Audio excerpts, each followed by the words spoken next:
As we move forward, there are a few areas we need your support. One, prayer. Pray for me and the board.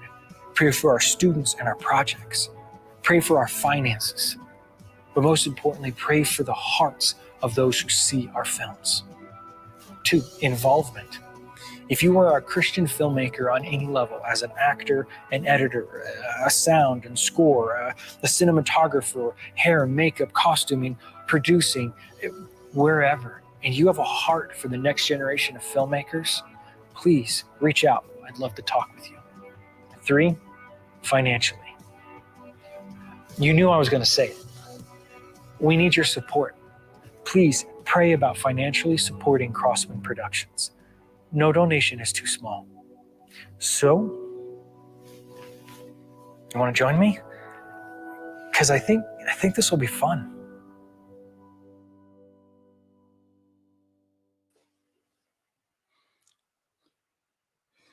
Hi. It's kind of like this. It's getting the kinks worked out with the sound there. So we have that really cool video of me. I'm Nathan, by the way. Well, welcome to the second annual Crosswind Productions Zoom-A-Thon. I'm gonna pretend to be your host. I'll do my best to not be too boring. But I'm really looking forward to this. Our first Zoom-A-Thon last year. Man, I can't even believe that it was a year. It's been a year since the last one. But the last one was a great kickstart for what we accomplished in a year. Give you a little background on me. I'm Nathan Blair, as it says in the little thing there. I'm the executive director of Crosswind Productions. I am a writer, a producer, a director. I own Kingdom Sight Studios, and I have done 6 feature-length films at this point, with the 6th being with Crosswind. I wanted to, before we get too far into this, I want to kind of preemptively thank all the people behind the scenes.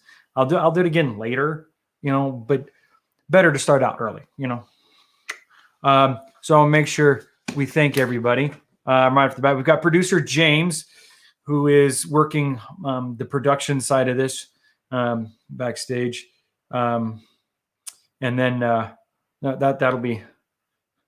He does an amazing job. He come in, he fixes all the problems. That's what producer James does. He is also the president of the board. We have Kathy Curtis, who is the secretary of the board. She will be working on the donation side of things. And then we have Christine Tonkin, who will be working with kind of producing, keeping me on track from timelines, working and talking with all our guests and all that sort of stuff. And if you see me distracted suddenly, it's one of the 3 of them's fault, as they're sending me messages. So really, that's all I wanted, was to set it up that it's not my fault. But it's probably my fault. I just want to give everybody a little background about Crosswind. But before we get going too much further, I wanted to just say that as the night progresses, feel free to comment, to share. I invite you to share with as many people as possible, and bring them in. This is just going to be a short 4-hour night. So, if you've got to go someplace, just take us with you. As you can see, you're not on screen, just me and the guests. So, you can see us on Facebook or YouTube. Again, share, please share, and get ready for a lot of fun. Let me kind of start with this. I officially took over Crosswind in February of last year from Barbara Sundstrom, who had actually started Crosswind Productions in Texas. And she had been working it for 18 years. She has done a bunch of short films and worked with a lot of students. And then God had kind of called her to something else. And so she had Crosswind sitting here and wasn't sure what to do with it, but she knew that somebody was going to come along. And then for me, James and I had been talking about wanting to expand what it is that I do as a teacher. The way that I run my film sets is being a teaching set. And we were praying about even starting a nonprofit of our own. And then Barbara and I met up at ICVM. There's your call out to ICVM. Great conference. And we were at an ice cream social on the first night eating ice cream. And she says, I'd like for you to pray about, maybe taking over our nonprofit Crosswind works with a bunch of students. And I was like, I don't have to pray. This is the answer to that prayer. I called James and I said, this is it. This is amazing. And so we were able to work out the details to where we took over. And in a year, we have had some pretty crazy fun stuff. So that's great. All right, I gotta ask. Can everybody hear me? Give somebody in the comments, give me a thumbs up or a yes, we can hear you. Just want to make sure that I'm not just sitting here doing nothing. Can you hear me? Anyone? Nothing. Yes, okay. Thank you, Brandon, one of my students. Loud and clear. Perfect. Okay, now good. Now we just wasted all that time. Okay, we're going to keep moving. As I was talking about 501, Crosswind is a 501c3 ministry. Barbara had started. And what was so amazing to me about what Crosswind represented was just God has put on my heart this younger generation. And not just creating content, because that's huge, right? But training up and inspiring and encouraging them to create content, to see them blossom and grow. And so Crosswind is a 501c3 ministry that focuses on training, encouraging, and inspiring the next generation of filmmakers, students, 8th grade and up. And when I say 8th grade and up, I mean all the way up. We have students that I didn't even expect. I didn't think Crosswind would be as expansive as it has become. And it's kind of overwhelming. We have students from 8th grade. We have Crosswinders, as I call them. I call them Crosswinders now. Crosswinders who are like in a different age demographic. And it's amazing to have everybody building this community of like-minded individuals pursuing film and media and really wanting to spread the gospel through this powerful medium. And that kind of leads me into this thing that I've said a lot. While the faith-based industry is working to create new content for adults, Hollywood works overtime for the hearts and minds of our youth. And I'm a parent. I've got 4 kids, and it's apparent to me. It's something that I've seen, that there's just kind of this void that exists, and that's something that we at Crosswind want to fill. We don't want to just fill it with filling our own content, which is again something we do. We want to do it by allowing others, these youth, the next generation of filmmakers, anybody to go out and create content that does fill that gap, then that continues to push and inspire others and push people towards Christ in every way we possibly can. And for us, that's through training, that's through equipping, that's through encouraging fellow filmmakers, amateur students, the first time, people who have been in the industry forever but wanted to try something different. That's kind of what we do. And the reality is, our world is mired in chaos. It's in self-destruction. It seems like more and more, and it's just a world that desperately needs Jesus. And in my opinion, and I've said this before too, but in my opinion, film, TV, media is one of the strongest, if not the strongest, ways to communicate a message. It just combines all the senses, it puts it all together, and um, it's one of those things that it allows us to empathize with a character, with somebody else's position, and it allows us to um,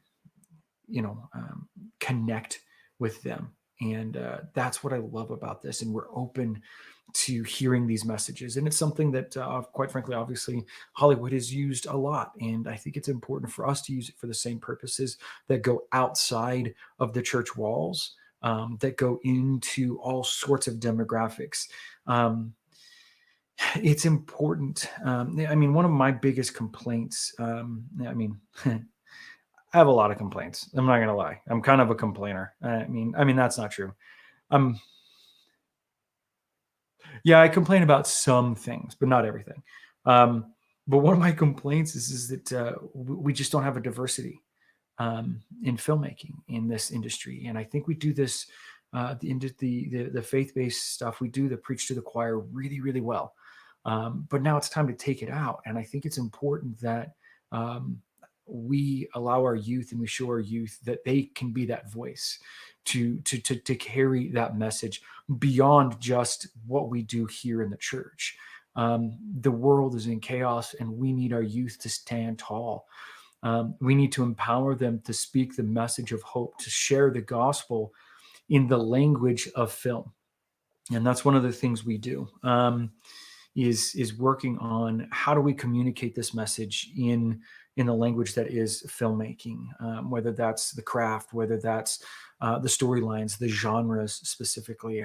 Those are the things that we can do to continue to push the message in the right way. And so this past year, I'm still trying to wrap my head around the fact that it's only been a year since the last Zoom-A-Thon, because it felt like, I don't know if anybody else feels this way, but it felt like it was been like a year and a half, or 5 decades.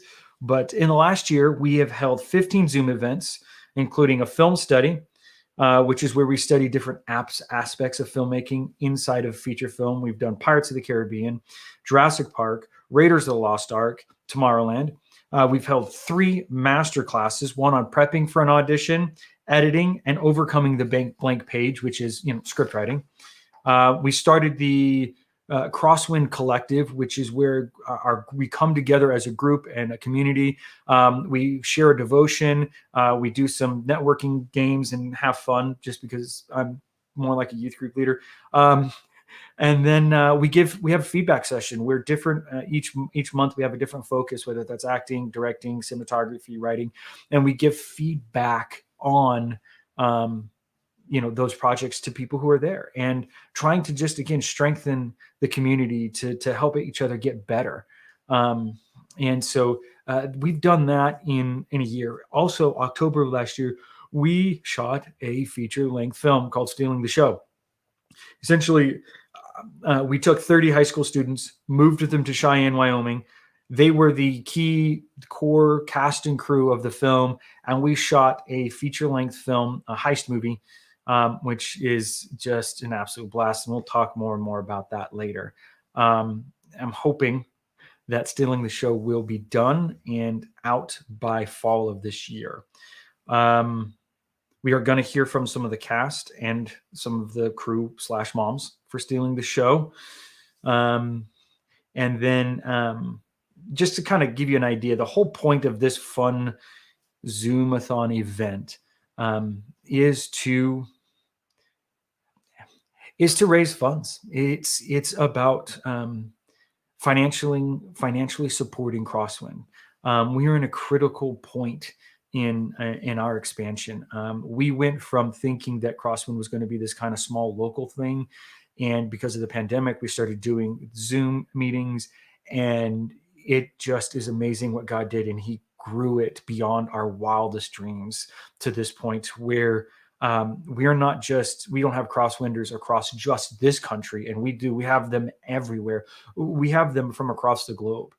We have people from all over, and it's amazing to me. We have a young lady who's an actress, and she stays up till like 2 a.m. in the morning to join our meetings, because it's, that's her time, and it's that kind of commitment, and that's that community that we're trying to build.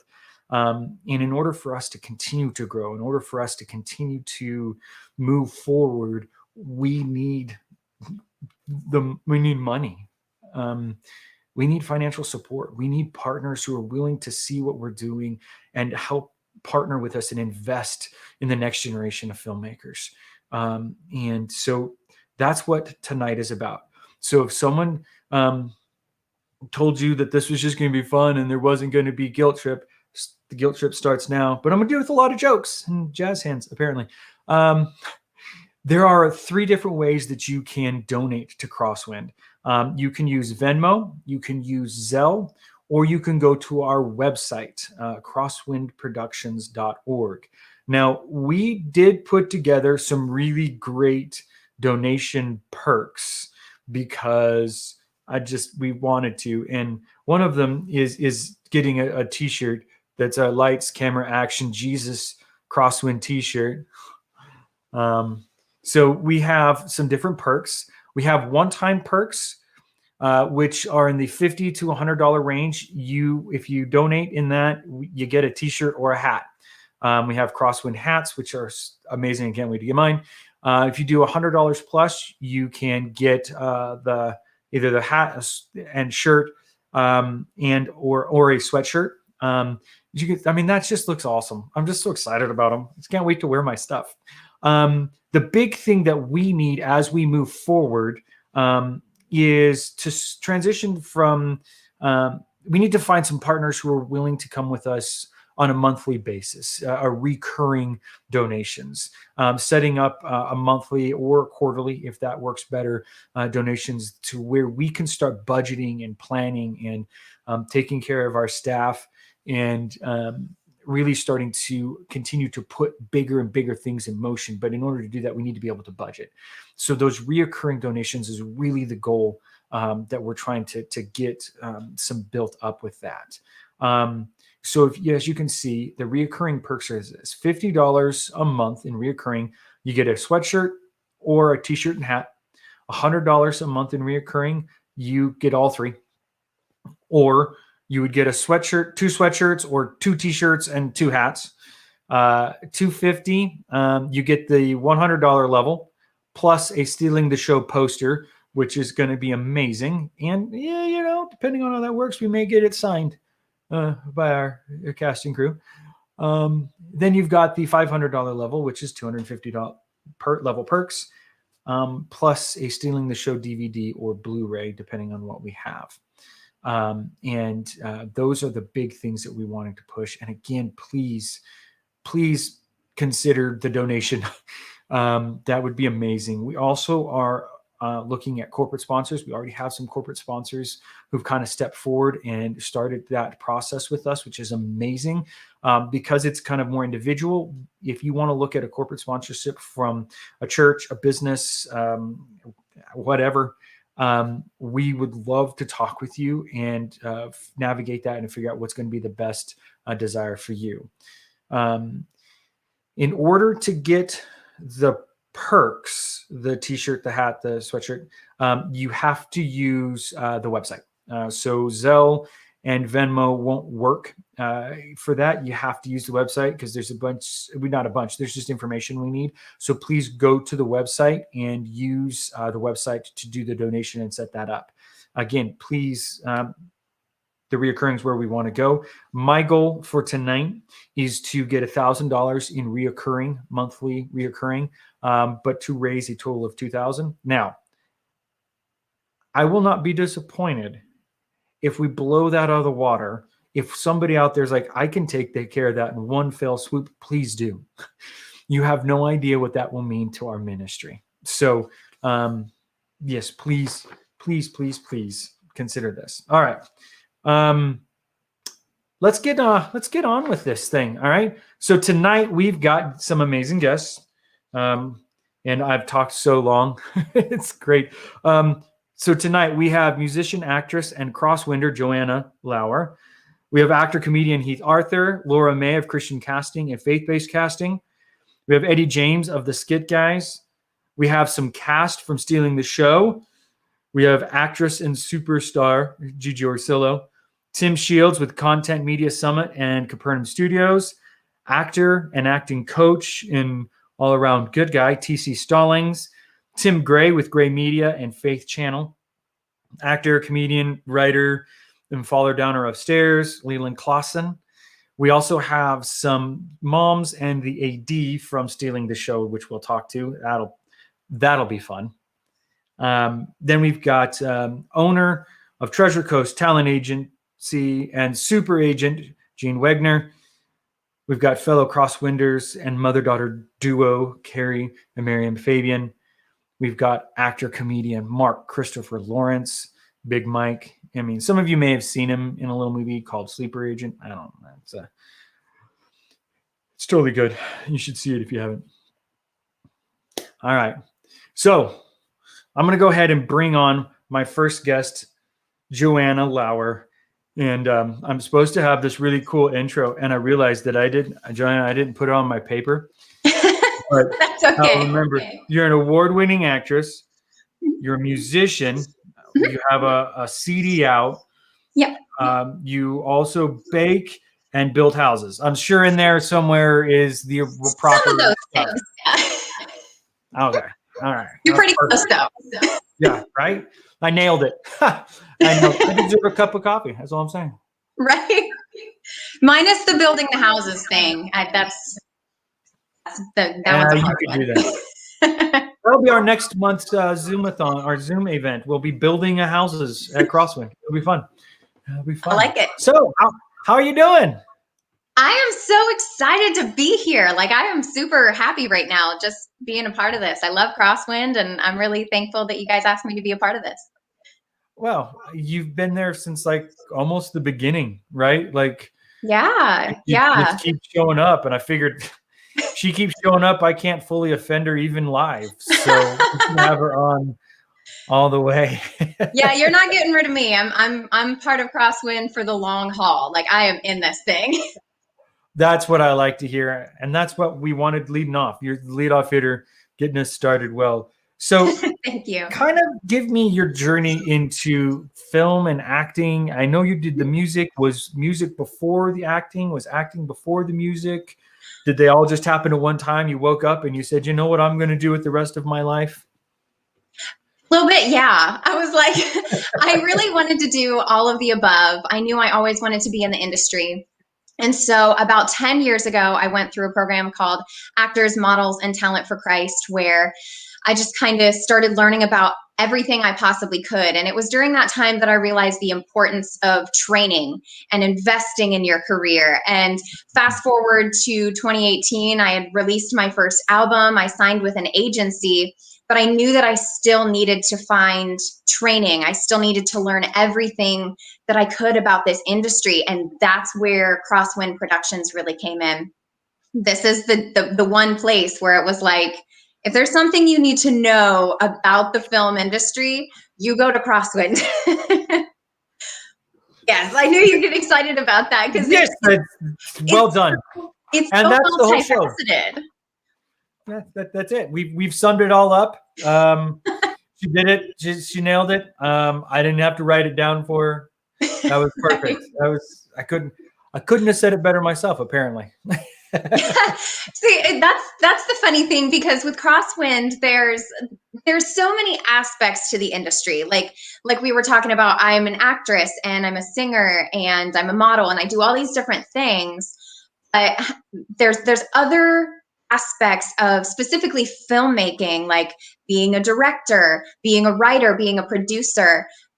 It all fits together, especially when you're creating a film. All of these different parts, it all comes together to create one film. And with Crosswind, we're learning how each part works.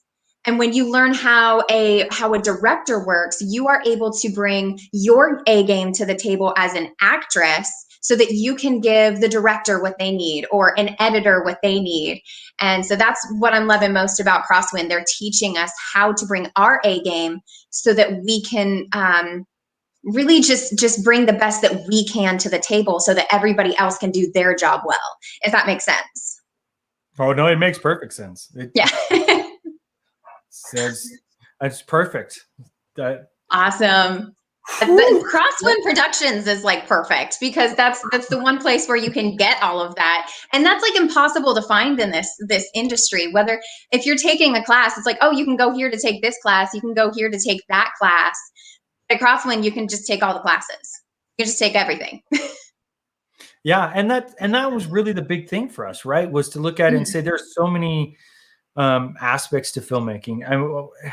Our goal would be that we could teach all of them, right? But they're so huge. But we wanted to make sure that we were presenting well-rounded education. So as somebody comes in to Crosswind, they could say, you know, I come in as an actor, I come in as a writer, but man, after I learn about this part of it, that only helps me with this, or finding a new love in this industry, finding out and saying, you know, I kind of liked writing. I thought I would hate it, but I really love writing. Or I never thought about how music affects a film, or how cinematography plays out, or what the job of a director is other than to stand there and drink coffee and look important.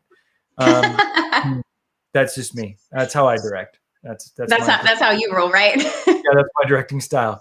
But that's the point of Crosswind, right? And this year we really focused in on making sure that we're presenting a lot of different avenues to do that, to connect into that. So I'm curious, do you have a favorite Zoom event that we've done, a favorite masterclass, yes, or whatever you've done? Which one?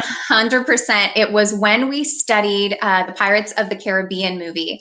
And we were kind of talking about how the script, as the script writer, these are the sections of the script that he created. And then we compared it to the finished product of the film. And as a screenplay writer, I was like, wow, I never noticed that's how that worked. I didn't know that was the way a screenwriter would approach writing a script. And it also helped me as an actress because it was like, oh, this is different than either the script would be different than the final film.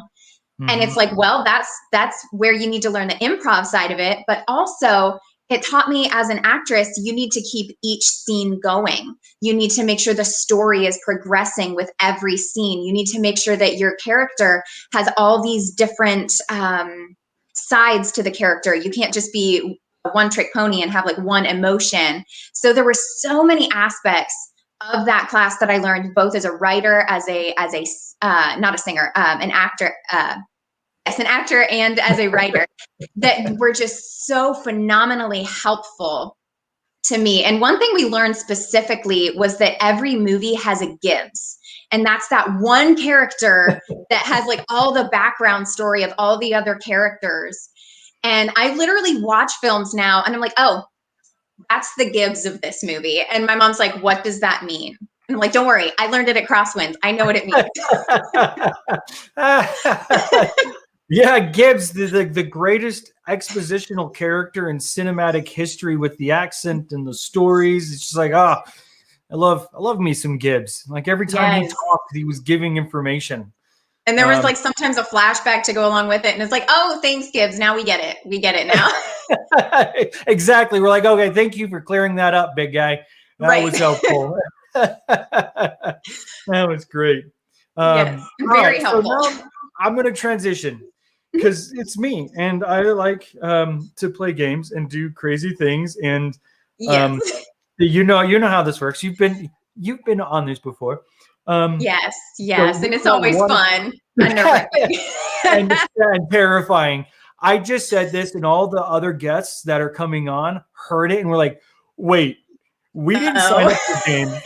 What is happening? What is happening?" We should have seen this coming because it happens a lot in class. He loves to put us on the spot. I do. All of my students, literally, whether they're crosswinders or in the classroom, they're always like, "Yeah, no, it's him. It's what he does." All right, so I'm going to give you a choice. I want to know if you can do any like musical impressions, like people you're like, oh, I sound just like so and so, because that would be amazing. Or we can play 6 in 60, which is you have to answer 6 random questions in 60 seconds. I'll go with the 6 in 60 because Yeah. I'm not the best at impression.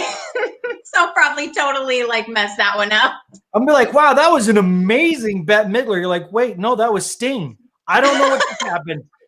The internet does strange things. All right, so let's do it. Of course that was Bette Midler. Come on. All right.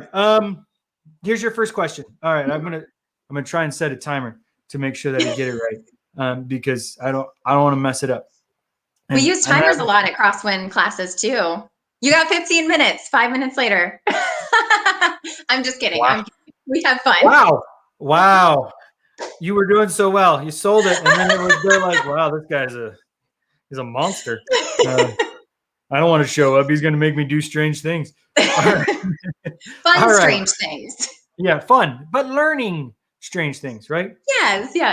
All right, so let's go ahead and get started. Are you ready? Yes. Let's start the timer. Here we go. First question. If you could have a superpower, what would it be? Oh my gosh. I would want to breathe underwater because I like mermaids and I think that's cool. Okay. Breathing underwater. Check. Okay. Number 2. What's the most interesting place you've ever visited? Honestly, I would probably say North Carolina because that was always our go-to vacation spot. Like that was the place we wanted to live forever because NASCAR. It's got everything NASCAR and I love NASCAR. So my favorite place, my most interesting place is North Carolina. Okay. Yeah, you took up most of your time trying to explain that one. I know. So we'll keep going. Which historical figure would you want to meet? Abraham Lincoln would be super cool. I like it. All right. Next one. If there was a zombie apocalypse tomorrow, what's the first thing you would do? Pray. Grab my Bible and pray. Rapture now. What did I miss? Okay. Last one. What 80s song would be your theme song? Electric Youth by Debbie Gibson. Because I look about 10 years younger than I actually am, and I love that song. So That's perfect. Well done. Look, you survived. That was an easy one. I figured the impression one would be just a horrible way to start off the whole thing. All the guests were like, they canceled. Everyone canceled. I know. I didn't want everyone to leave and jump off the Zoom. So you're welcome. You did great. Joanna, thank you for coming on. Thank you for your support of Crosswind. Thank you for being you and being a big supporter and a champion of what we do. So I really appreciate it. And now we just need to get some donations going, right? Yes, thank you. And thank you so much for letting me be a part of this. Y'all, Crosswind Productions literally is top-notch, one-of-a-kind ministry that really cares about the youth of today, both to help them get the tools that they need to create this content, but also to put out positive, uplifting, and Christian content that will benefit people that are watching, because we really need to get some good content out there because Hollywood is not doing a good job at that. And Crosswind is at the top of their game to bring that content to the world. So thank you for what you do, Nathan. Oh, well, thank you. I appreciate that. And thank you for hopping on. Absolutely. God bless you all. Thanks for having me. You got it. All right. We'll do a quick check-in and then I'm going to bring in my next guest. So again, there are 3 ways you can donate. You can go Venmo, you can go Zelle, or you go to the website. Website is an awesome place to go because you get wonderful perks. Producer James, let's throw that perks t-shirt thing up there again. So everybody remind everybody what they're wanting. Yeah. So there's the perks. That's what you do, right? That 50, 100, 250, and 500 is the recurring, which is really what we're wanting to really focus on. So let's do the t-shirt one. Let's just remind everybody what the awesomeness of shirts and stuff can be. So there's that one. Then there it is. Those look so good. I cannot wait to wear my hat. Like, I'm sneaking that stuff in everywhere. Okay. So at this point, already in our evening, we've got to step it up because we've already got and raised $1,029. So that is those are all in one-time donations. So we need some reoccurring to step up. But guys, what a great way to start this off. It makes me feel so happy. Like, this is me being happy. All right. My next guest is a really good friend of mine. He's an actor. He's a comedian. He's been in 4 of my films. And he's played everything from the serious guy to the funny, mean dad guy. So yeah, let's welcome Heath Arthur to this adventure. Yo, hey, look at that coat. What's up? No, look, I'm trying to dress like you. I feel like I'm auditioning for the part of Nathan Blair in the story of Crosswinds Productions. Yeah, you get the part just on pure handsomeness. Oh well, yeah. I'm almost as handsome as you, so I'll I'm working on it. But I feel like I've been working on my Nathan Blair impression. Like one of my favorite things that Nathan does is Nathan's just like, all right, here's what I need you to do, and you're gonna bring it. I really want you to feel it. I want you to do it. Okay, action. Cut. Perfect. I've never seen it better. You could not do better. Okay, guys, let's do it again. Yeah. No, it's coming. That's fair enough. I feel like if they made a movie about me and they cast you, at the end of the film when they do the real life pictures, everybody would be like sorely disappointed. They'd be like, "Wow, they really cast it up. That's not even close to I don't even know what happened there." My goal is to play Nathan Blair in the Crosswind production movies. That's what I'm here for. And I want you to write the lines so that you can come back to me and say, Heath, that wasn't in the script. That was great, but that wasn't in the script. Let me show you. All right, let's roll tape on this one. I'm just going to show. I'll do one myself, and then. Yes, that'd be great. So I was thinking as I was working on our conversation, it hit me. You are tied with Scott Piper and Mike Flack for the most appearances in any of my films. At 4. Are you serious? Yeah. That's awesome. Yeah. I didn't know that. I didn't either. And then I was like, wait, he was in that. No, he's been in that. Yeah, he was in that one. And wow, he's been in 4. That's awesome. Man, that's an honor. I'm excited. I'm ready for number 5, actually. Me too. Let's do it at the same time because I really want to get past Scott and Mike by a lot. I'm just gonna not have them in the. I'm sorry, it's in Heath's contract. There's nothing that will be in my next. That's going to be on my rider. Yeah, it's like, well, these guys can't be in. He's kind of a jerk. I don't know how to be in a movie without those guys. Is what it is. So that right. Yeah, they're pretty awesome. They are pretty amazing, aren't they? They are. Yes. So I'm kind of curious. Yes. We've talked about how you got into comedy before. We've talked about kind of the acting bits of this and stuff. As you've experienced this thing of the industry, right? I remember when you auditioned for Second Greatest. So I'm going to give you this picture. We were in trouble when we were casting Second Greatest because we had gone through, I think, 3 casting days and it was just open, trying to find the right fit for our lead. And we had found some that were like, they could work. And then in walks Heath and he's like, yeah, I'm a comedian. And we're like, oh boy. And then he nails this serious role. And this first role is this like super serious like character. And I'm just like, at what point did you be like, can someone fall downstairs and I laugh at them? I need a moment of levity in what's going on. Yes. No, the part of Ben was, I mean, it was heavy. It was heavy. I mean, it was a serious story.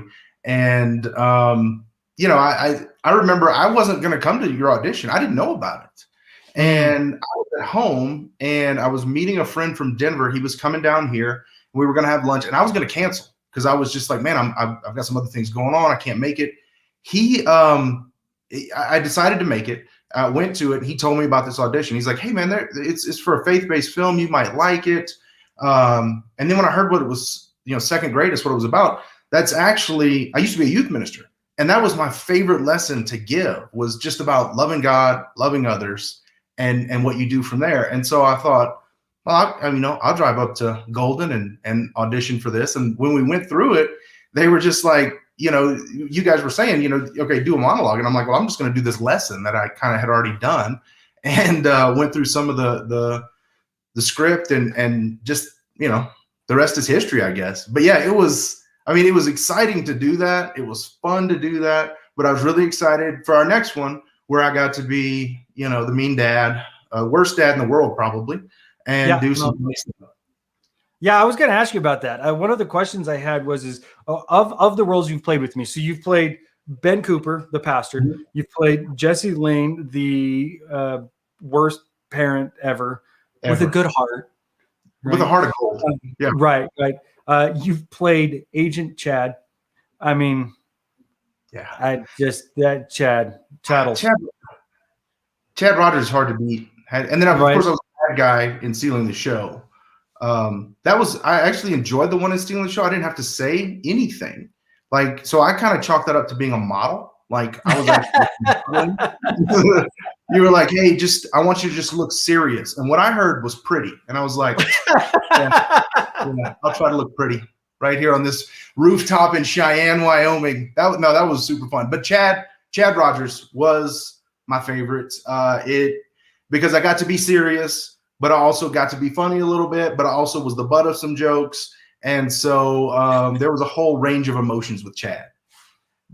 Chad was awesome. I remember when we did the screener for of Sleeper Agent at ICVM, it was so late and people were watching it and enjoying it. And then it got to the part where Leland's just hitting you over the head. And the first time people were like, oh, he knocked him out.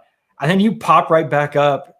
And it was like, people were like, wait, what? And I've had more people comment on that moment as far as being just an out of nowhere experience. And that's one of my favorites. So yeah, that was a ton of fun doing that. I remember I had a crash pad in front of me so I could fall on it.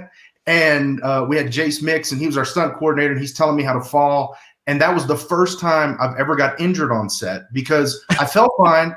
I hit the crash pad, but I landed on my badge, on my face.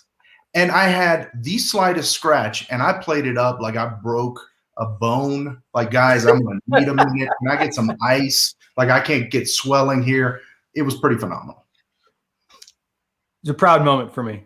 It was a proud moment. I brought him in. Yeah. Yeah, I did this to us. So, all right. So I'm going to transition a little bit. You've been on a couple of films where we've worked with youth, right? With the High School Story. Mm-hmm. And I think it was a High School Story where I started to kind of really dive into this idea. And then Stealing the Show was the first, feature film for Crosswind. And you were on set with these high school students, and you were coming at a time when we'd gone through so much, and you kind of come on set. And I'm just curious, what was that like? What was your world like? Why does he keep asking me to do this? And secondly, why do I keep saying yes? That was a question I have for myself every time.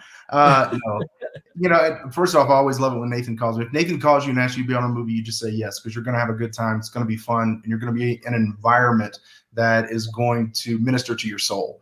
You're not just giving out, you're being filled. And so first and foremost, I just want to say that I always love working with you, Mr. Director. You did cast me as a lead in my first film for Second Greatest, and so that was cool. But showing up in Cheyenne and working with the kids, I loved it. I loved it. Being a former youth minister, I love to be around kids, and I really love to see like their excitement about these things. And I love the opportunities that they get with Crosswinds, is because they're learning about this business in a positive way, and they're learning about it. Joanna mentioned it in the first spot of just, all the different layers of this. It's not just about, an acting thing, or I'm a director, or I'm a writer. Like, there's so many opportunities for things to be done. And so, I had a blast with them. The production were the kids. They were doing things. They were the PAs, and they were the camera, and it was all awesome. And just for me, they knew who I was. That was really fun for me. They were just like, "Oh, you're Heath from all the other Nathan Blair movies," and I was like, "Yeah, thank you." Yeah, fans. Yeah, that's fun. Who was it that was like, oh, that's the. Was it Jesse? Was it the dad role that they came up with, like, oh yeah, it's him from such and such. Yes. They were Yeah. It was Jesse. Jesse Lane. I loved that. Yeah. Yes. So one of my favorite moments on still in the show, and you handled it so well. So an actress that'll be on later, Tegan, she's doing this scene where she's stopping all the bad guys in the lobby of this playhouse. Mm-hmm. And she's psyched up. She's having a great time. And she pulls me aside and she goes, "Can I break Heath?" Because she was the one that was like, "Oh, it's him." And I said, "Yeah, just wait until we get a take." And so we had gotten enough. And I was like, "Okay, I feel like this is the moment." So I said, "All right, go ahead." And she had worked this whole plan in her head. She didn't clear it with me. She just like, "I just want to break it." And you had been grabbing this program out of her hand and giving her a hard time with this thing. And she like lays into your character the entire time.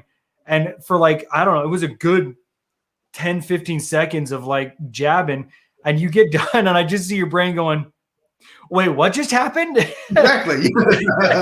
No, it got me. It got me because, you and I have done that to other people on movies where you're just like, okay, now you can break them.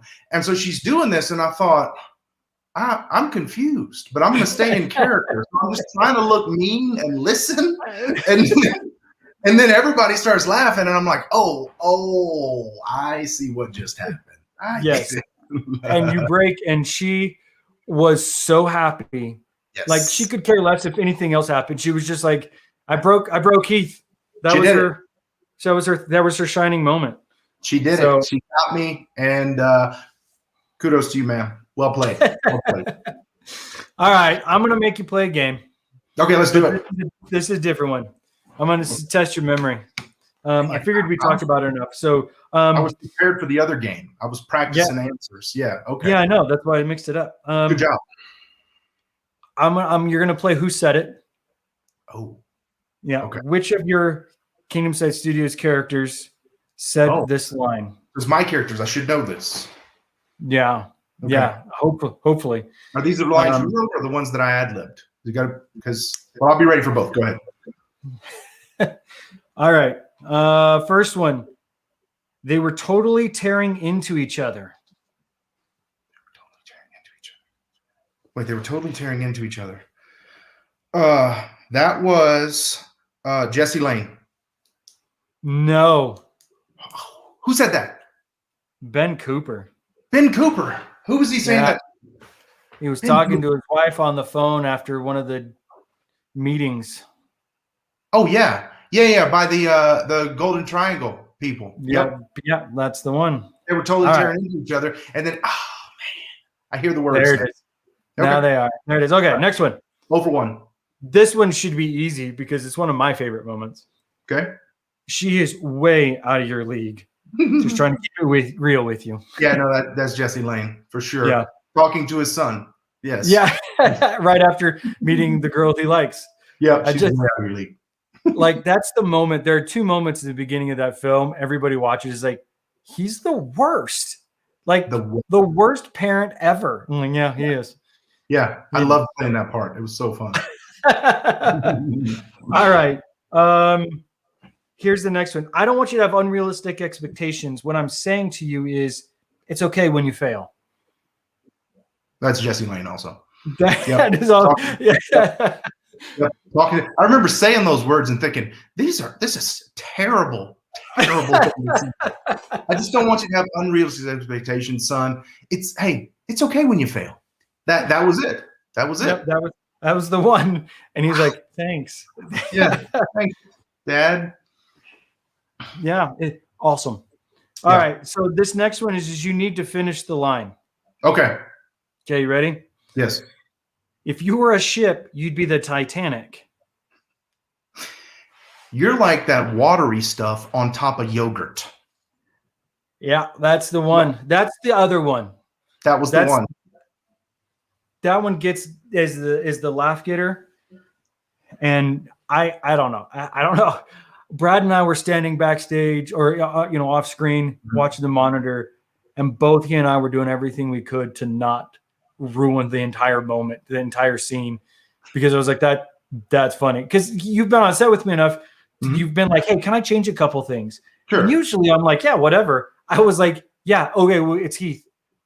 A little changes. Keith, little. Don't rewrite the script in the moment. Right.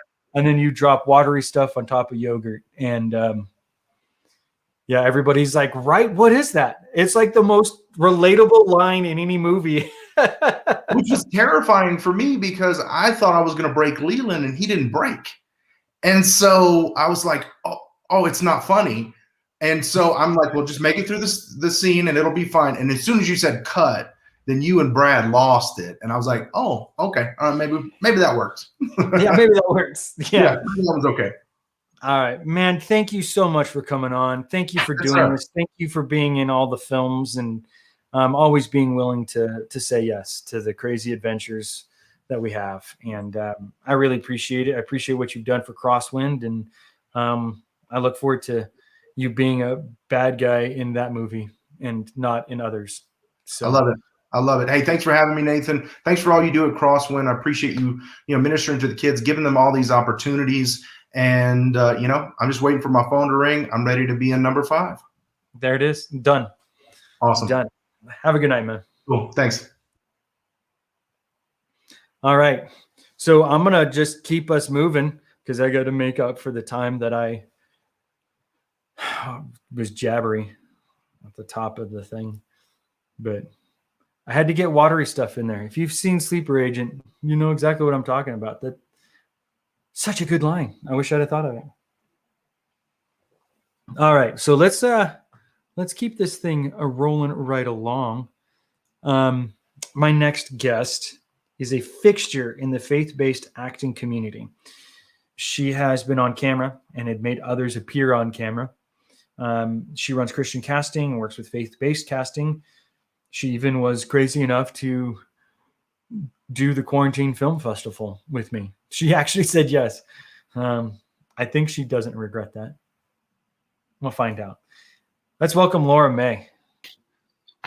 Hey! Hey! Laura May and guest. Yes. Yes. I figured only one of 8 would be applicable. That is a cute kiddo. Look at the cheeks. Well, I just want to I don't know if that's wrong to say, but that's y'all see. That's what matters. That's what matters. How's it going? It's good. How are you? I'm doing a Zoom-A-Thon thing. I hear you. Yeah, that's so I'm sweaty in places. Like upward. I'm wearing shorts. You should have pulled out the QFFT because it's black in all the places. Yeah, but it's not the Crosswind shirt. So sorry. But you should repeat those colors. You're what? You might need to repeat those colors. Or just be less sweaty might help. I'll go with that one. So I'm curious. I don't know that we've ever talked about this. We've talked a lot, but I don't know if we've ever talked about how you got into the craziness that is this industry. Sure. Can you give me a little background on that? Absolutely. So I was a dreamer as a kiddo, big surprise. And I had parents who were very practical and encouraged me in practical, stable things. And so I sort of tucked away those dreams because they just weren't encouraged. And that's no diss on my parents. They wanted the best for us. And that generation was very founded in, stability. And so I remember being in my early 30s and I had 4 kids. And I just said to myself, Lord, well, I didn't say to myself. I mean, I was saying to the Lord, I said, you've given me this passion and it's never gone away since I was a little girl. And I am at the point now where it's consuming me. And I need you to either fulfill this or just take it away. I mean, I'm okay with you taking it away, but I'm not okay any longer with wondering what if and wondering what would have been if I had gone for it. And I'm tired of wondering if I even have an opportunity anymore to do this. It's really kind of destroying me inside. And so it was that prayer to, Lord, please fulfill it or take it away. And here I am, a mama of 4. So wouldn't have been easier to make this happen 4 kids ago, but you chose not to. I'm just asking you now, is this something I lay to rest, or is this something that you instilled, that you will see put forward? And so that was the beginning of it. And after a time of prayer and a season of that, really just David praying, I think, like, Lord, no, you have to take this away. It's consuming me. And I don't want it if I'm not supposed to have it, but I want it bad. And through a series of events to unfold after that happened, God brought me to an incredible talent training program where I was able to meet a lot of like-minded people. I didn't know anyone who was like me, necessarily, especially as a mom in her 30s, in a very, quaint town in Illinois where people just did regular life. There wasn't a whole lot of dreaming going on. And so through that ministry, God just began to open doors. And it was funny because it wasn't the doors that I thought would open. My biggest dream was to be a singer-songwriter. And so I went through this training with the intention of trying to land a music label. And that did not happen. But all of a sudden, I was getting acting awards and I was being invited to be an extra in this film, and then after I did a couple of those, people just said, hey, would you help us gather some extras? And so gathering extras became, hey, would you help us cast some extras? Hey, do you ever cast feature films? Do you do this?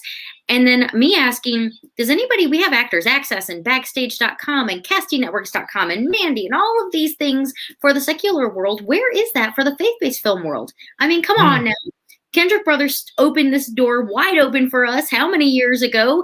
And when are we going to establish a faith film database of sorts, or a casting system where we can find these films and we can find one another, those of us who want to do this?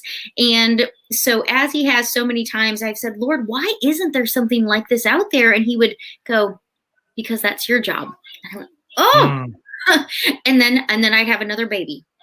And then we'd get rolling and I would go, God, wouldn't it be cool if could you just send somebody along to create this or to create that? He'd go, or you. And I went, I don't know how. And so it's just been a series of Nehemiah's wall moments, I think. And God has said, no, you do the task that I've set in front of you, but you help enable those who are on the same journey with you to build the wall in front of their own home. And give them each something to do, because together we're stronger, and united as the body of Christ, we're unstoppable. So your job is to kind of harness the troops and get them to each do what they are capable of. And none of us have to have all the answers. We just have to help find the others who utilize those other parts of the body. And then together we function exactly like God meant for us to. So really, about 4 years ago was the birth of Christian Casting, and it was simply because he laid that name on my heart and said, this is what it needs to be, and this is what it needs to entail. And it was so big. It was so big. But the only thing that's done over the years is the dream got bigger, not smaller. So as we accomplish the tasks that he originally had given me, I say, okay, now what else can we do? Okay, score. We have that done. What's next?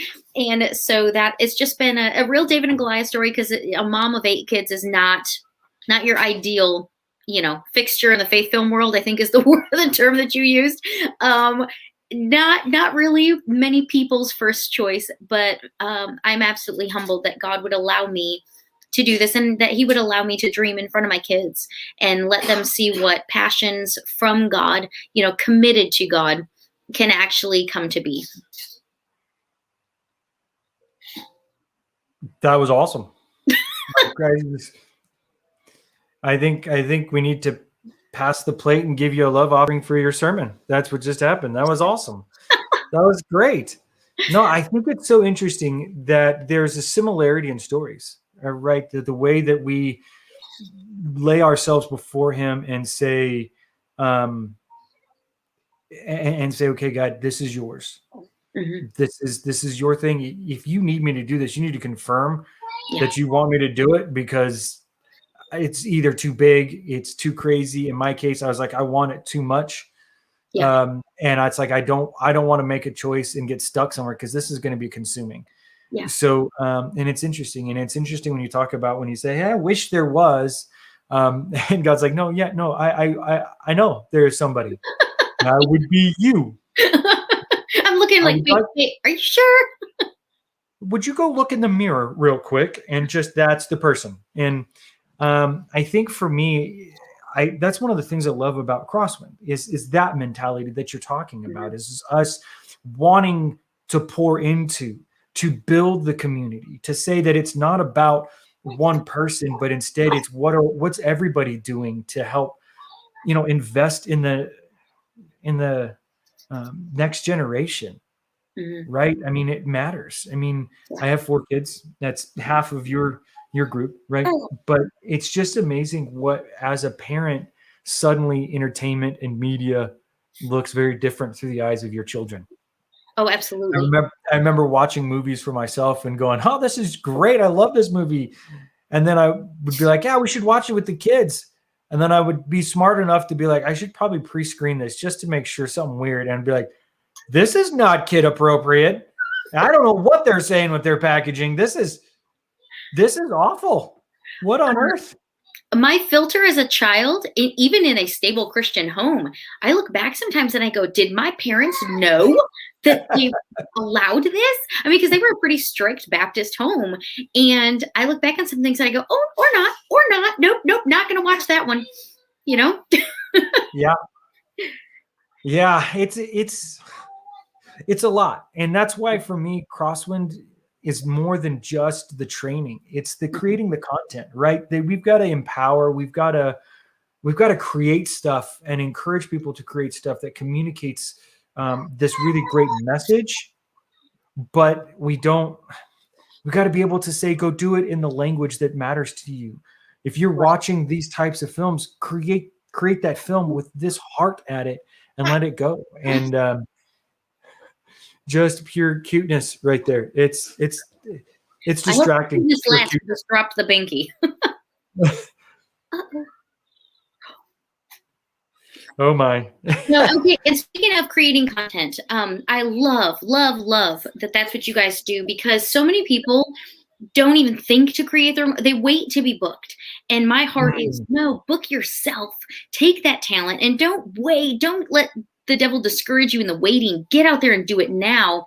And when we worked together on the Quarantine Film Fest, I mean, it was just absolutely overwhelmingly joyful to see people, and the amount of people who said, well, we've never done this before, but they didn't do a bad job. I mean, people were using cell phones and their storylines were so cute and the editing was fine, for beginners. In fact, it was great for beginners. And I know my 11-year-old submitted something and I went, oh, I didn't know that you even could do that. I didn't know you had any interest. And so it was really cool to be able to work with you on that and have some of your Crosswind students submit films, and just to see the creativity that came out when people stopped waiting for someone else to give them a platform and said, no, if God has given me this ability, I'm going to do it now. I'm not going to delay. Today is the day I'm going to invest those talents.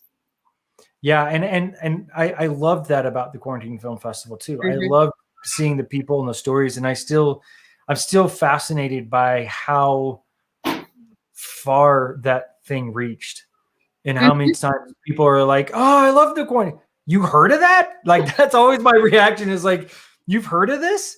That's crazy that happened. And I see people wearing shirts and I'll go, you got a shirt? I have right. Okay. And I was part of that. When I was mailing out shirts and I addressed one to Europe, and I was thinking, holy moly, there's this guy in Europe who's walking around with a QFF shirt and is literally the only person in Europe to have one. I thought that was fabulous. That was amazing. And what I loved about it as well is what you said is the creation, right? Inspiring people to create, to step out and to do something different, right? To try stuff, to take on a new role. And that's a part of what Crosswind is, like Joanne was talking about, is the idea that, you know what, it's not just if you want to be an actor, great. Can you also write? Have you thought about shooting? Have you thought about directing? Have you thought about all the other things that come in? And then also putting that into the reality, right? The reality is you may not make it as an actor, but you know what? If you love this and this is where God has put you, you might be one of the best makeup artists on the planet.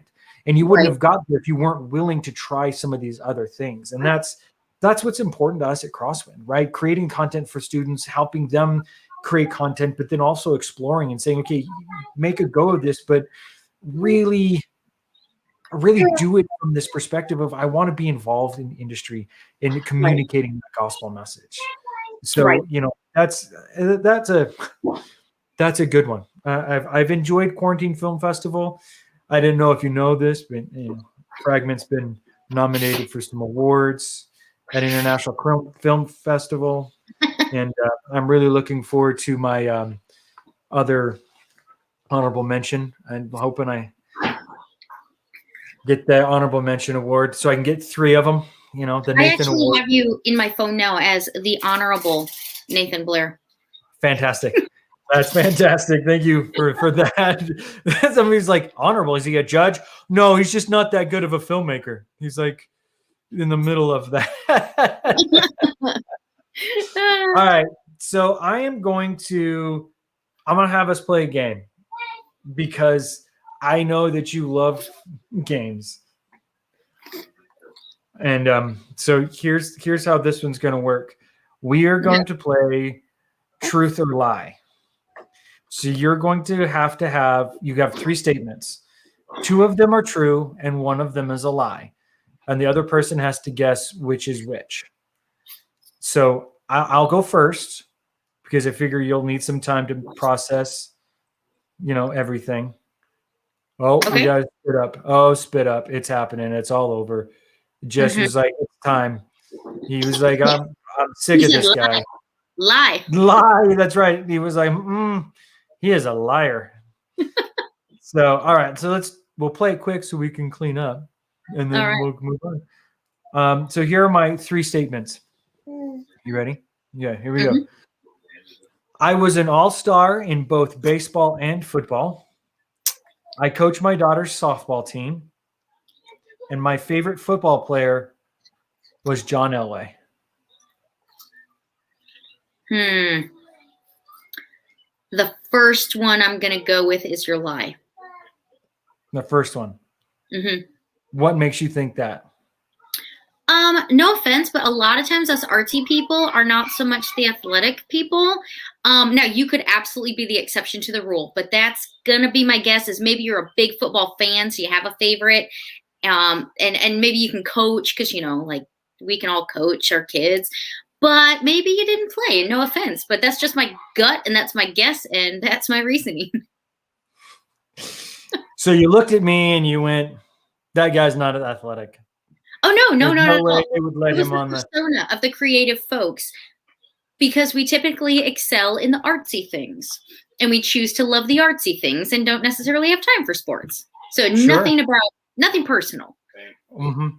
No, it was a lie, but not for the reason you were saying. I didn't play football, but I was an all-star in baseball. Nice. Yes. Well, congrats. Yeah, they asked me to play football. They're like, hey, you could be the quarterback. And I was like, yeah. Wait, how big are the other guys? And they're wanting to kill me? Yeah, I don't know that I want to do that. I feel like I'm going to watch. That feels like a spectator sport to me. I don't know that I have that kind of courage. Okay. Right. Yeah. So thank you for coming on.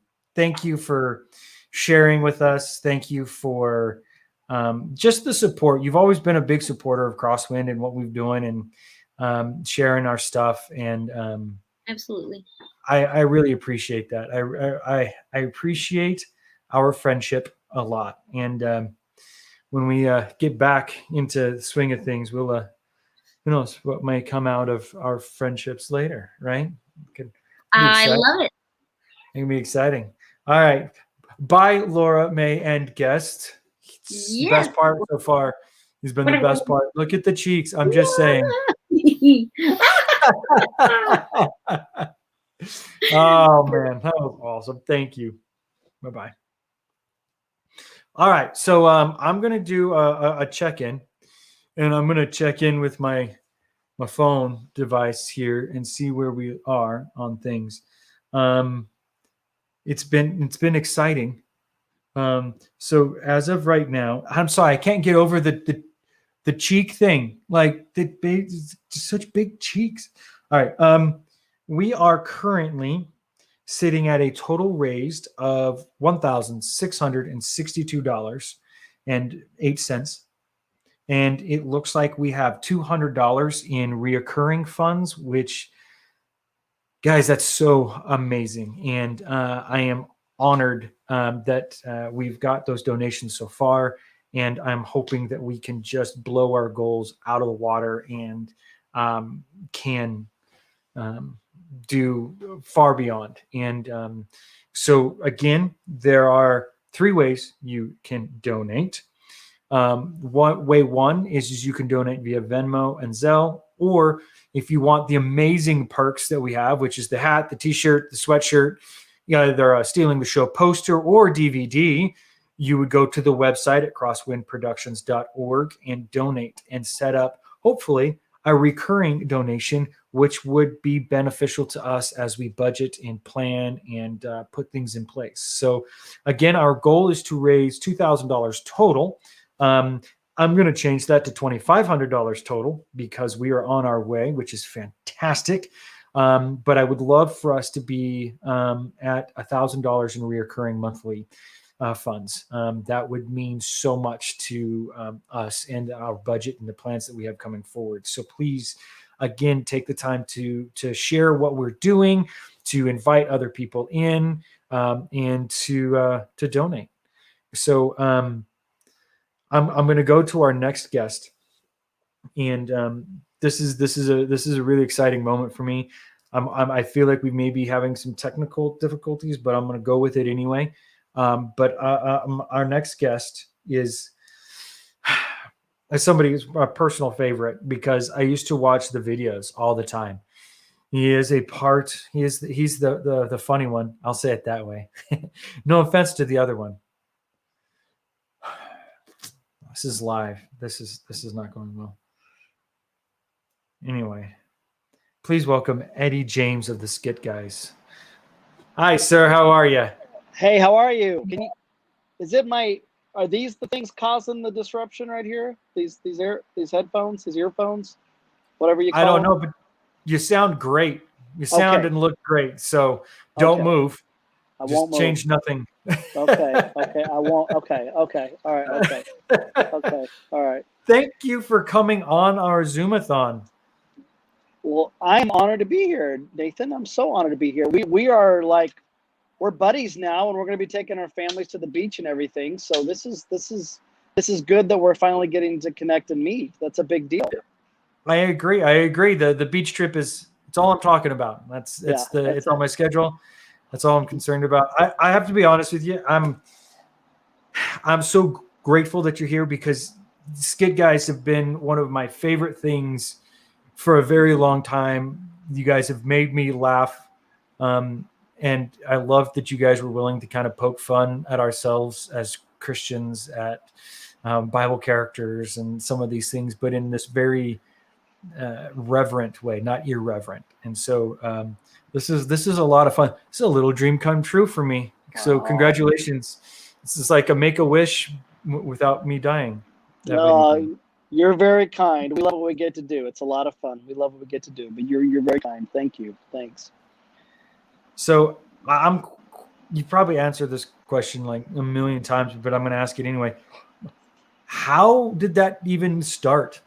Like, was it a dare? It feels like it was a dare thing, and then it grew from there. But no, my buddy and I, for those of you who've probably going, why is this middle-aged man, sitting at a Starbucks? What is the so what of this guy? And there's not a lot.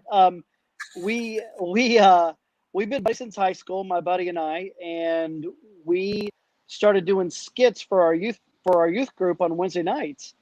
And I remember when I said yes to Jesus, my youth minister handed me a bunch of skit books like from the 80s. And I was like, oh, wow, this is amazing. Okay, so there's skits for believers.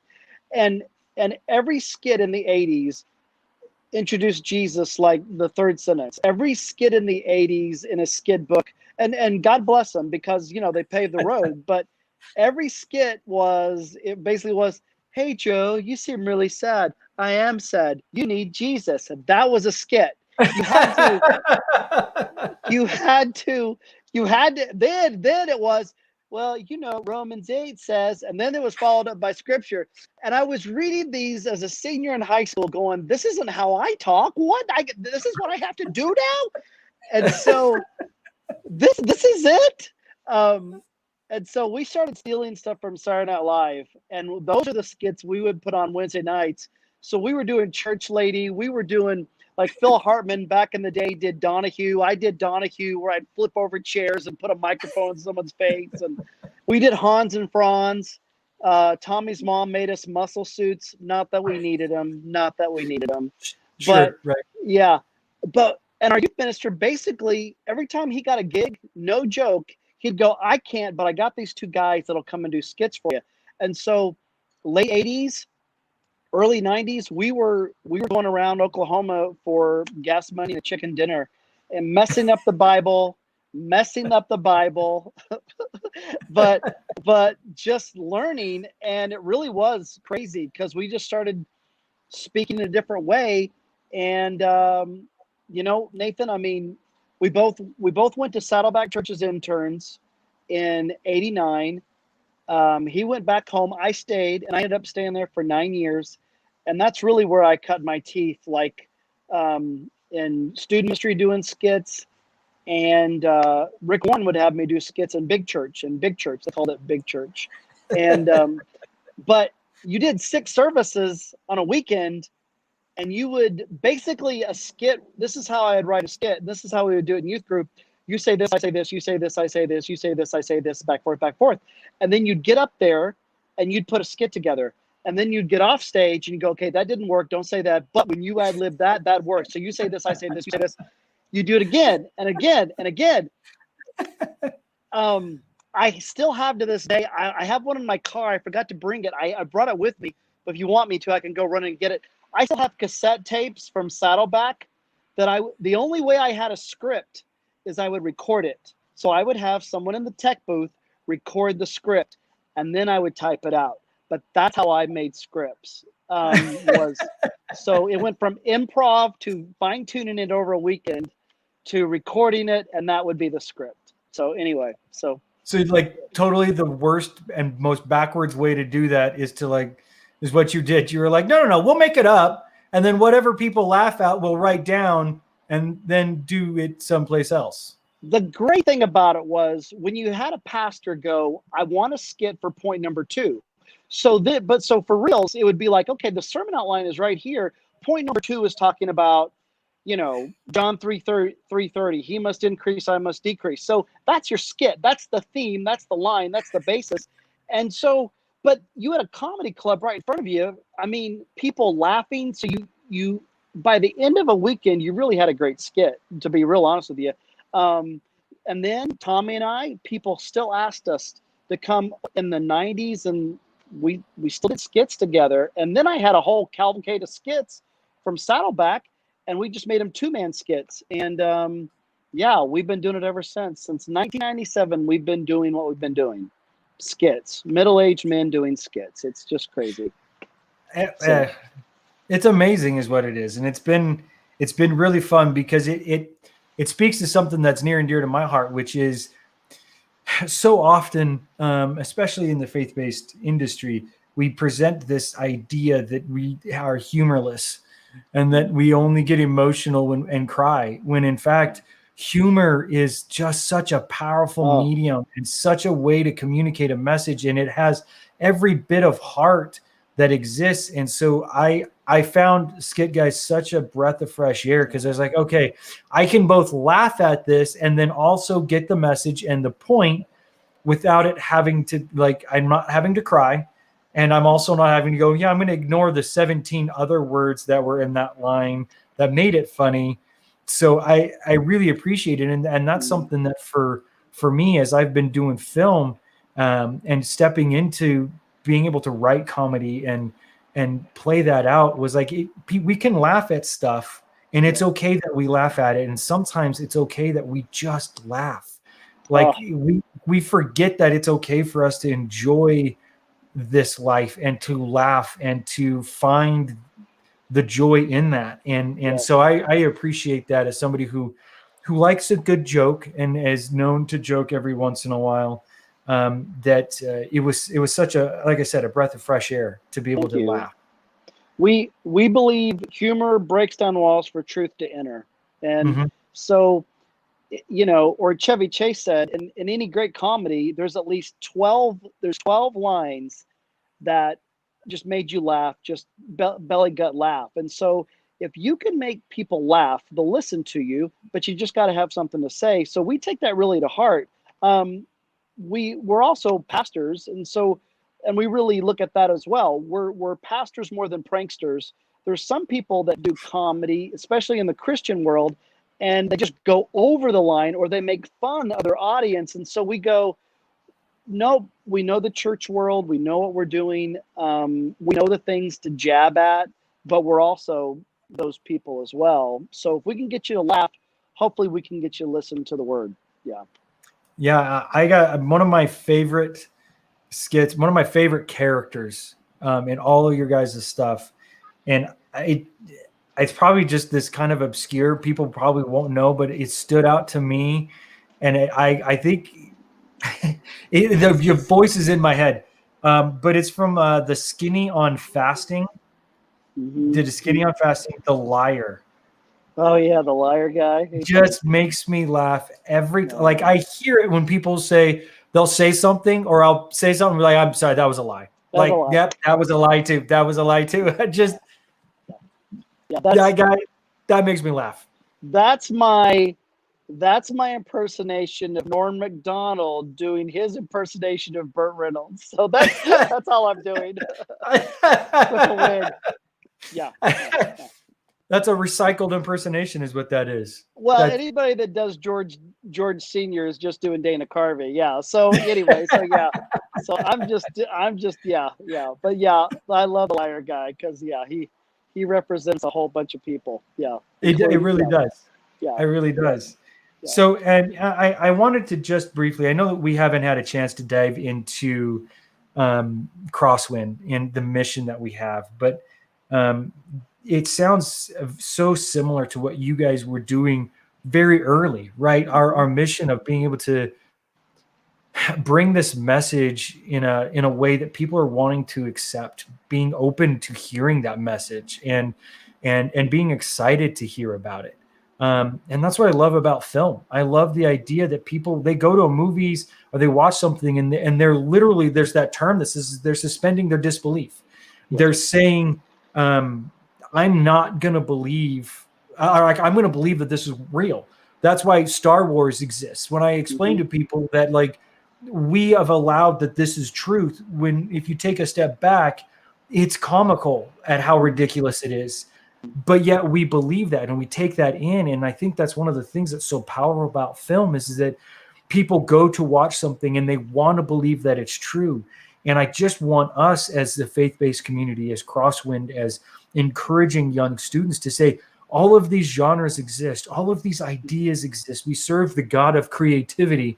I mean, that was his first act, was to create, go spread this wonderful news in a medium that people are wanting and they're accepting it. They're excited about it. And so I think your story about how Skit Guys came about just applies so well, and how you were trying it and testing it and saying, I mean, it's no different than people going, okay, people are actually going to watch a horror film. Okay, well, then we should make a really great Christian horror film. If they're going to watch it, they're opening for that. How do we communicate that message to them? It's like comedy. So I think I appreciate what you guys have done for that. And you guys have stepped into the film world. I don't know how much can be discussed, but I know that there's stuff coming out. and things. Well, Nathan, let me say first of all, what you do, like I love it because I love your heart. I love your vision. I love what your ministry is doing, and we should support it. You know, people don't care how much we know until they know how much you care, and it's obvious that you care because Mm. you go to the front lines, you keep pouring it out. And here's something crazy. We, even as believers, we will limit our bar of morals and what we want just to go see entertainment. I mean, well, Mhm. what's in that movie? Okay, I'll go. And the fact that you're going, no, here's the bar. Where's my hand? So here's the bar. It's way up here instead of way down here. I love that. For you, it's not bait and switch. For you, it's not, hey, let's compromise on this just so we can get this. But Mm. it's like, let's go make excellence. Let's go make excellence for God. And that's why everyone should donate. That's why everyone should go. Let's put our money into this monthly. So we can see great things happen, because we do the possible, we allow God to do the impossible. And that's what I love that you're doing. I love that. That was awesome. Thank you. I appreciate that a lot. Well, I mean, what you and Leland on was Sleeper Agent your last movie? Was that the one? That's the one. It's so Yeah. good. So good. Oh my gosh. So good. I don't know what to do right now. This is like, I've gotten to the skit guy seal of approval. That makes me feel me feel so good. Well, that's nothing. It's so good. It's so good. And we did a movie called Family Camp. Gigi is in it. She plays my wife. And it's about two families that go to camp, and one is overly religious, and the other one is kind of minimal, kind of a CEO, Christian, Christmas and Easter only CEO. Gotcha. Yeah, and so, but they end up sharing a yurt together for family camp, and hilarity and hijinks ensue. A little bit of great outdoors, a little bit of just those fun movies that you experienced in the 80s, but total God theme, total God vein all the way through it, of how these two men basically end up changing. So it's been a lot of fun. Sony Provident got behind it, and it really did. It's taken like 7 years to make.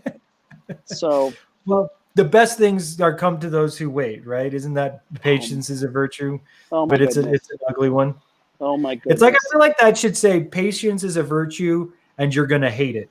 Like there's like an asterisk right next to it. It's like, this is the worst. Yes. They even we filmed last June in the height of COVID, and I think we were the only movie in America that filmed, and there was one in Europe that was being filmed at the same time. But SAG basically put out right before we started to film. We filmed here in Guthrie, Oklahoma. They sent out a letter to everybody saying, "Do not be a part of this movie." So it was a big deal. It was a big deal, but we powered through it. So yeah, you did. yeah. I'll be honest with you. Gigi's a really good friend of mine, and she would send me images from set, like behind and I'd just be like, wow, that's what a real movie looks like.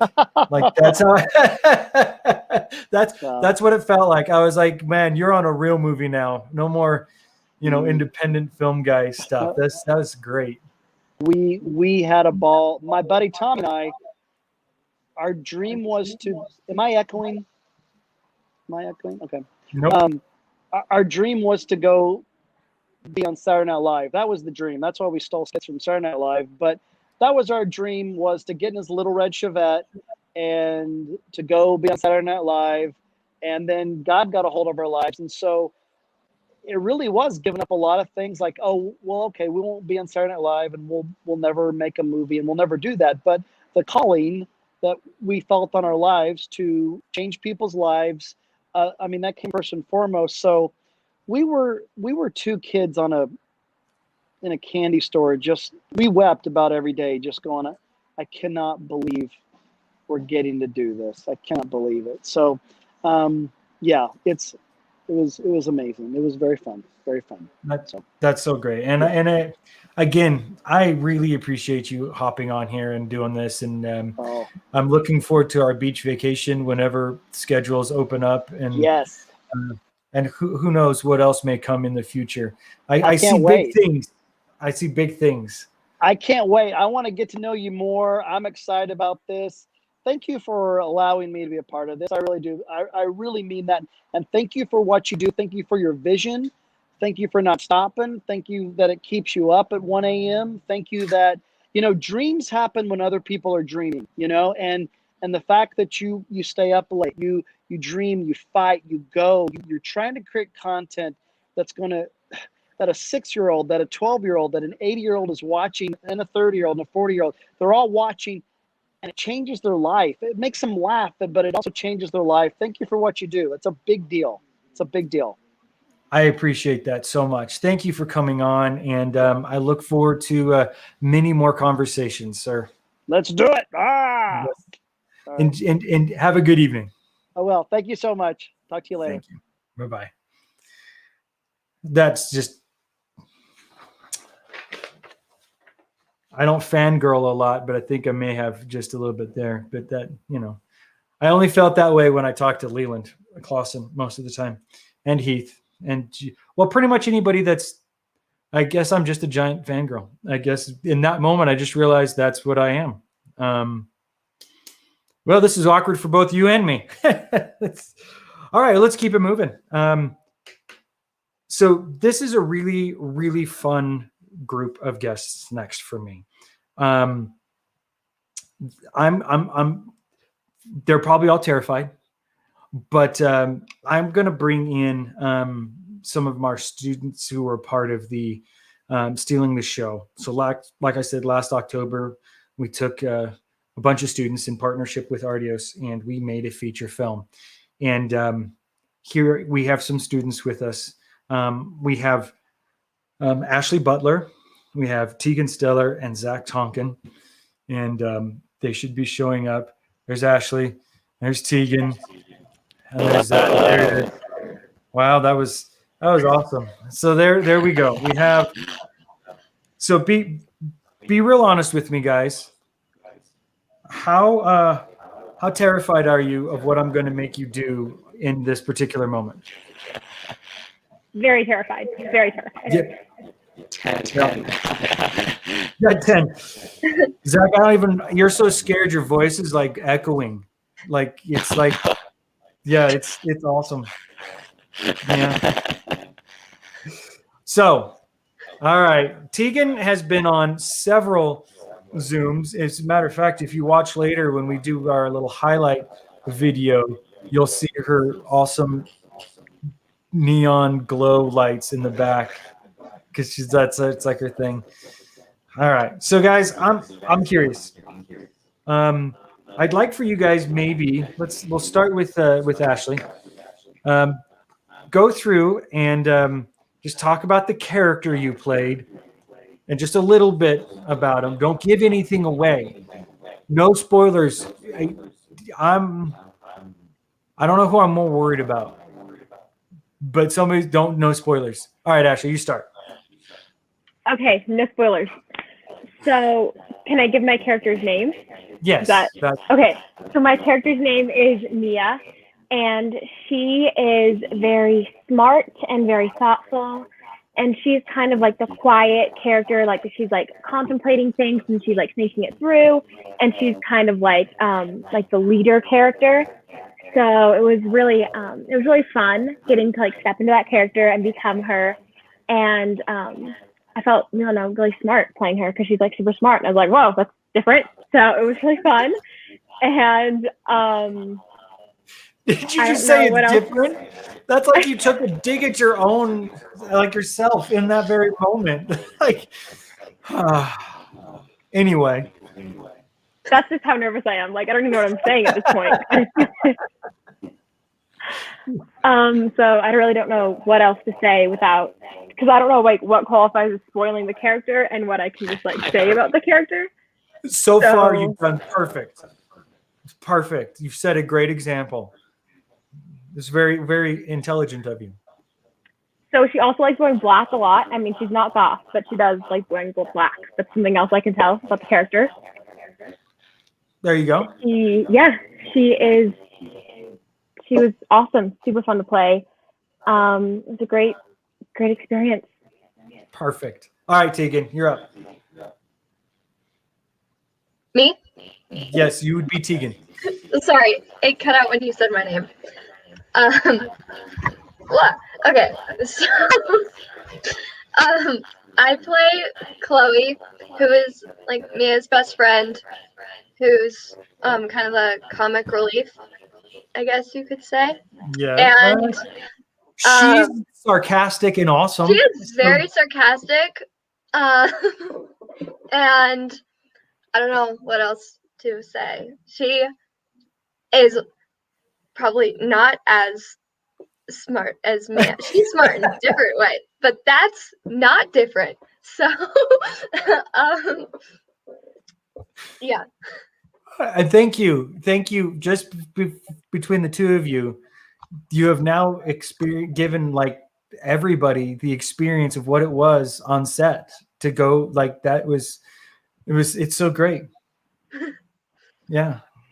At this point, I go to Zach, but I think he's trying to figure out what may be going on with his mic. So he's just going to sit there in a really nice looking shot and smile, and we'll come back to Zach. I'll speak. Zach played the driver guy. He was the set builder. He was the handsome new stranger. I can say that now that I get to say it. And he is the subject of quite possibly my favorite line in the entire film, delivered by Tegan, so in every film, I always write somebody who's as sarcastic like me, that there's always like that's me. That's what I would say. Tegan got to play Chloe, which was me in girl form. This is falling apart very quickly. But she delivers the best line ever because he's the set builder, and she says to Ashley, "That is one straight stud, if you don't mind my construction pun." That's my favorite. That's my favorite line. That may be one of my favorite, like, top 5 lines I've ever written. I giggle it every time. I'm like, that's so funny. Oh, that is funny. All right, so questions. What was it like being on a film set? Like, I know we had some good things and there were some hard things, right? But what was it on set that stood out to you guys? Well, can I talk first? Okay. Well, it was a really like great community, and it just felt like one like big family, and it was just really fun to just get to be with all these people like every single day doing what I love, which is acting. And then I was also on the hair and makeup team, which is also really fun. So it was just probably one of my favorite experiences I've ever had. It's a good answer. You get extra credit. Thank you. Ashley? I'd say it was like kind of like a dream come true. Like, it was absolutely amazing. The community, like Tegan said, was so good because like we prayed all the time. Like, people were constantly like encouraging each other and like being like, "Good job, you did so good," or like, "I'll help you with that, I'll help you carry that," or yelling whatever the line was. It's not spike. Point. It's point. That's the one. Yelling point like super loud. It was just like a really good team. It worked really well. I just remember like the first time that the camera went on, I was like terrified. I was like, "Oh my gosh, this isn't actually happening. Are we like actually doing this? Is this like actually happening?" You're like, "Okay, ready, set, go." And it was amazing and terrifying. And like as we kind of like got into like the groove of things and like figured out what we were doing, it became easier and easier. But like overall, it was just a great experience, and just like working with my friends in like a different way, and just like really seeing everyone's like personality like come out. And it was an amazing experience. Yeah, Ashley and I had been talking like while you guys were filming the first shots that we weren't in. We were like, it feels like we're at like the top of a roller coaster, you know, when it's like about to just go like at the drop off, but you're just like waiting. That's what it felt like at the beginning.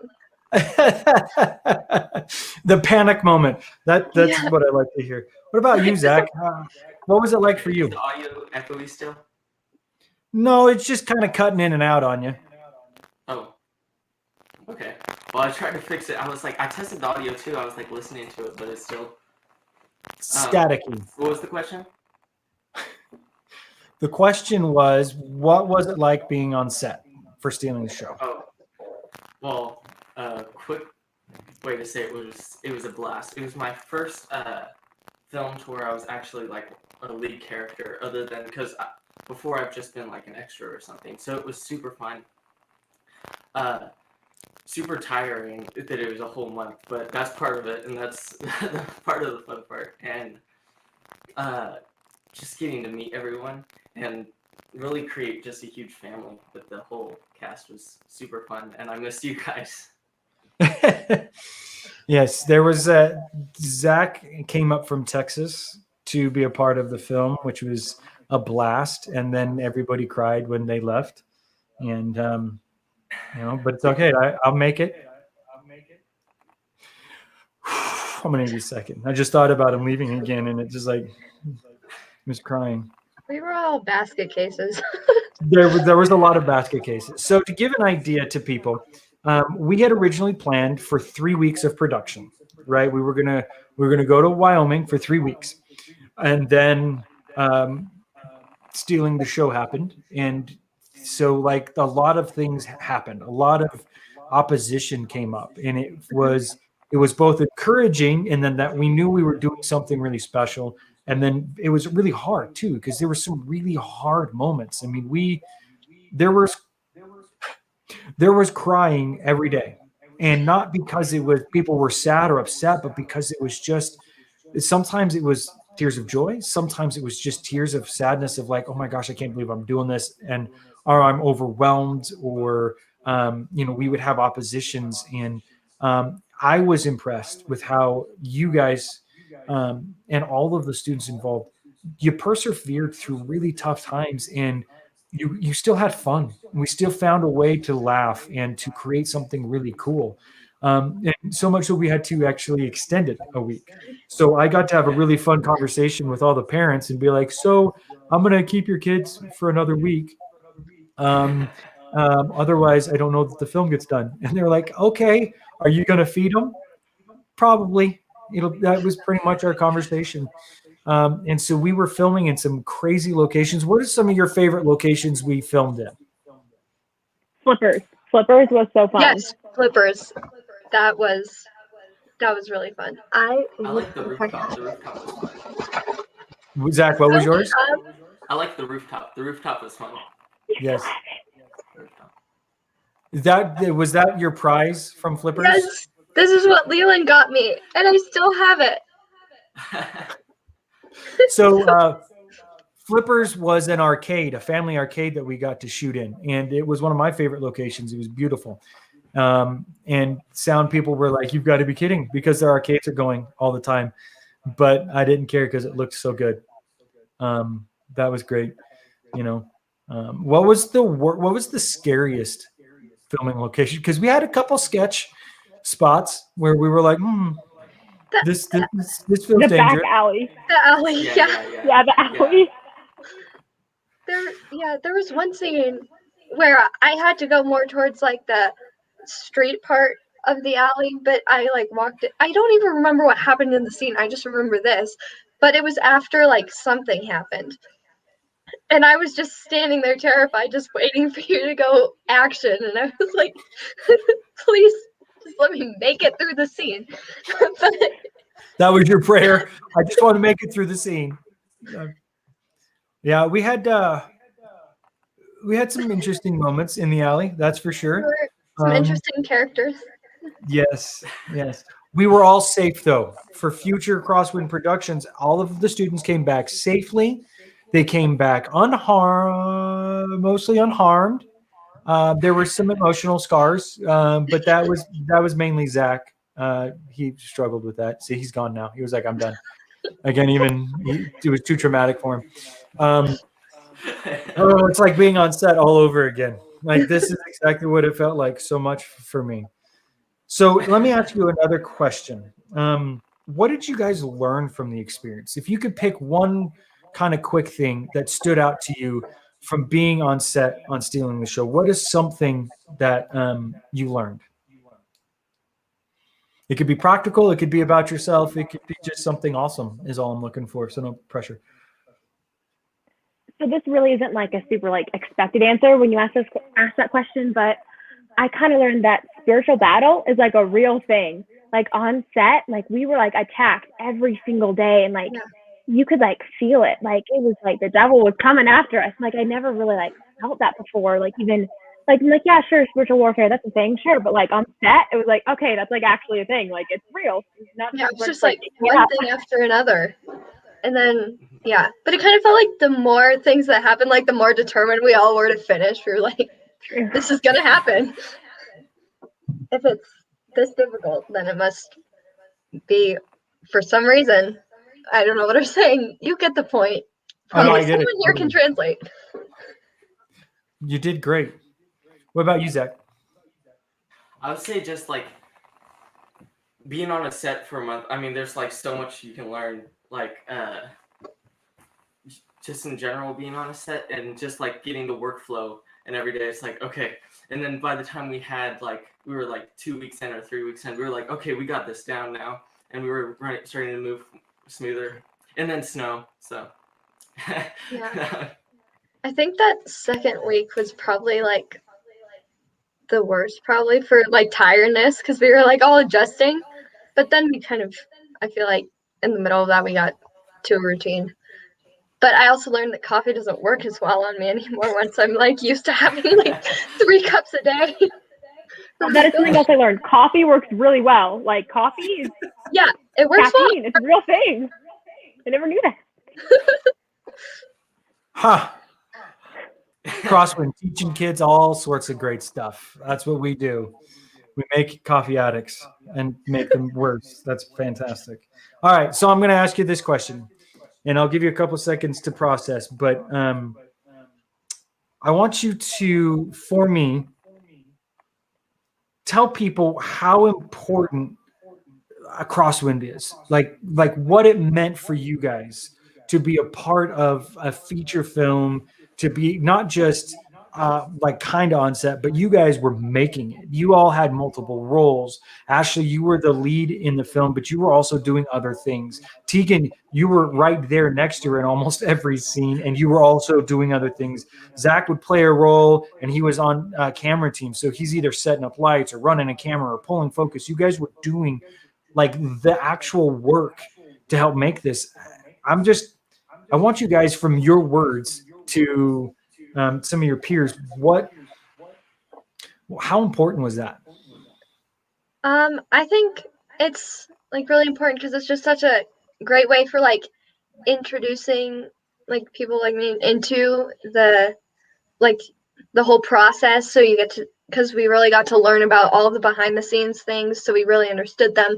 And then also with just this community, since it was like everyone was so like we all just worked together so well, and since it was like a Christian movie, it was like a really good way to start out. Losing track of my train of thought. You did good. That was great. That was great. I feel like it was like an amazing opportunity because like how often, like when do you hear of like a production company being like, yes, we're gonna have a bunch of students come and make a film and like cast them, like that? I've never heard of that before in my life. And then when I heard about that they were doing it through audio, so I was like, oh my goodness, this is like absolutely amazing. And so just like that opportunity and that chance, like I don't think any secular production company would like really go out and do that, but like a Christian company, like they did. And so it kind of shows that like when you're doing this for the Lord, it really doesn't matter. Like, it's not about the like the glam and like, oh, like the best actors you can find or the best whatever. It's like you're doing it for the Lord, and you want it to be like good quality, obviously, but you want to like most importantly touch people and like through the film and also on set. Like it's like both important, and like I don't know, it was like a really good like spiritual like I don't know, just like getting closer to God on set for me personally, like really like relying on Him. Whether it was like lack of sleep or like, oh my gosh, I forgot my line or whatever it was. it was really just like praying before every scene, like, Lord, I want this scene to be for you. Cause it's also like, I didn't want to be all like prideful, like sometimes when you are on set and you are like on the movie, like obviously it's my first time ever, so like first experience, but I didn't want to be like super prideful or like anything like that at all. So it was just like, God, like when they see the film, I don't want them to see me, but like you. And that probably sounds like really cheesy, but like that's what I had to think about and just like pray. So I think it was really like getting closer to God on set and getting closer to my friends. And like what Tegan said, learning about the film industry, which is absolutely amazing because there's like so much that I didn't know, like the camera and lighting and like what like a hot brick is, and they like would yell all these things like a stinger or whatever it was, points. And I was like, what are they saying? I don't understand. But learning everything, it was like a learning opportunity and just growing closer to God. So it was amazing. All right, Zach, go ahead and take us out.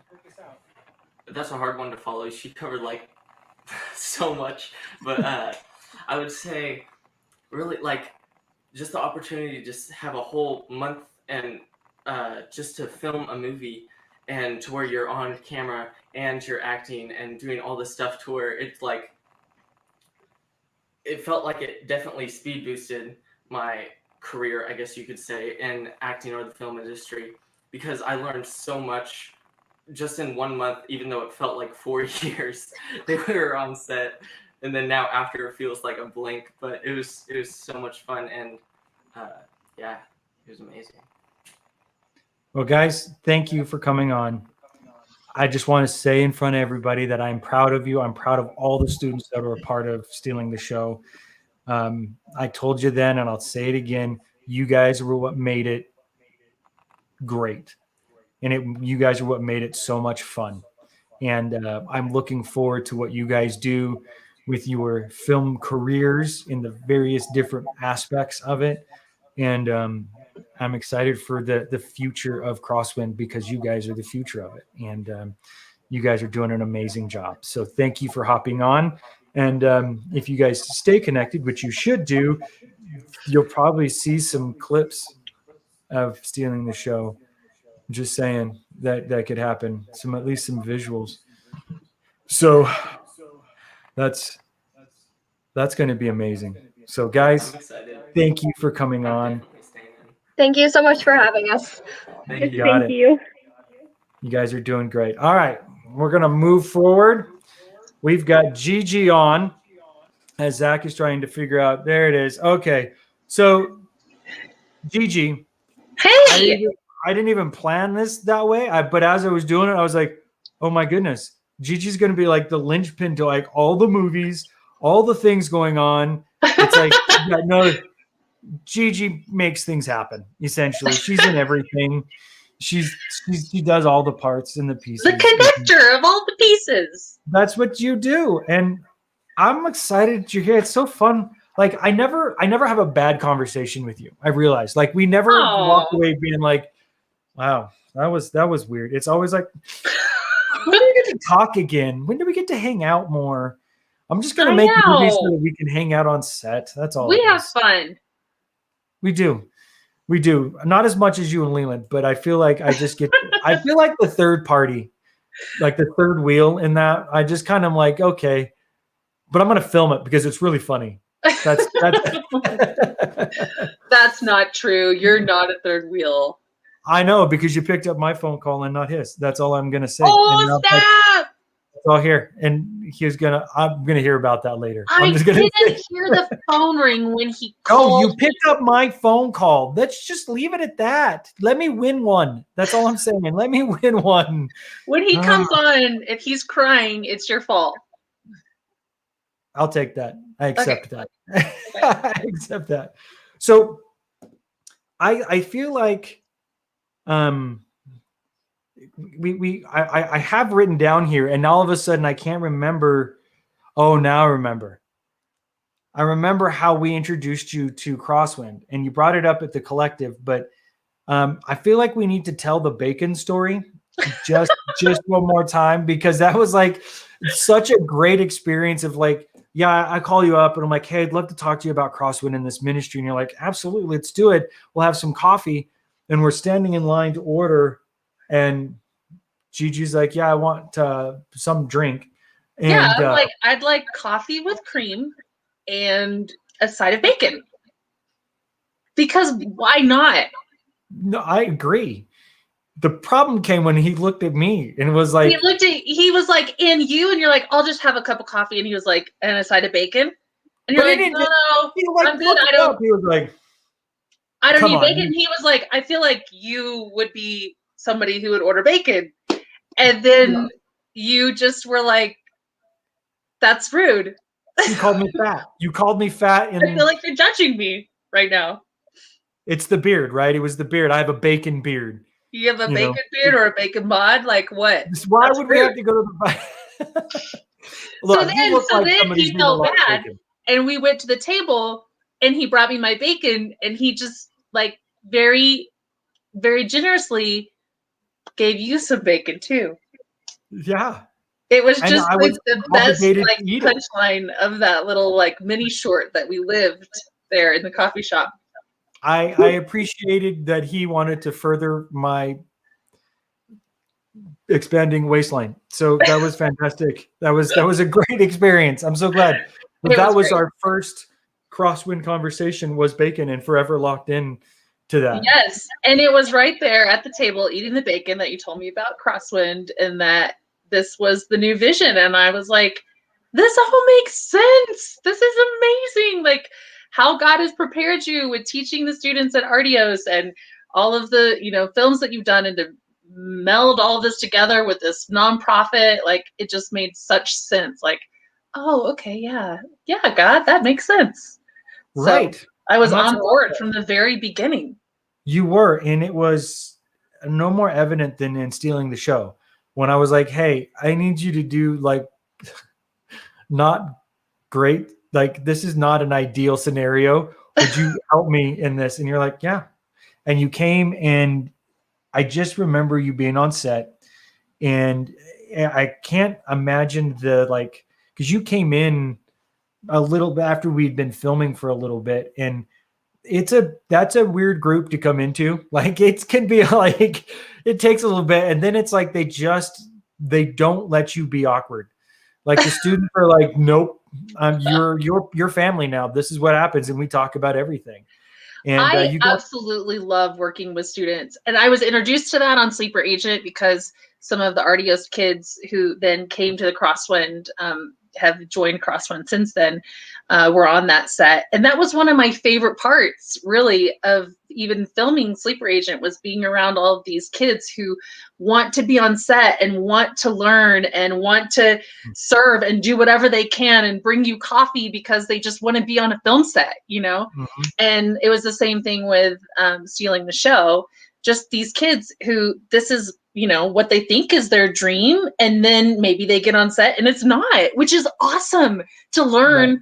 Maybe this isn't for me, or to learn, wow, I'm really passionate about this. And this is really something that I feel like God's calling me to do, which they would, just that opportunity alone to be on a film set at that age is like so unbelievably cool. Yeah. And you said it so great. The idea of Crosswind is to say, okay, here's a free, easy place for us to learn this, to explore this, and to do it without having to compromise anything, and know whether or not this is something that God's calling you to, or if you just really like it, or whatever, and to even try and get training involved with that and exploring that further. And not only in like a safe environment, but in a godly environment where they're encouraged every single day in prayer and Bible time, and like to know that that's all part of the filmmaking process, or that it can be, is also really, really beautiful and such a cool experience for them. And you do such a great job at leading them in that way.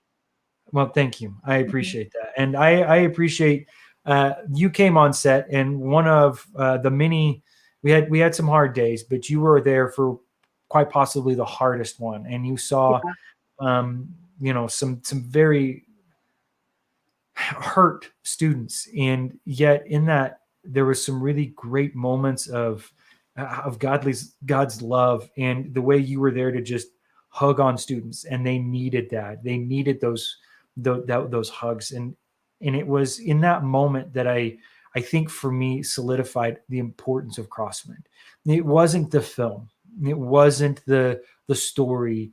It was that moment of pain where people were like, we're on film set, but this happened and we need to be together and we need to encourage each other in that. And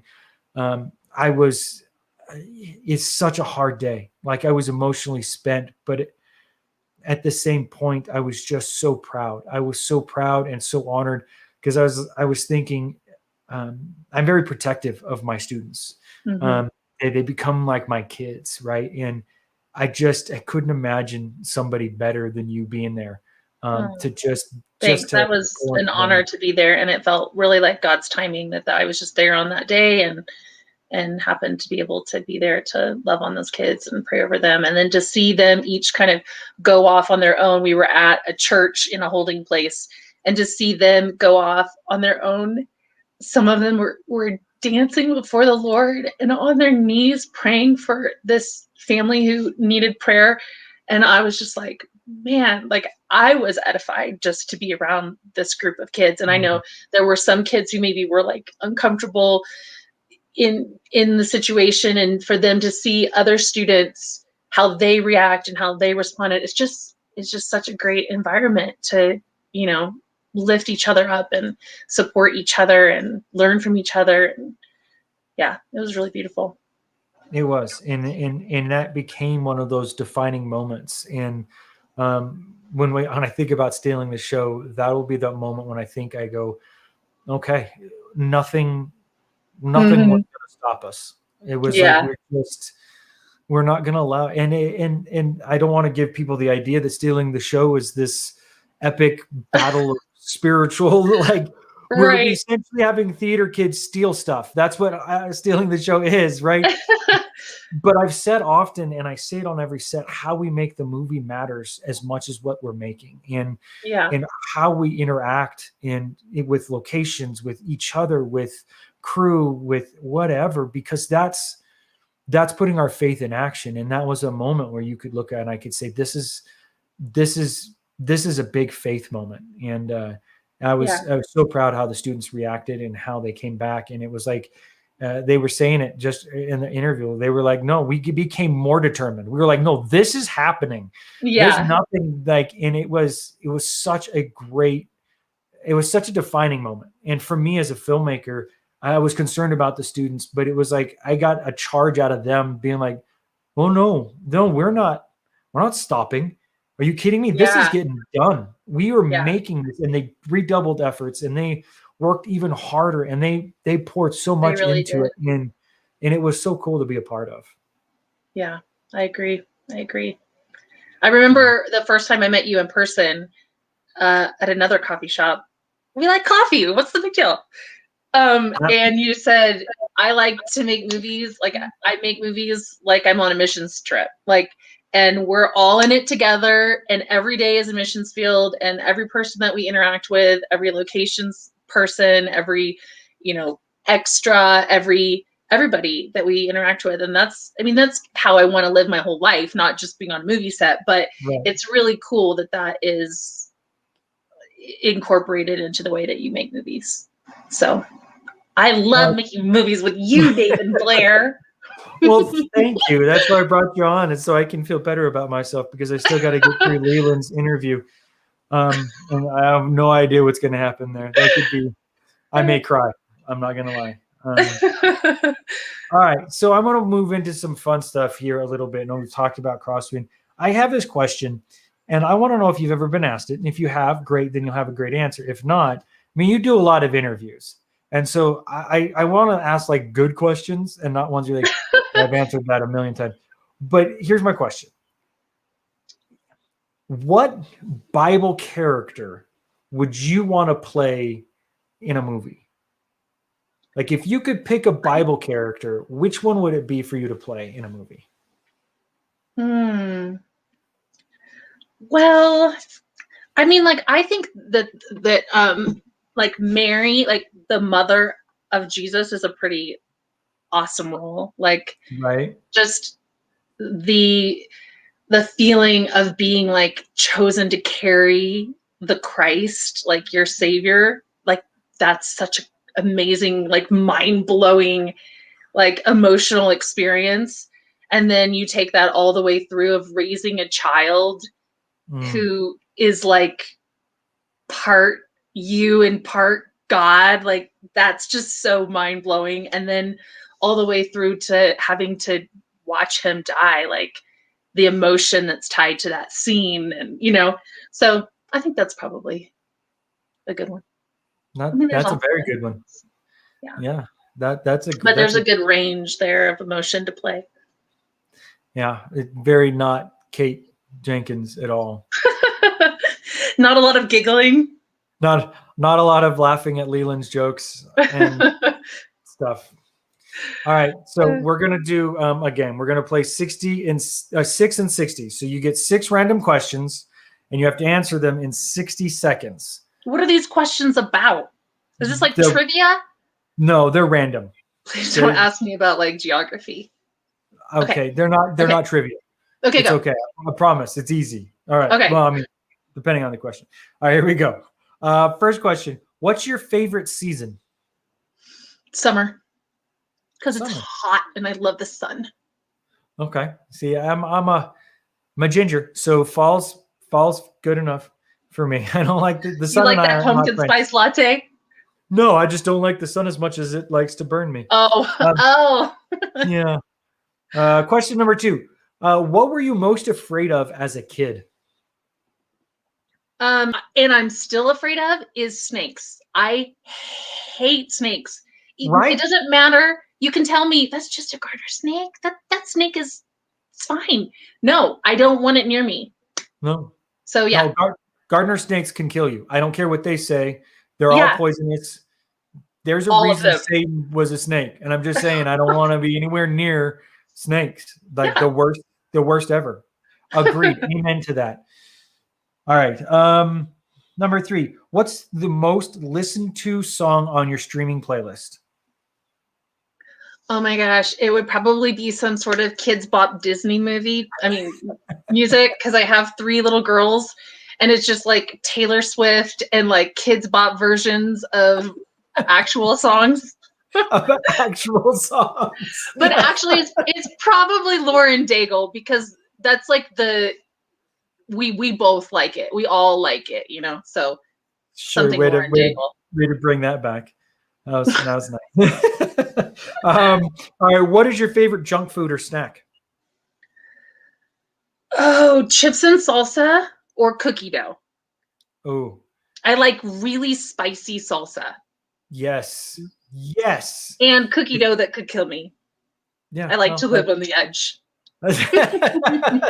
That's right. Like I'm either gonna die from the salsa or the cookie dough, so I'm gonna have both of them tonight. From an ulcer, from the spice, or That's the right. egg salmonella. It's fine.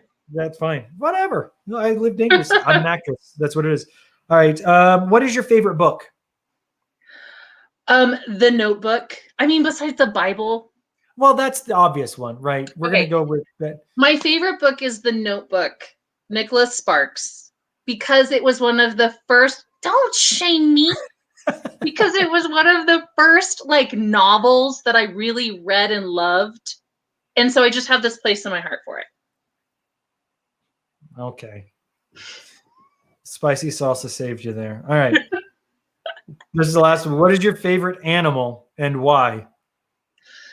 I get asked this by my kids like every couple of weeks because they need to know because they're drawing something. And it's a dog. Because dogs are the best. Word. And if you say like exotic animal, it's a zebra because I love black and white stuff and zebras are just beautiful. But when it comes down to it, dogs are the best animal. Okay. They just are. That's the end of the story. I'll give you that one. I like dogs as well. Gigi, thank you for coming on. Thank you for just all the support, and I'm excited for people to see you in stealing the show because you gave that little role so much more. And I thank you for putting up with me as your scene partner in some of those moments where I was like, I don't know what I'm supposed to do right now. My brain can't handle everything. Not like you had a lot of things on your plate. I know, but it was like, yeah, I felt bad at times because it was like, she's worked with Leland, and now you've worked with Eddie, and you've worked with like all these really funny people. And I was like, I'm not even trying to be funny here. I have to be like serious. This is weird. Yeah, But we didn't really have any funny scenes. They were more like no, business. we were making business. everybody else feel awkward, Mhm. which felt good too. That was fun.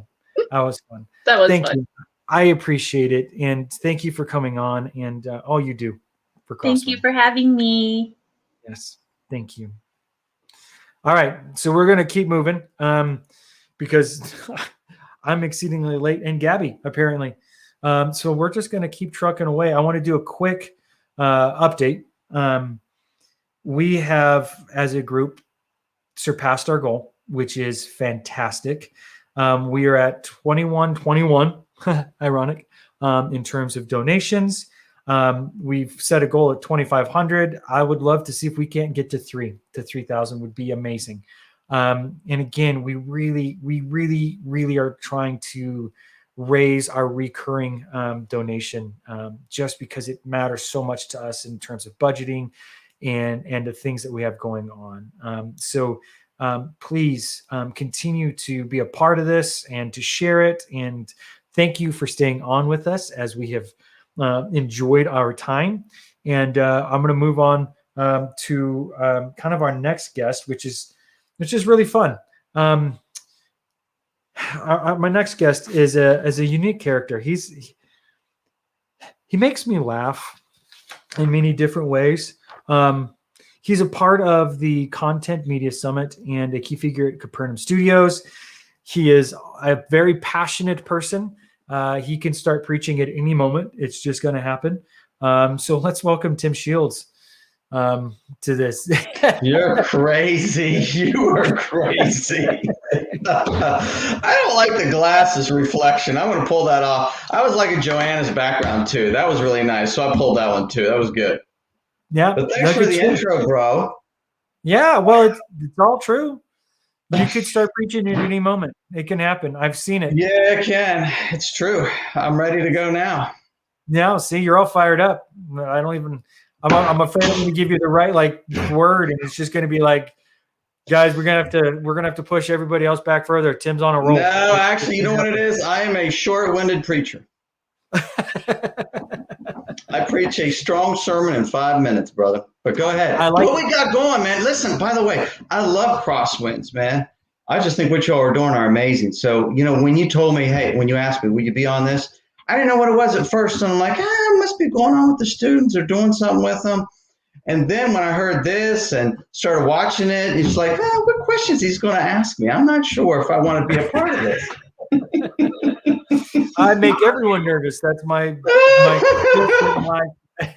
it's just to make everybody go. Oh my goodness. Right now. Okay, brother.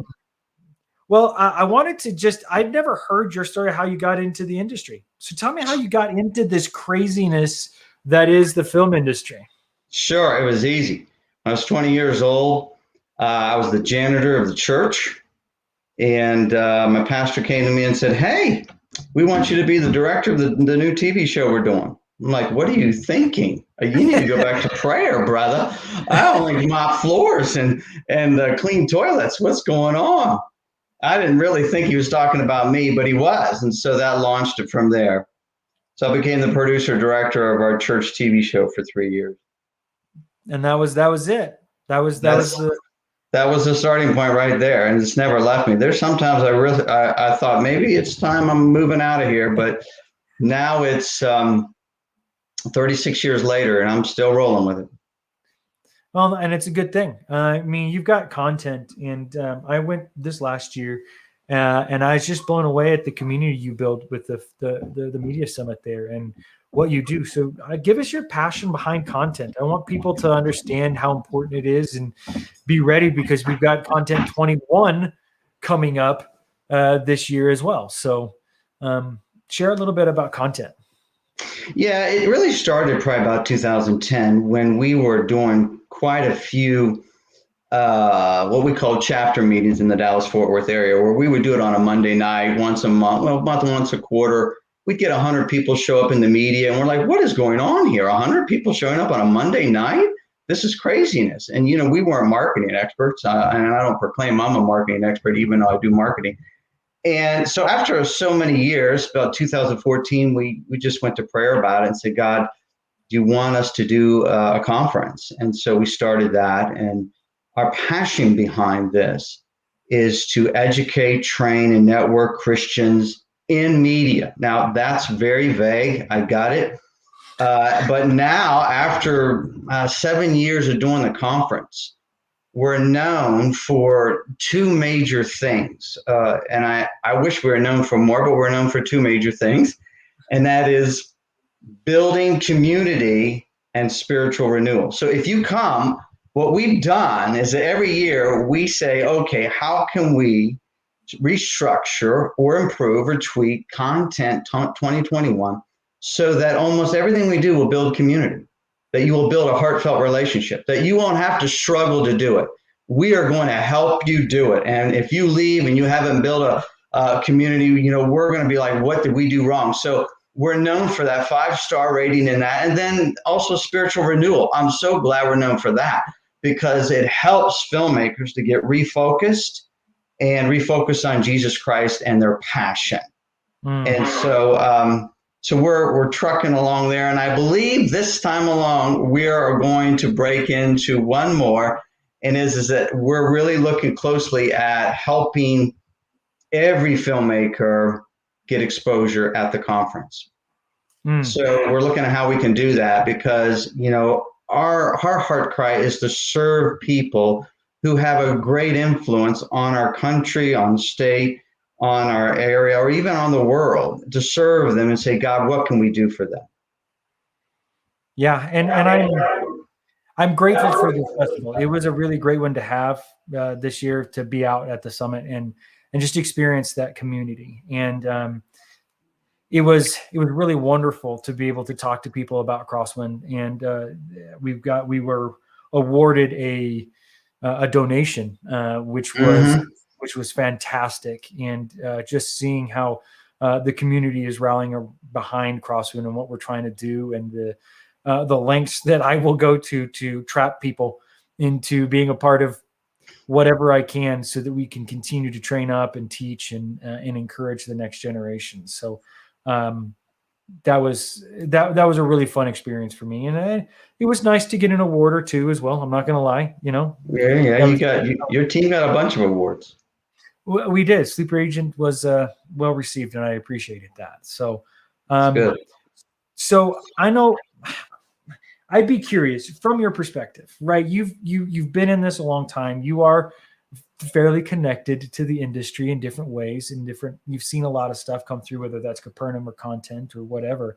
When you think about something like the mission of Crosswind, encouraging, inspiring, and training up that next generation and creating content for that, how does that hit you? Do you see that as not just a noble, but obviously a needed thing that I feel like it is?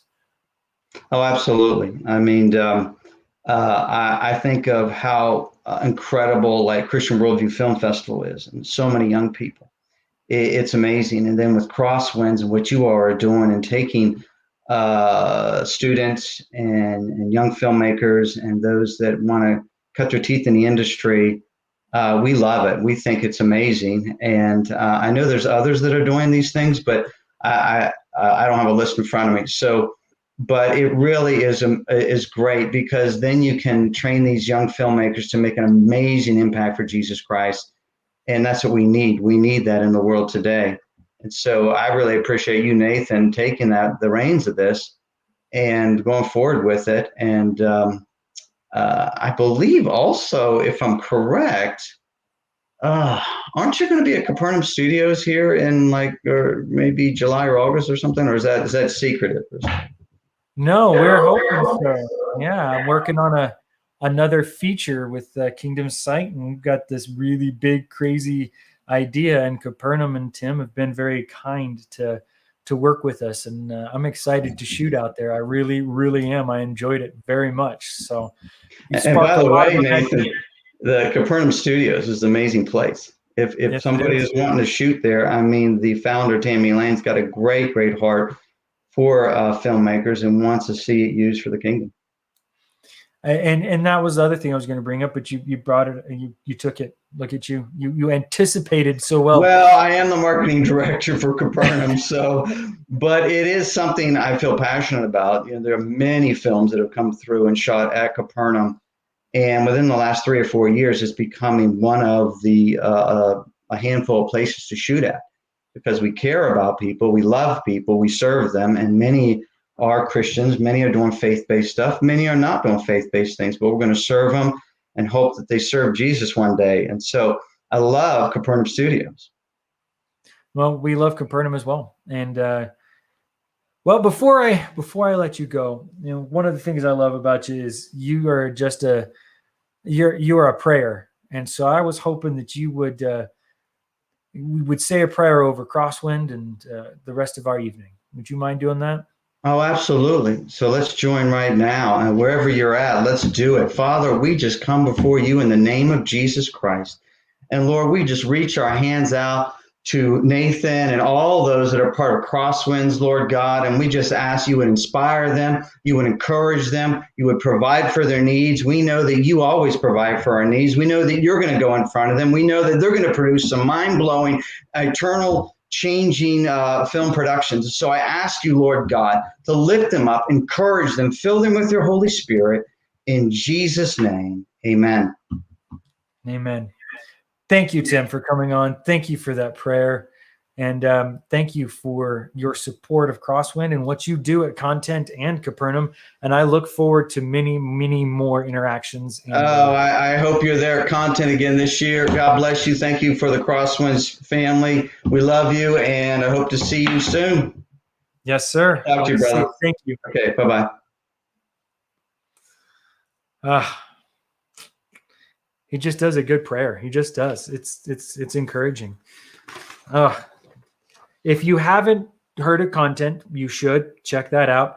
You should also take a look at Capernaum. If you're shooting a movie, they have some really cool stuff. We were planning on shooting a colonial scene, a zombie apocalypse scene, some sci-fi stuff, some period piece stuff, all in one location at that studio. And they are really great to work with. So there's my plug for Capernaum. You know, I like plugging all sorts of things. It's what I do. All right. So I'm going to continue to move on. We're going to move on. So my next guest is a former professional athlete, now finding success in the film and television as an award-winning actor with films like Courageous, War Room, Unbridled, God's Compass, and the recently released My Brother's Keeper. He is a wide-ranging actor, a huge advocate for clean family entertainment, and enjoys creatively getting involved in the philanthropic efforts around the world. Please welcome Mr. T.C. Stallings. Hey, brother. Hey, how's it going? Hey, it's good. How about yourself? I'm doing this thing, so I'm tired. But I heard you got your goals, so you're doing pretty good. We are. God has been very gracious, and people have been very generous, and so I'm hoping to go above and beyond. Yes, above and beyond. That's right. Thank you for hopping on and doing this. I appreciate it. Oh, no problem, man. It's an honor anytime you ask to do anything when people want to hear anything you got to say, and you pray about it, and if it's the schedule's open, the Lord say do it, and there's a purpose for it. That's what really always gets me excited. So who knows why the Lord says sit down and have the chat, but I can tell you it's purposeful. So that excites me. Well, that excites me too. I'm excited that you're excited, that God's excited. I think that's how we'll work with that. That's how we'll work with that. So I have to say this because Leland Clausen, we had a Zoom when we're talking about a project that we might be working on together, and Leland was just he was geeking out that you played in the CFL. And okay.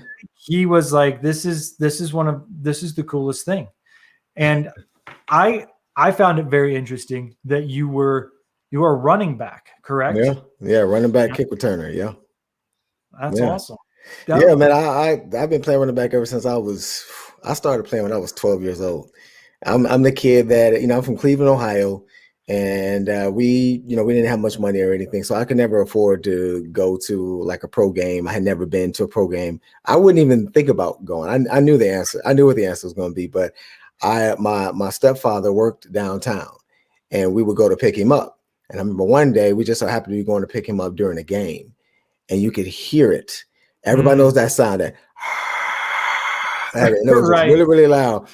And we were walking right by it, and I just remember I was in my own little world, and I was just like, you know what, I might not ever be able to pay to get a ticket to get in and see a game. And I said that's fine, because one day I'm gonna be playing in there. And I started playing football, and my pro dreams kind of started, right there. So, the CFL was huge for me. I remember when I first got the call to go to the team, I was floored. It was a dream come true for me. That's awesome. Yeah, I mean, I can't imagine the years spent working, training, playing, dreaming, and then being able to go and actually play the sport. That's would be so amazing. Man, it's funny. I know for every athlete who's listening will understand what I'm getting at. It hits differently depending on how you got there. If if you've been playing all your life, and you every year you've done well, and then you get out of college and you're in your last year and everybody says you're going to be first round pick, you kind of know what's going to happen. I'm not saying it takes any sting off of it, but you kind of know what's going to happen. It's just a matter of time, and then boom, it happens. Well, for somebody like me, I was projected to go in the NFL in all kinds of different low to late rounds. It didn't happen. I got undrafted. I had to keep working. And then, I went to a workout, a private workout. Now, before I got invited to this workout, I was playing in the Arena Football League, and I got hurt 2 days before that workout. And me and my wife was praying about if I should even go. And I'm just like, I got this messed up ankle, and then we prayed about it. So just go anyway. I went to the workout, and over the 2 days, it started to feel a little bit better. But when it was time to go and train for the team, I just taped it up, and I was just like, Lord, be with me. I went out there and tore it up, and I got signed a couple of days later. So when you make, so imagine what that phone call was like for me, being that my road was just a lot tougher than just, the sweet road, and nothing against the sweet road. I mean, I love it. But it means a little bit more when you just got to really, really, kind of get it the way that I got it. So I never forget that. It was cool for me and my family. I bet I don't have anything I can equate to that. I've never gotten a phone call anywhere near that. Like my favorite phone calls have been like, the pizza's ready. Okay. Well, yes. I think you do got something. If you think about like me being a filmmaker myself and a guy that know what it takes to get a film off the ground, just think about go back to when you first started thinking about, hey, I want to make a movie one day. And this one, for everybody who may not understand everything that goes into it, is one thing when you put that first line down, when you put fade in and you start writing the script. When you get to the point to where you actually are shooting something and it's in the can and it's done, and then you see it there, that feeling right there, that's similar. You can use that. I think the feeling for me when we talk about that is we've always tried to do a big red carpet premiere for our films, just to have as much fun as we can with it. And I always get emotional when I see the actors' names on the screen. When I see what their name up there and knowing the effort that they've put into it, and then you see the crew names, and I just think that's just so fun for me. I love that more than anything. That, and when people actually laugh at the jokes or they get the moments and the intensity, those are the ones where I'm like, okay, that was good. I'm glad that came together the way we wanted it to. So, yeah, absolutely. And nobody's going to feel that more than the people involved either, because a lot of people don't know the work that go behind it. They just enjoy the finished project, which is fine. But yeah, the cast and crew, when we watch it and we see it, it's just like, oh man, it's finally here. So yeah, those are definitely celebratory moments that you just don't want to take for granted. I try to never take them for granted, no matter how many films I do. Right. And then there's always those moments where you look at the scene and you go, you have no idea what happened just before that or just after it, or what's happening to make that scene even possible. Right. For sure. Yeah. So you've gone from the sports playing into this acting world to where now you have a Christian actors coaching program, Uncompromised. Talk about that a little bit. Yeah, I'm really excited about that. I mean, it's really simple. The story is about like 2019 or so, a couple years ago. I just decided to do a Google search. I'm out in Southern California. I'd been out there for I think about 7 years at that point, and I just know everything that I had went through as a Christian actor. Trying to be to hold on to your faith and hold on to your morals and still get work, and and I've just learned so much in terms of how to deal with it, and firsthand experience a lot of stuff learning on the fly. And I just decided to do a Google search for help for Christian actors. I typed that in, nothing. Came up blank. I'm like, okay, Christian actor coaching, nothing. Christian actor training. But if you put the word Christian in front of it, you get nothing. Now, of course, there's plenty of acting classes out there. I know plenty of people that take them, but when I jumped in one of them, on some online courses and stuff before, I wanted to test it out before I went into the actual places. The way they coach us, and I'm saying, when I say us, I'm talking about Christians. They don't water it down for you. Like, if it's going to be profanity, you're going to get it. If it's going to be nudity, you're going to get it, because their levels and their morals and their standards completely different. So there was nothing out there to coach a Christian the way a Christian needed to be coached, which would be with a Jesus first mentality. I give you the example of, if I was to ask, my normal regular coach, should I take a role? It got cussing in it, nudity, profanity, and it's all over the place. The average secular mainstream coach might just be like, well, what is it going to pay? That's what it comes down to. Whereas, I would tell someone, or a person, if a Christian coach is going to be like, would you do it if Jesus was there? With Jesus, what advice would Jesus give you? That's a completely different form of coaching. And so I was like, I don't think anything like that exists. So I kept searching, couldn't come up. And then the more and more I looked for it, I just felt like the Lord was calling me to do it. And so that's how Uncompromised Christian Actor Coaching was born. And, it's and again, when you make it something like this, I'm a realist. You look at like, okay, what do you price something like this? And I looked at what the comparable coaching was to what this stuff's like $1,000. Right. And I'm just like, ain't nobody gonna be able to, like, especially if you're coming up the way I'm coming up, you're not getting a whole lot of work at the time. So I'm like, you gotta.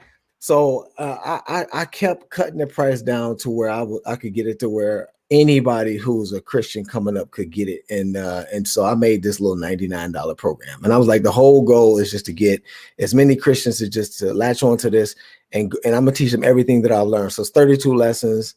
And it's been great, man. And it's the funny thing about it is I hadn't really talked about it a whole lot, because I like to just kind of just use it as a ministry tool. And now I'm like, people are just like, listen, we sitting there searching just like you, and we ain't seeing nothing. And so now my name is starting to pop up. And so that's kind of how Uncompromised was born. And now when you go through it, we got this private Facebook group that I continue to coach them. And that's the unique part about it as well. And it's just been great, because I'm helping people to just not put their Christianity and their faith on the shelf when they come out to Hollywood or in any genre. You take Jesus with you, and this teaches you how to do that. So I actually got something for your students, by the way. I was going to tell you this, but I'll tell you before I forget. We put together something to where if any of them want this, because it'd be perfect for them, they type in the code word FOCUS 2021, and it'll give them a discount. There you go. So any of your students want to do that, it'd be great for them. There you go, crosswinders. Look at you. You're special now. That's awesome. Thank you for doing that. That's great. No problem, man. We'll get you on to teach an acting masterclass too. People would love that. That'd be amazing. That'd be fun. That'd be fun, because at the end of the day, and this is what would be unique, for your students. And I mean, I'll just say this for any Christian actor, Christian performer. The thing is, doing it with a Jesus first mentality, it's not just about the performance. In terms of, it's about, you got to do things with integrity. So for example, I get asked all the time, like, how do you handle, nudity and, and cussing scenes and all those kinds of things? I'm like, well, those are easy. I just ain't doing it. Like, well, no. But that's a part of acting and keeping it real. I'm like, okay, at the end of the day, you got to ask yourself one question. How can you call yourself a Christian and just, like, literally, if Jesus is in your heart, he lives on the inside. He's going in these auditions with you. He's going in these table reads. And how do you say these things and use the profanity and take your clothes off and do all this? You got Jesus right there. The problem is, see, that's part of the coaching, is getting people to put Jesus in the room with you. And then can you look him in the face and still do it? And when the answer is no, it's like, okay, then the real problem is just that you're leaving him out of the process. And so that's what I enjoy coaching people up to do, is to just put him in a process, even when it comes to, like kissing other women, if you're a married guy and stuff like that. People was like, okay, now that's just acting. I'm like, brother, I was in a movie called Courageous, right? I was a thug and I had to beat up a cop. When they called cut, he was bloodied and everything. I never laid a hand on him. That's acting. Yeah. But when you see somebody's lips touch another woman, or another woman's lip touch another man, yeah, that may not be my real wife. That's fictitious, but the kiss is real. So, and that's why you end up seeing, couples that it was a scene kiss, but then they end up married in real life because, whoa, I felt something in that fake scene. So, these are the kind of things that you need to talk about when you're talking about, Christians and how we do our stuff. There's a way to do all of that and show intimacy but you do it in such a way where if Jesus walked in, you wouldn't have to change a thing. And that's the essence of what I try to teach, and not only with what I say, but what I do with my own roles. Well, what's so great about that is that's a massive passion for me as well with Crosswind, with whatever I'm doing. I've often referred to the phrase that we use in the industry of perfecting your craft. It makes sense. But for me, it's if God has called you to do this and you're doing this in his name with him living in you, then you're worshiping. You're using your gifts and your talents and your time, and you're offering what that is as worship. And I couldn't imagine worshiping him with something that wouldn't be honoring. I couldn't imagine laying that before him and saying, no. I mean, I know this is, yes, I've read the 10 Commandments, but I'm putting those aside because this is a great opportunity. So for me, the integrity in this comes out so much in what we try. And, when we're teaching classes, when we're doing devotions, when we're going through this, is saying it's Christ first, right? It's pursuing him and doing this in a way that in our excellence and our worship is going to bring other people to that, whether that's behind the scenes, whether that's on camera, whatever's we're doing. We want Crosswind and Crosswinders to be able to say it's about how you make the movie is just as important as the movie you're making. So do it in all aspects. Do it all as if it's worship. Do it all as if, because the calling of this is more important than anything. And I always say at the end of all things, when I'm standing before him, I want to make sure that at that point I've lived my life in a way that I can stand in that moment and say, I did this as best as I possibly could with your guidance. I don't want to hold anything back. And I don't want to have that moment where he goes, yeah, but what about this? There are going to be plenty of those things that I mess up on, but the integrity of film to me is so important because it's such a powerful medium. And if we don't treat it with the respect that it should be, I think that's why we see so many broken homes and so many issues in the industry, because it is emotional, right? I mean, acting is something that is so personal, right? Actors have to find ways to present characters, and sometimes you lose yourself. And if you put on so many, sometimes it's difficult to find that way. And having Christ at the center, as you're talking about, Jesus at the center of that is so vital. It's so vital. Yeah, that and for everything you said, that's why we got to have people that are, teaching it and living it, and not just talking about it, but teaching it, living it, coaching it. And like I said, me coming up, in the industry, I didn't have anything like that. And so, what Crosswinds is doing, and with Uncompromised, the program, whatever, we just need more of that. We need more, Christian coaches, in terms of, in the acting industry and all the industries, but at the same time, don't just talk about it, go ahead and live it. Because, that's what will cause people to take us seriously. And that's why in my career, I try to, when people look at the 23 or so projects that I've done, you're just not going to find anything that compromise. The example you gave earlier, you was just like, I'm gonna take the 10 Commandments, put them over here, I'm gonna do this. That's a compromise. I'm gonna do it just so I can succeed. And then when I succeed, then I'm gonna give it. That's a compromise. Oh, just this once, that's a compromise. And this is all about believing and knowing and trusting that God does not need to have you sin for you to succeed. He don't need you to take that that little sinful compromise to make it. Otherwise, he wouldn't be God. He doesn't need that. You can, wherever he wants you to get to, you have to trust his route, his way, his timing. And the more and more you do that, the more and more people believe, when you say, hey, the Lord was behind me, when I did this. And so, we just need more and more people encouraging students to go that route. That's fantastic. That's awesome. I'm excited for our crosswinders to get connected with you and be working through the acting coach. We've got a lot of people who are actors who are always looking for just continued education. So I appreciate you doing that. No problem. I'm gonna make you play a game. I gotta do it. And this is an easy one. This is the 6 and 60. So 6 random questions in 60 seconds. Okay. You ready? Here we go. Yeah. Question 1. What would be the name of your boat if you had one? My boat? Mm-hmm. It would probably be, Beautiful 921. Beautiful 921. I'm sure there's a meaning there. We don't have to go much. The 9th month of the year is September, isn't it? Yeah. Yes. It is? Okay, yeah. It'll be Beautiful 921. Because Beautiful is a nickname at times I call my wife. And on September 21st, I proposed to her. She said yes. So that's what I would name the boat. Beautiful. Nicely done. Well done. You've earned so many points at this point. You're so far ahead. It's fantastic.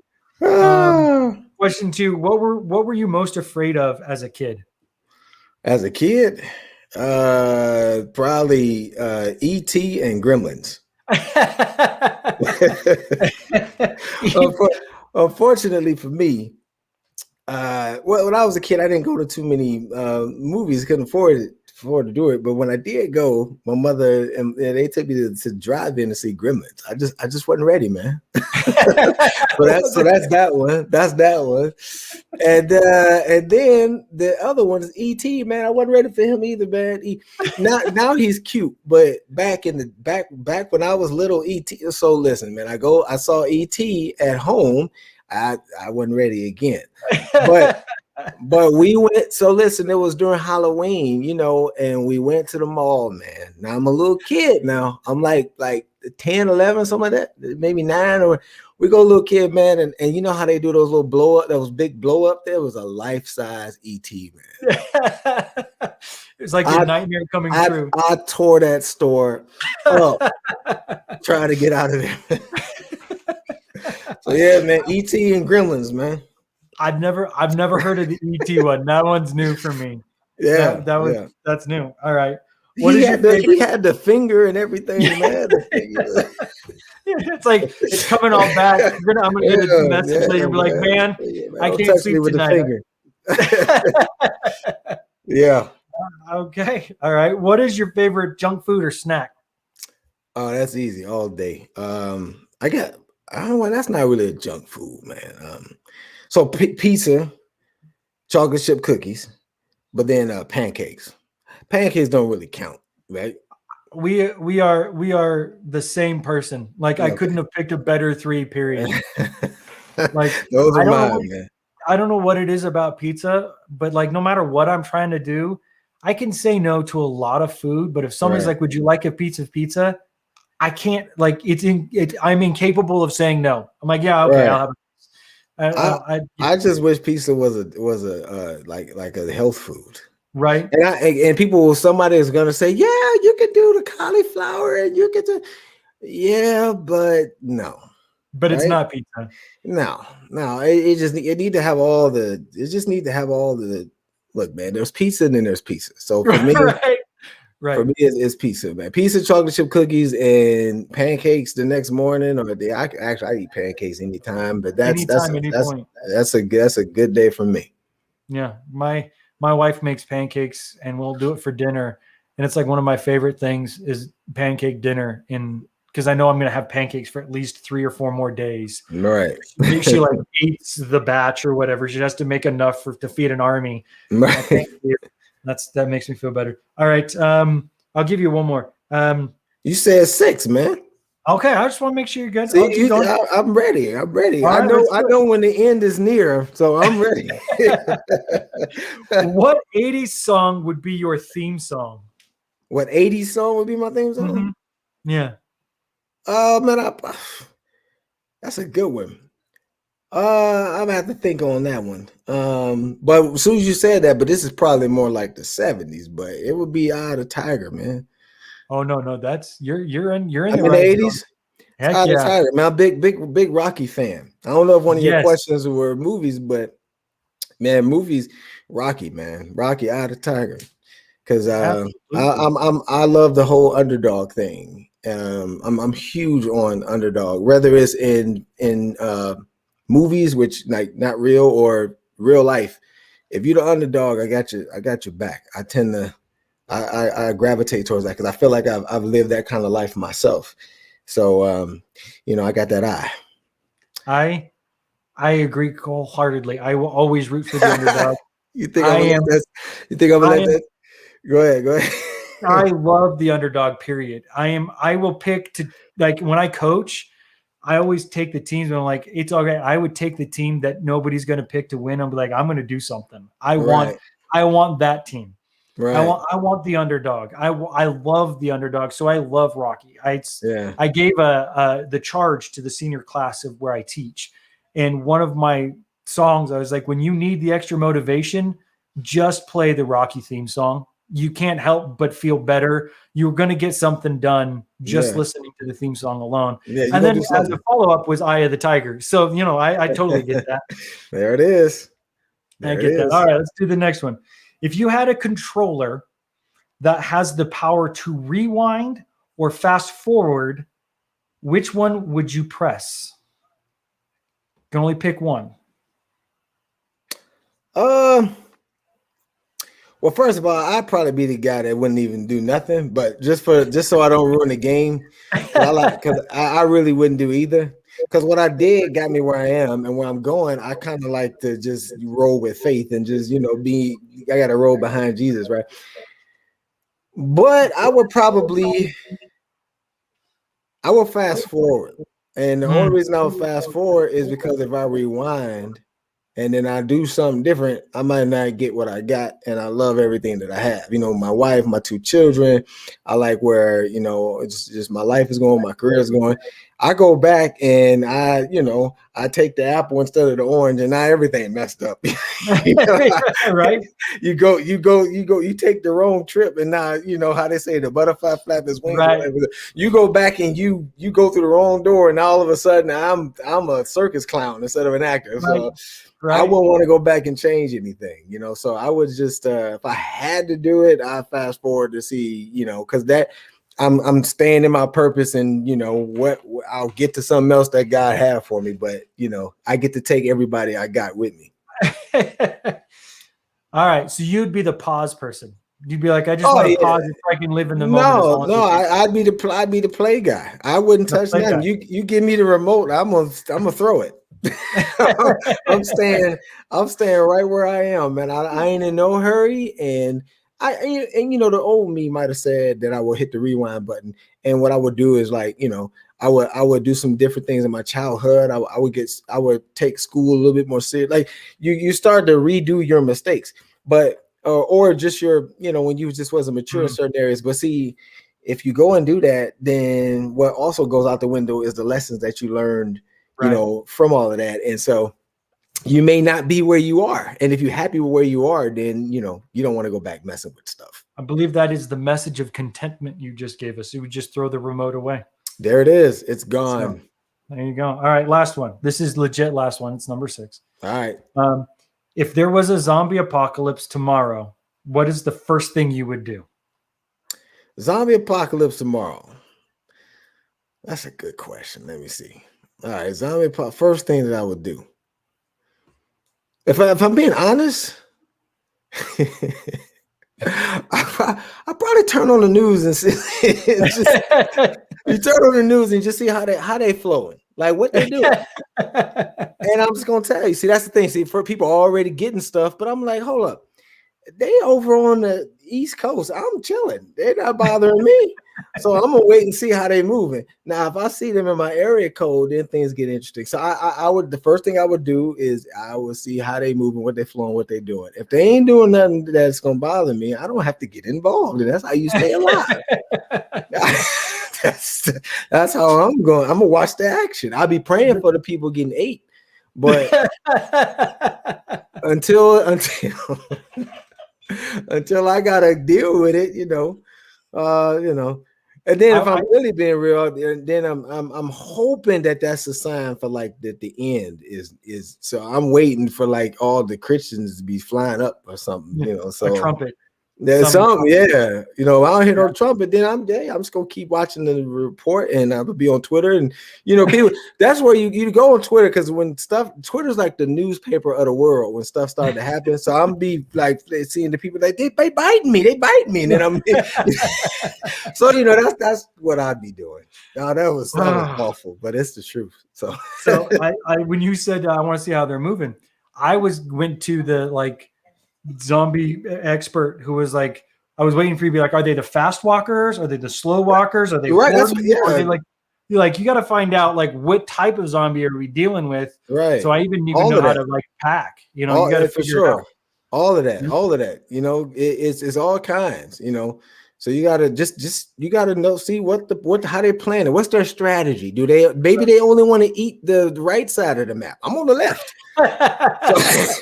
So you gotta just, you know, that's how you gotta be smart. You gotta be smart. Everybody start running, you run right into one. That's right. You gotta know what kind of apocalypse we're dealing with. I got you. I feel it. Thank you for coming on. I appreciate it, and I'm excited for the future conversations and the things that you're doing. And I appreciate you coming on and spending some time and answering my funny questions. No problem, man. And all the Crosswind students, keep doing what you're doing. Keep God first. Do it with a Jesus first mentality. He don't need sin to win. And I'm telling you, you know, regardless if you're ever the #1 actor in the world or people never know your name, God always sees what you're doing, and you need to act for an audience of one. That would be my advice. And you never know. Maybe I'll see you on the set one day. Nah, I hope so. I'm planning on it. All right, brother. All right. See you, sir. Take it easy. All right. That was awesome. I would have never thought about that for the zombie apocalypse, but now I can't unsee it. So now I'm concerned about whether or not my plan is going to work at all. And now I'm like, I'm ridiculously behind.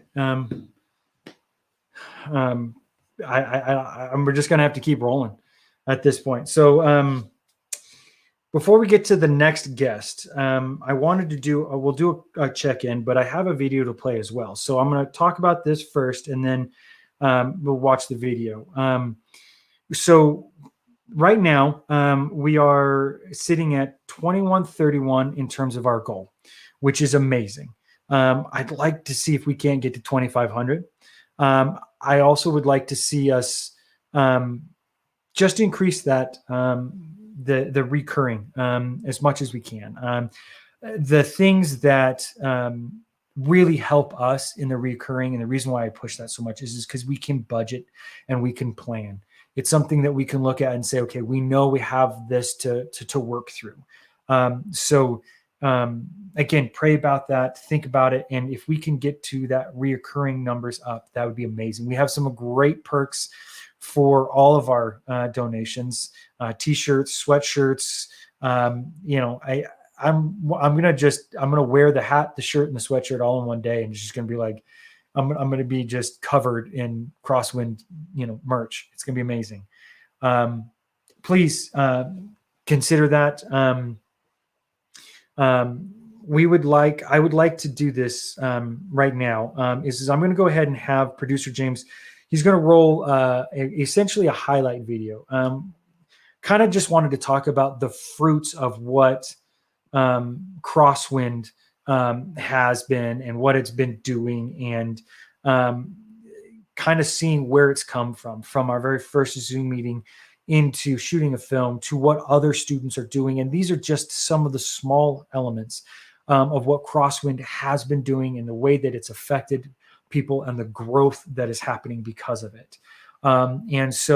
As you're watching this, please, again, consider the donation elements, consider sharing and bringing other people into what we're doing, because it really does make a massive difference. And there is no amount too small. There just isn't. We would love donations. If you're sitting on a spare $1 million that you want to throw our way, that'd be great. But any donation is going to be huge, and it matters so much to what we're doing. So, all right, producer James, let's do our kind of highlights of the year and the things that we've seen and the expansion. So whenever we're ready.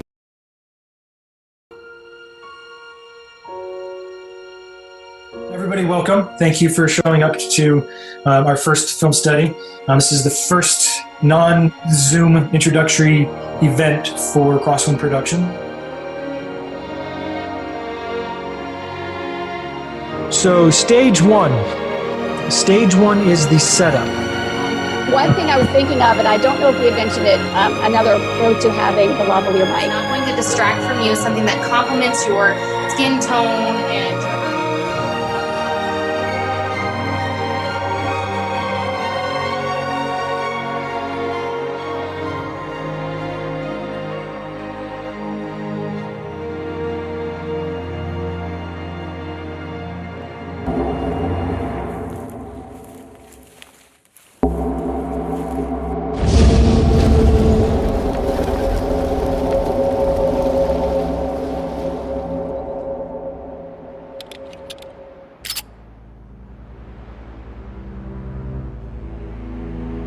Look, I don't like this any more than you do.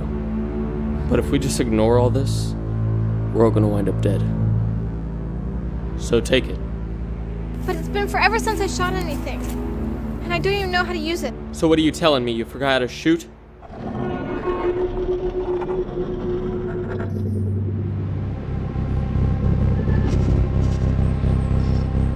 I just don't want to do anything. Keep your eyes closed. What? Take this. Why? Face that direction. These creatures, they don't perceive things the same way we do. They can only see our eyes. So listen for them. If you hear anything in front of you, shoot it.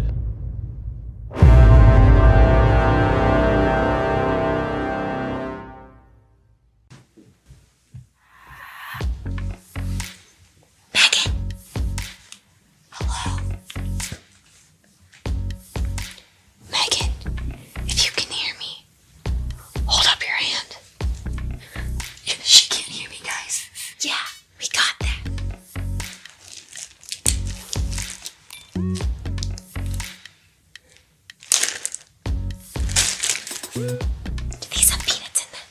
Yeah, why? People die from peanut allergies. Oh, like gluten intolerance. No. We killed Megan.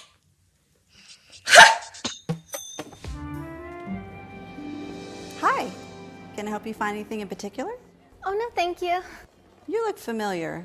Do you go to Collins High School? Oh, you probably recognize me because I was a Gerber baby. I've been acting since I was a fetus. Literally. An ultrasound of me was featured on Grey's Anatomy. Oh. You're right. I can't escape from what I've done. That's my real present, isn't it? Is it too late for me? Never. All right. Theft, murder, scheduled for immediate termination. That looks like you.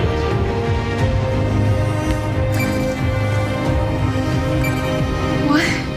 I don't... Not again. There was an error in our systems index. Your facial recognition is clean. You're free to go. You, however, are not.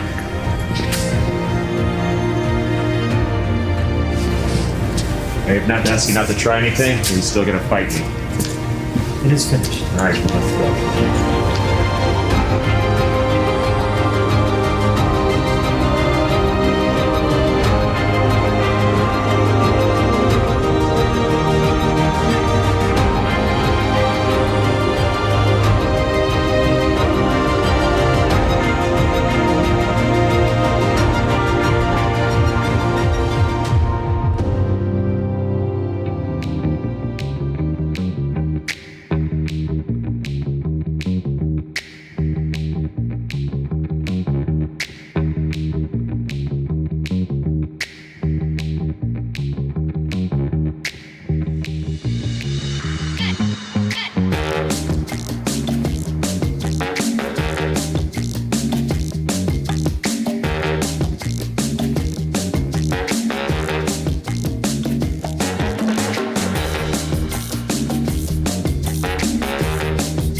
I so can't wait for you guys to see this film. It's going to be so fun. They did so amazing in it. And not just that one, but in all the things that we put out there and the many different projects that Crosswind has been a part of. And it's just it's an honor to be able to be a part of it and to see the reach that God is having through this and the many projects we didn't even talk about with this. And that's what we want to do here. That's the point of Crosswind, is to build the community that we can pour in to the next generation. I mean, these students, these people are so talented, and we want nothing more than to just support them, inspire them, and to push them forward. So at this point, we are $317 from our $2,500 goal, and that's fantastic. We are at $200 for our reoccurring, which is amazing. We'd like to try and get to that $1,000 mark. We can do it. So let's keep working on that. I want to bring in my next guest, and the reason I had him next is because it's connected. What we're working on is connected to what you just saw, the fruits of Crosswind. So my next guest is the head of Gray Media and Faith Channel. His company is a corporate sponsor of Crosswind, and we are partnering on a very awesome event coming up later this year. So please welcome Mr. Tim Gray to our fantastic Zoom-A-Thon. Hey, sir. Hey, Nathan, good to see you, man. And I've enjoyed tonight so far. Thank you very much. That's great. I'm glad. I have too. I've enjoyed it as well. It's been fun to hear all the stories and talk to all these people, and just the support of Crosswind and your support. You and I met at Content to bring that all back around. And one of the things that's really fun is when you get to meet somebody else who has a passion and a mission to bring this Christ-centered message out. And so I'd love for you to kind of talk about Faith Channel and what you're doing with that. Yeah. And you talk about, a passion and things like that. When I was growing up as a kid, my family never went to church. I grew up in a very political family. My father was in the hotel business, and we never talked about church, never went to church, and never knew anything about God. But in the early 70s, long before Christian television, my dad would sit every Sunday morning watching Oral Roberts preach on television. That's how my dad got saved. Took us to a local church. I got saved, filled with the Spirit, went to Oral Roberts University to study theology and television, because I saw the real passion of media and how media could come into a home and really change the trajectory of a family like mine and put me on a different path. So I love what we're doing, and I'm very passionate about it. And, you talk about filmmaking, it's helping people tell their stories. And that's really what I do. Gray Media, we do distribution. We help take projects and help take stories and get them known. I actually got into internet streaming 25 years ago last month. I streamed Washington for Jesus with Mark Cuban's company called AudioNet. And I just saw, a few months earlier, Bill Gates on the convention center floor of Vegas doing a two-way communication with a mock surgeon from Philadelphia. And I thought, this is for the gospel. And I went and got an audio line, contacted Mark Cuban's company, and he featured Washington for Jesus as the event of the day. We started working with streaming and putting just ministry programs on the internet. 2007, launched faithchannel.com, and relaunching it now as a platform, an SVOD platform. We'll have live events and things like that, but an SVOD platform for movies and films and news uncensored and shorts and music and things. And I got to tell you, Nathan, I love Crosswind, but that's a name. I love you, the one that's behind Crosswind, because you're helping people and helping students learn how to take what God's given them, that passion, that desire, and how to take just that next step. Well, thank you. That means a lot. That really does. I appreciate that. Well, and it's through our kind of growing friendship that we've started talking about this idea that for Crosswind, one of the goals that I always want to have is just do something big every year, do something impressive every year that we could turn around and say, this is a big event for us, and we keep building on them. Last year we did the feature film, and this year, producer James, if you'll roll that little loop, that would be awesome. He's going to get up here pretty soon. This year, we're introducing, in partnership with Faith Channel, the Crosswind Film Expo. The Crosswind Film Expo is a film festival that is geared towards students and amateurs. There's room for professionals. But like the Quarantine Film Festival, we really wanted it to be something where people are creating content. They are taking these messages, the things that matter to them, and they're being pushed to go out and create something in the genres, in the tone that they want. And where Faith Channel comes in and where Tim comes in is we get to partner and say those things that are on the film festival, in the expo, he gets to take those and he can showcase them on Faith Channel. He can find places for them to be seen, and those messages can go beyond just the expo. And so the expo is going to be coming this fall. We are working out some of the scheduling details, but we're going to run it where you can create stuff original just for the expo. We are not going to be charging a ton of money for this thing. I think it's going to end up being like $10 for an entry, with the intent of we want as many people creating content, sharing their content as possible through this. And we'll have 3 categories, right? We're going to have the student category, the amateur category, and then the professional category. And I can speak from personal experience. We're talking about 10-minute short form type content, which is a growing segment of this industry. Absolutely. Yep. Yeah, Absolutely. I did a film, a little thing for Quarantine Film Festival called Fragment, and it was 10-minute episodes, and I've seen some amazing stuff from just that little 10-minute. And people who were part of the Quarantine Film Festival, they had their stuff all over and in other festivals. And our goal with the expo is not just to say, hey, show us what you've done, but use those gifts and talents like Tim's talking about, and saying, hey, let's really bring this out. And I think the big failure, and sometimes in some of the film festival environments, is it's limiting on who can enter, right? Because of cost. But then what happens, right? You have all these amazing films that are created, and they don't have as many places to go. And that's what I'm so excited about. I'm partnering with you, is to say, hey, now we have a place for this to go and to be seen and to carry and have life. Yeah, that's exactly one of the things. I've been a part of Sundance Film Festival for about 14 years. I just started going to Sundance because I just love it and being a part of it and things like that. One of the things that I realized that even this year, for example, 75 films showed at Sundance, 50 shorts, 75 features. There were 14,000 submissions to Sundance Film Festival. Now that's great. There's a lot of people making film out there. Most of those, even at Sundance, aren't still going to see the light of day ever to a theater or to a major platform. So where we really got involved as a company many years ago is helping take those and helping them find the light of day, helping them find distribution. Now, we still distribute content. We're a preferred vendor to take the faith and family genre into Netflix, now into Amazon Prime Studios, Apple, and things like that. But Faith Channel, it's faithchannel.com, actually, you'll see, is a place where we can take these great stories and help them get told.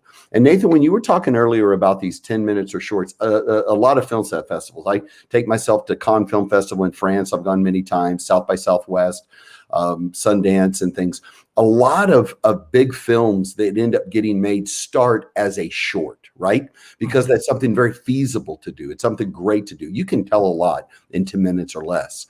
And so I think there's a lot of wisdom in that as well. A lot of people sit back and just, they write a script and they just wait for somebody to give them the money. Chances of that happening are very, very, very little. You need to create something. And the great thing is now, in what you're doing with Crosswind, is things can be created. You don't have to have a big budget. Now, quality and a big budget's fantastic, but don't let that be a hindrance, right? So create something in what you can. Now, what's in your hand to do? If you got the passion, if you got the calling, you can go out and create this project. And what you're doing with Crosswinds is you're helping these students, no matter what age it is. I take it to probably a lot of younger ones, but I'm still a student. I'm 58, but I tell you, I am hungry to learn. I learn every single day on stuff. I'm still a student. But take what's in your hand and let it be that beginning. But that's what we're doing. And that's why I'm excited to partner with you and with the Film Expo, is that to help these stories find the light of day.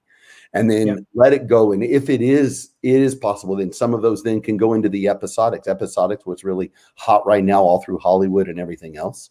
But you let it just start with one. It can start with just one story being told. So many fantastic movies that end up getting made are made off of one story or one short. And then it goes into that episodic and it launches into something else. But that's what we're committed to do. And that's why I love partnering with you and your vision and what you're doing with Crosswind is, okay, let's go in there and let's take some of these great stories. Let's help them get out there. Let's put them in the hands where people can see them. Yeah, I agree. And I think that's what's exciting about the expo, right? I mean, we want to create content. But the other part of this too is creating the content, but getting it in places where people are going to see it. Distribution and is kind of the, for lack of a better term, it's kind of the sour side of the filmmaking process, right? It's the business side of it.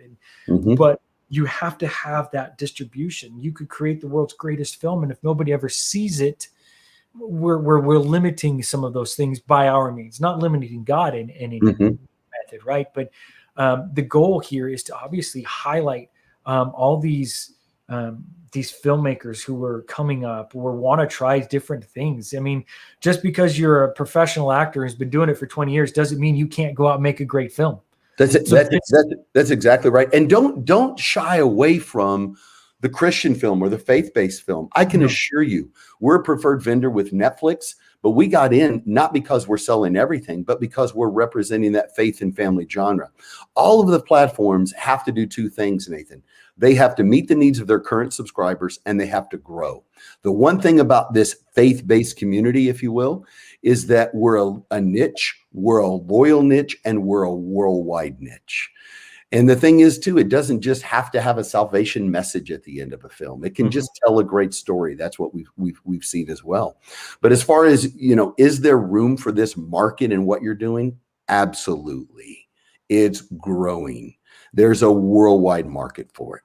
And there are places to put this content. And we are so excited to build Faith Channel. Faith Channel, and I'll go on and say, will be the #1 destination, in my opinion, to find in our find in our whole byline is experience, hope, encounter God is what we want people to do.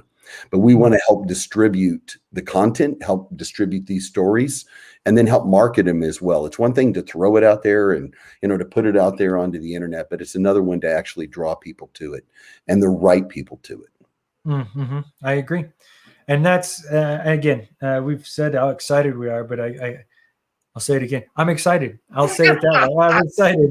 That's good. And the neat thing is where you're stepping into now. It's what I've seen with my company over, all the many years, is that you just take those steps. And that's what I'm even saying to your filmmakers too. Just take the step with what you got in front of you, and then take the next step and the next step. You don't have to figure everything out, as you go into it. I've been married almost 38 years, and I can tell you my life is completely way different than I thought it was going to be.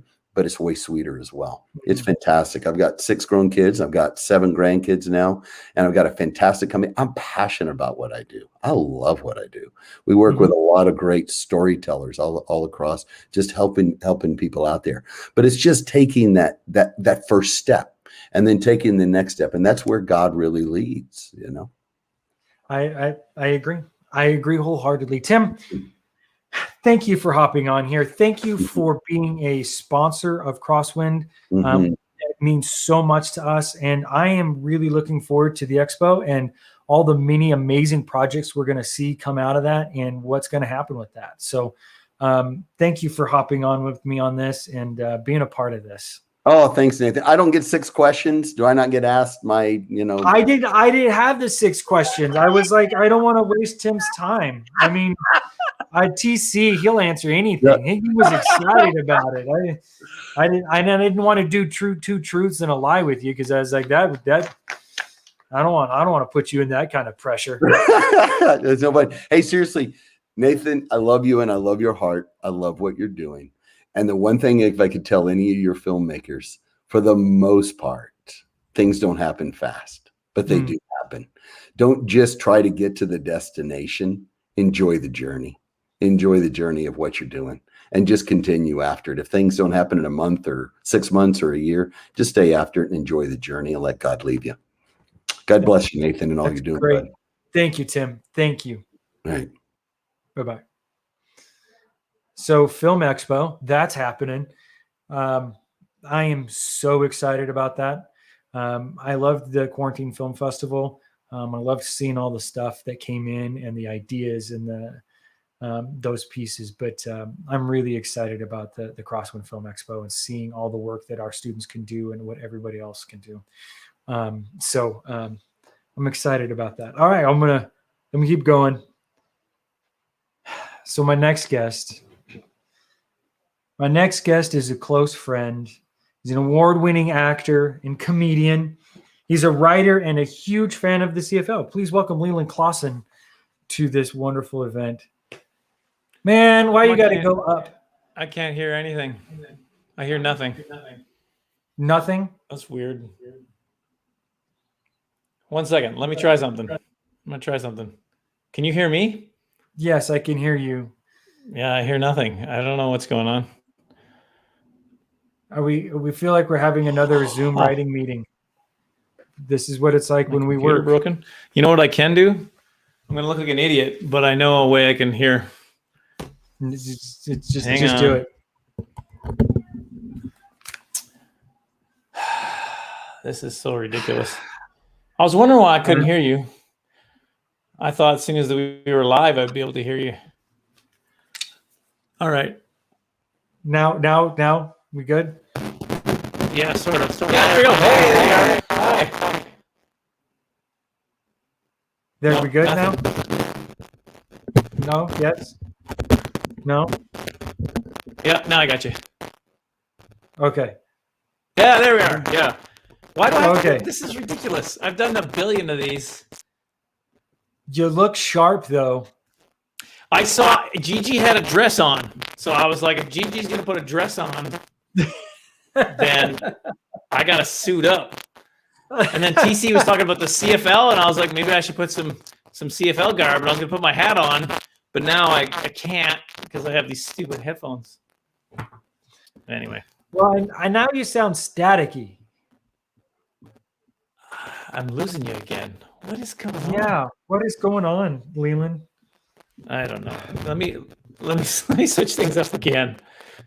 I got nothing else plugged in. I'm going to try something else. This is crazy. The good news is this was all planned. This was exactly what we wanted to have happen during this time frame. Okay, how about now? Can you say something? I can say stuff. I'm still saying stuff. No, I guess I need a new. I do, and the funny thing is, Nathan, I don't know if you can hear me still. I assume you can. You're smiling. I do so many of these. Successfully, I do so many of these. Successfully. There we go. Now you're laughing. I got you. Okay. I'm laughing. Yes. That's good news. We're having fun. Yeah. You must be tired. How long? What did the start yesterday? When did the start? You've been marathoning all night. Yeah. No, I think I Something haven't eaten in 24 hours. Oh wow. It was I was fasting for this. Are you getting in Galaxy Chronicles shape? You just dropped the name of the film. That's awesome. You were the first one. You had to say it first. Oh, that's good. It's fine. Whatever. Yes. No, I'm trying to get into my middle-aged man shape. So I'm about to go. That's middle-aged man shape. I believe is a pear. It's a pear shape. So it's pretty easy to accomplish. See, I was like, I better prepare and have some like actual things to talk about. But there was a part of me that I was like, I'm just gonna put a timer on and see what happens, and just make sure we don't talk forever because I mean, what do I? I can't hear you. You just keep dropping out. I did get a text from Mark Christopher Lawrence saying I didn't realize Radio Shack was still a thing. So that's hurtful.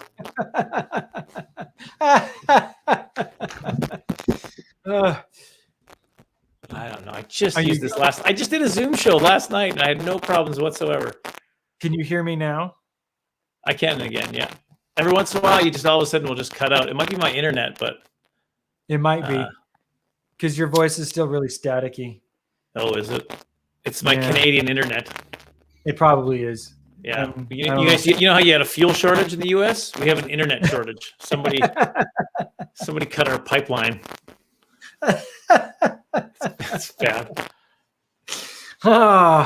Again, I'm so glad I didn't write anything down for us to actually do. I think, let's see. Here's what we were supposed to cover. Can you hear me? I just want to make sure. I'm also going to cut some other things off so that I was gonna tell you how cool it was that TC played in the CFL because I know you are a big CFL fan. Oh yeah. So, but you already showed the hat. I've been watching the show, man. I know. Because it's awesome. And because you've been backstage for like an hour and a half because I've been going for so long. I'm right. so over. An hour and a half, the sound was crystal clear. So good. Oh, all right. Let me ask you this. I do have to make it somewhat official. You were kind enough to be on Stealing the Show, and you came down and you worked, and I think probably one of our conversations. Yeah, I was probably had the conversation of this is a different group of they're theater kids and they're awesome, but just as a warning, I think you're I don't know, and you probably came in with I got to be professional, but for you were there for a week, and I'm curious what Stealing the Show meant for you in terms of being on set and stuff. Did I lose the sound? You lost the sound again? Yeah, actually, you know what's ironic? It went crystal clear perfect when you said, did I lose the sound? I was before. I'll say it fast. How was Stealing the Show for you? Oh, great. Yeah, no, Stealing the Show was hey, I got to tell you, it was fun. And I know that you were hey, you know what? You're giving me the speech. Look, there's going to be a lot of kids, a lot of, they're on the set learning. They're doing this, and that. And it's going to be a little different, and it was fantastic. That was a great experience, a great life experience for me, just to be able to work with these kids and just see their excitement for film, their excitement for God, and to use their gifts to do those things, to combine those two things. It was great.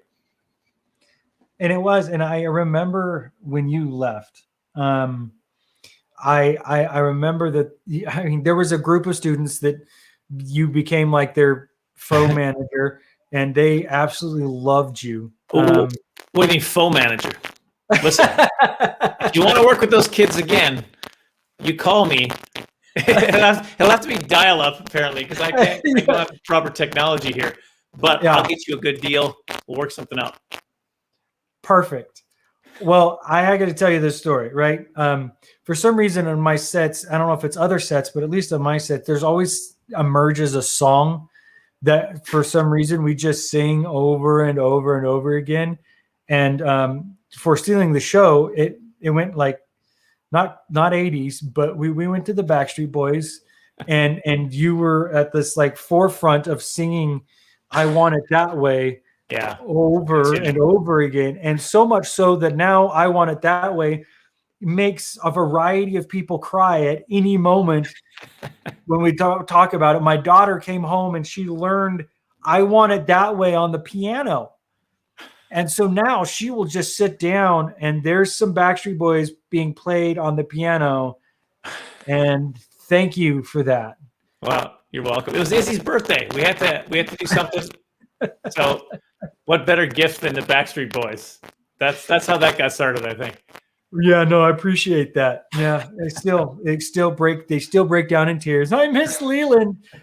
I can't believe we're going this way. It's just Well, hey kids, you know how to get a hold of me. Write a letter. That's the Right. technology that I'm working with right now. Write a handwritten letter. Yeah. Did you lose sound again? I'm pretending sometimes that I'm hearing some of it, but I really am not. Every once in a while, I hear something, and I'm like, I'll respond this way because it might hit it. It might get close. I heard Backstreet Boys. Can you hear me now? Are we good? I got you now. Okay. So what I'm going to do for the sake of moving forward, why don't we see if we put you backstage, see if we can clear up some of the technical stuff. Okay. And then we'll bring you back on when that's cleared up. Yeah? Yes. Sounds good. Whatever it is that you said, I agree wholeheartedly. Okay, let's do that. It's funny. We've had like a million Zoom calls and never had this problem. So Canadian Wi-Fi. There you go. All right. So we're going to just move forward. Easy enough. And let's go. I'm going to bring in my next guests here. And this is a big one for me because they represent a group that poured in a lot into their students and also into Crosswind.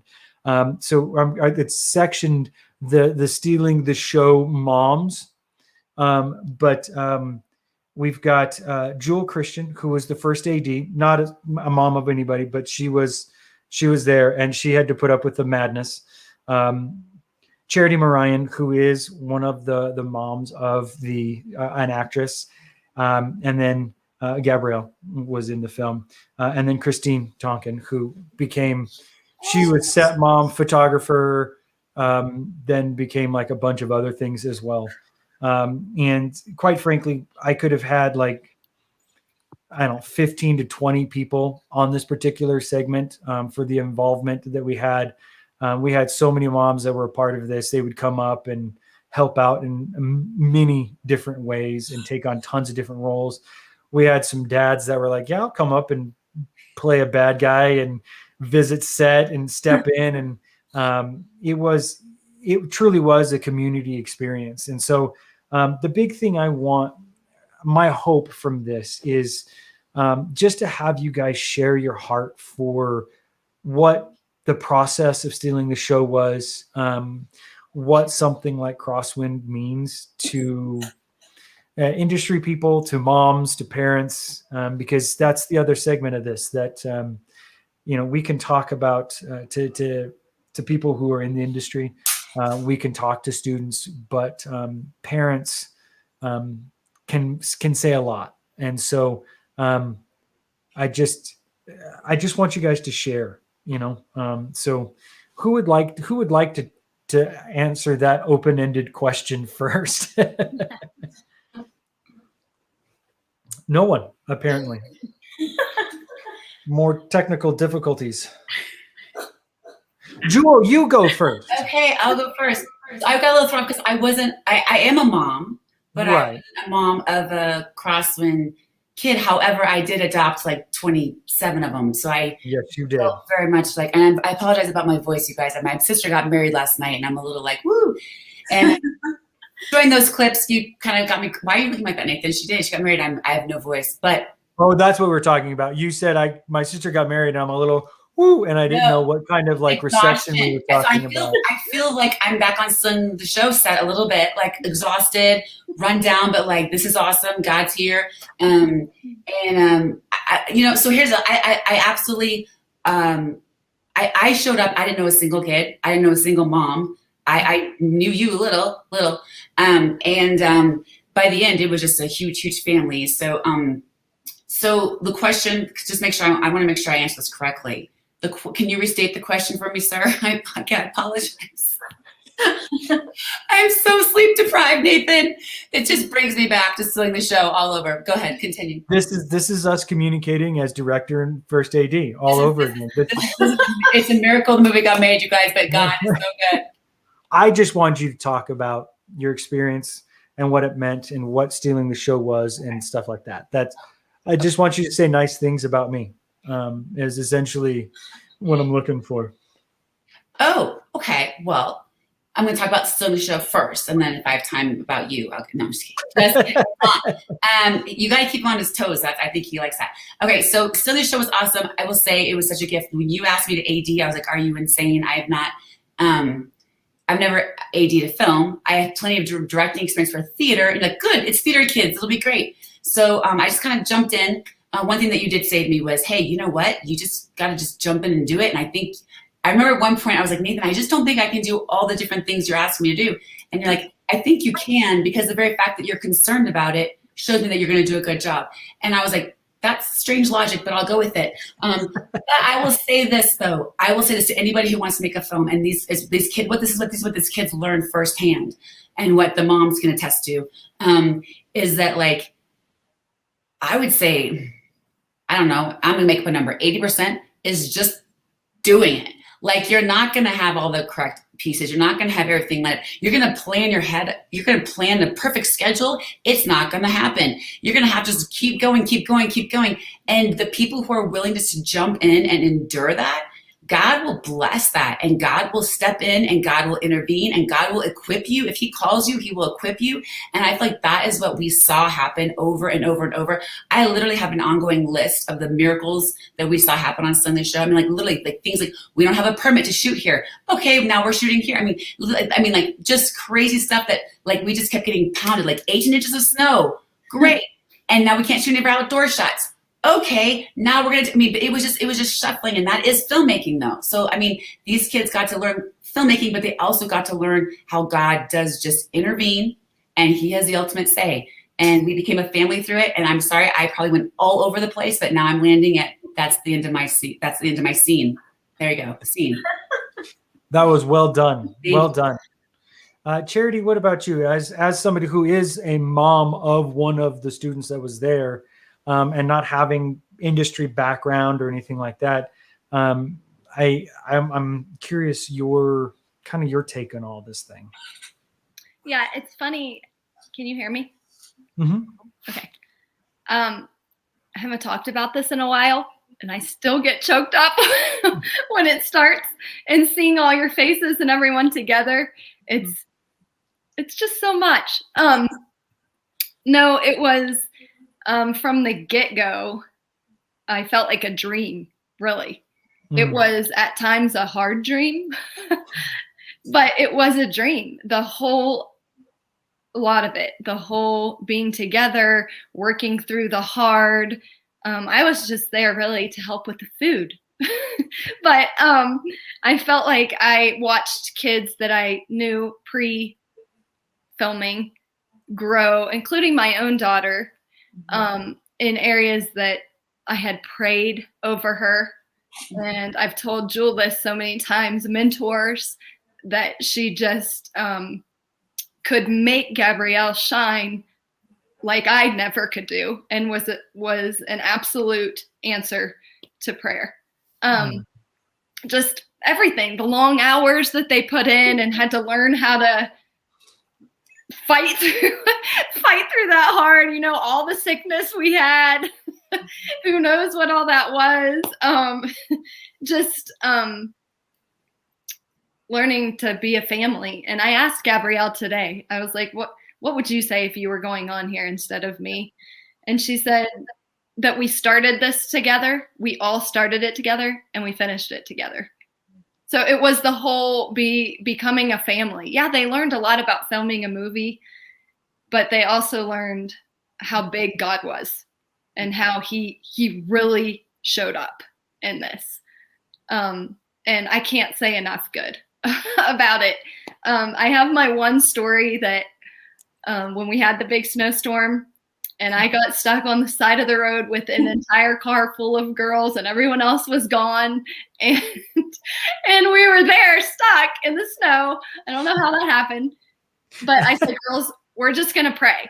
We're just going to pray right now. And we prayed. I said amen. And literally a man drove up in his truck, chained us up, and got us out. And the girls were all like, God answered instantly. And I was like, they needed that. They were tired. There was 18 inches of snow. And he showed up. He was there in the heart, and he walked with all of us through the entire filming experience, start to finish. And everybody got to see each other very raw. Mm-hmm. And I think love each other through those moments and encourage each other through them and make so many good memories of laughing and when everyone was delirious. I have so many memories with Christine in the middle of the night and everything. So it's amazing.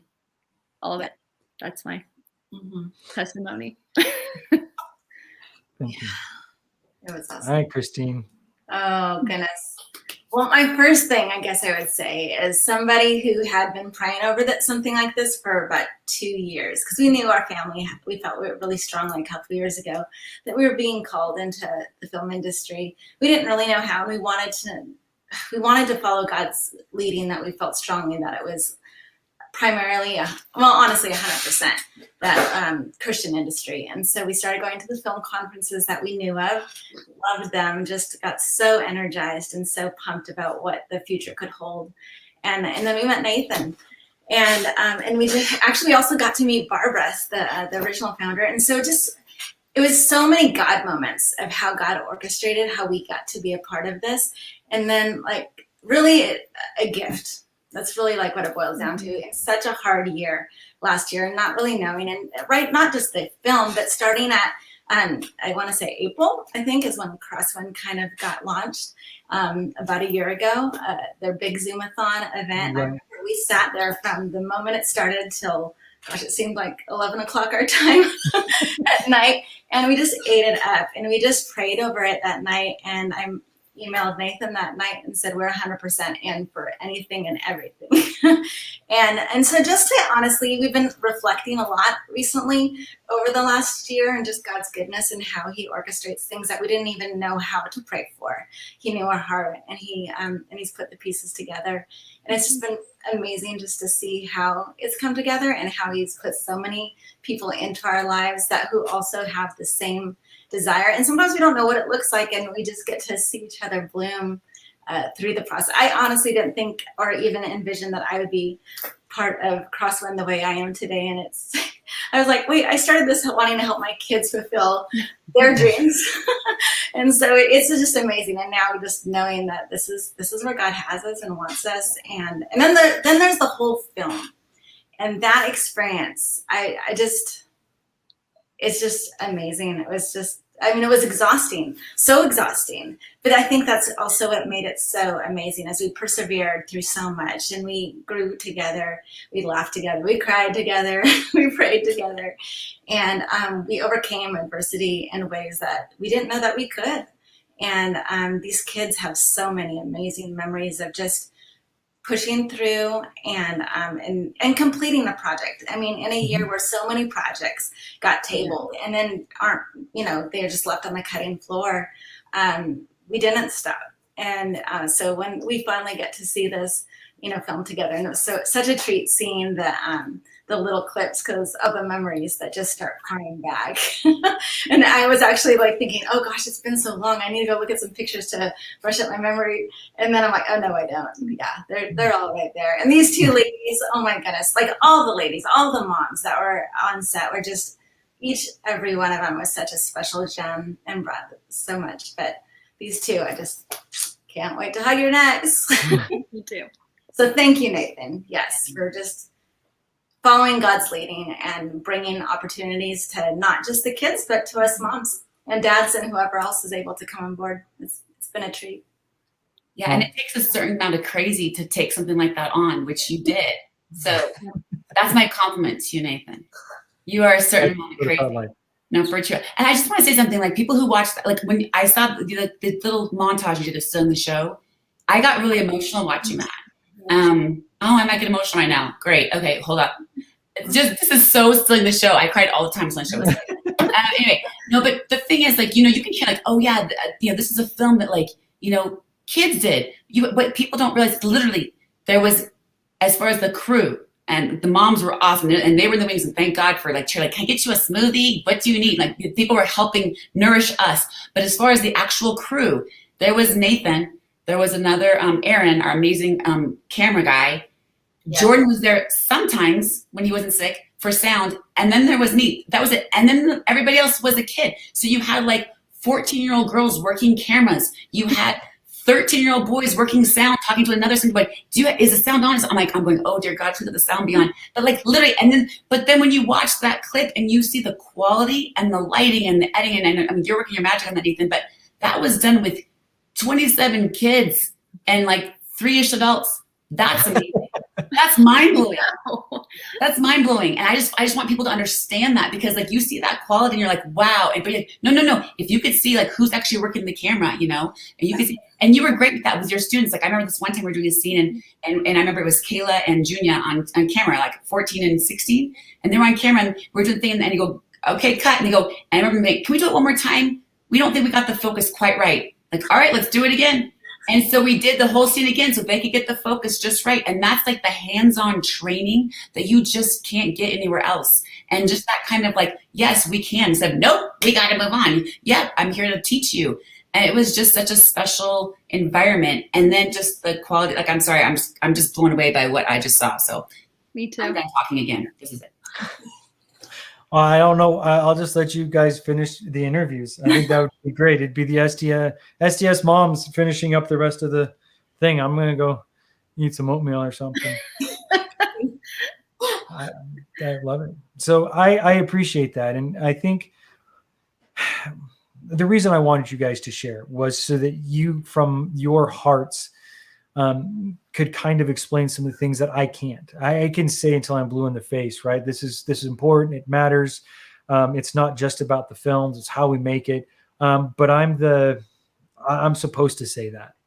What was encouraging to me was in that time was to have you guys encourage me, was to tell me how important it is to the students, and to hear it from them, and to hear it from the parents, and to say, no, this is important. Because I felt like I was like, I'm literally robbing a month out of these people's lives. and yet it comes across as this is something that we get to share for forever. And it has kingdom impact, whether the film is amazing or it's meh.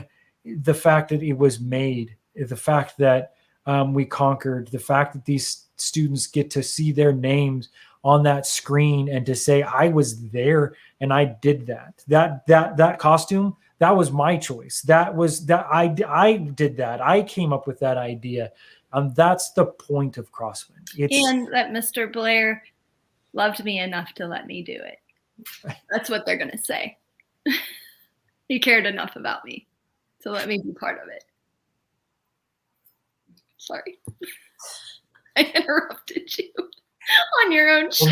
Now I'm all like, I do love them. I love them all. Why do we have to do that now? I do. And we had some hard moments. And there was a moment where we had to just kind of sit down, and we're in this kind of church gym, if you will, that we used as a staging area where we ate and essentially hung out when we were like, well, we can't do anything else. So let's go to the gym and do stuff. But there was a day afterwards where it was just important. We all kind of just shared our hearts. And I loved that day. I loved that moment where we got to share hearts, and we heard from the students, from the moms, from everybody, what it meant and how determined everybody was. And I said then, and I'll say it now, that it was the students that made that fun. That's why I would do it. I got asked right away, almost on the way home, I think, just, would you do that again? That was, I was like, yes.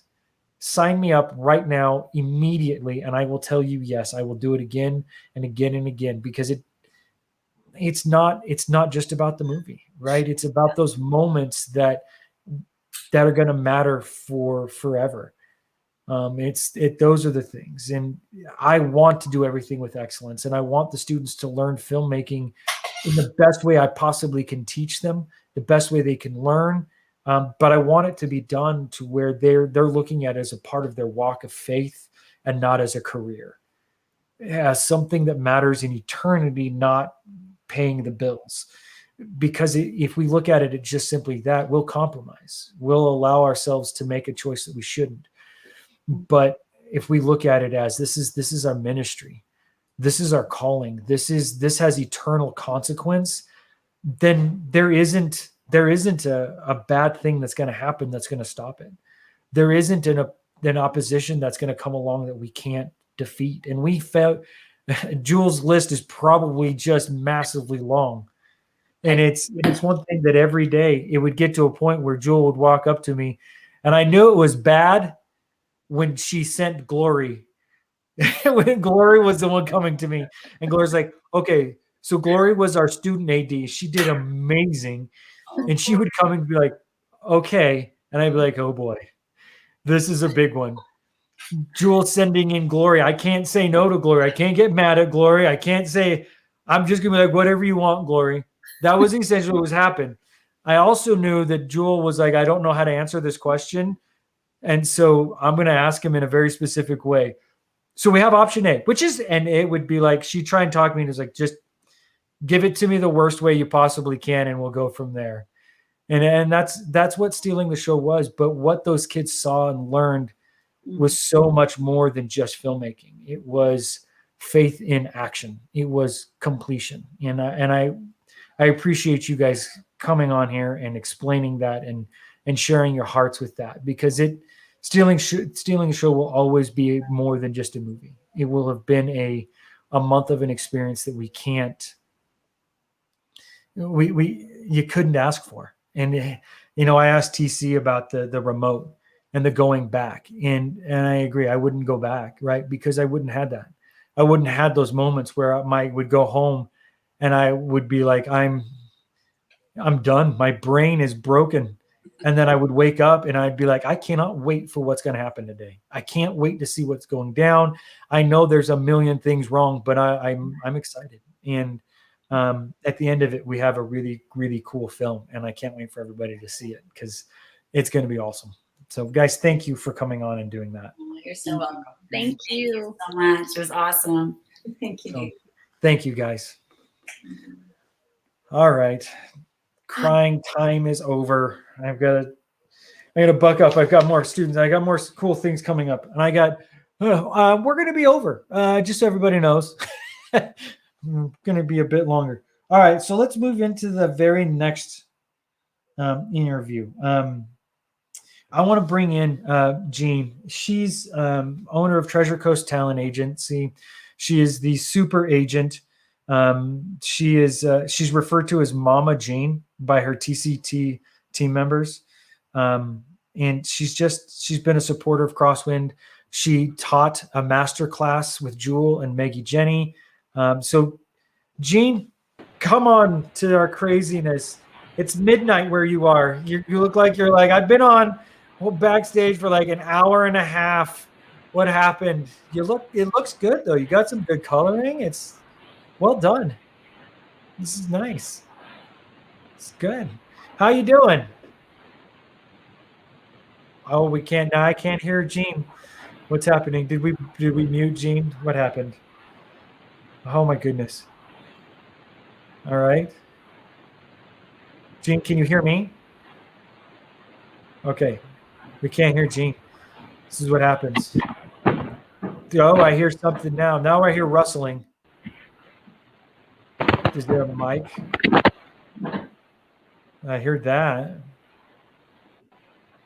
I can't hear you now. Now I feel, and I know what feeling feels like. I can't hear you.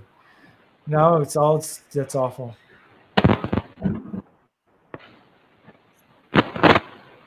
Yeah.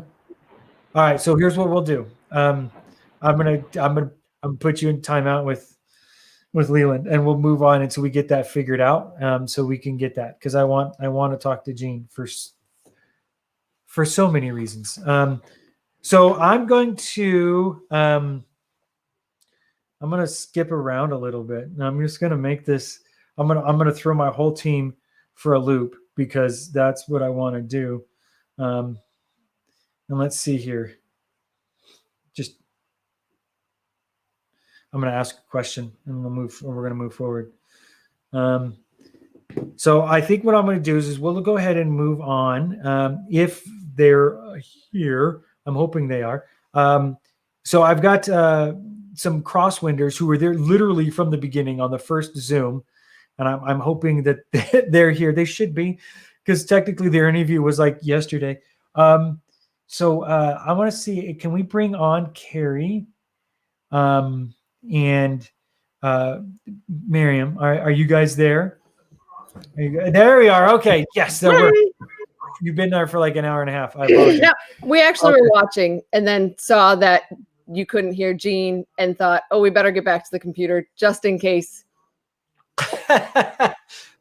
Good for you. Good job. Hey, guys. Hi.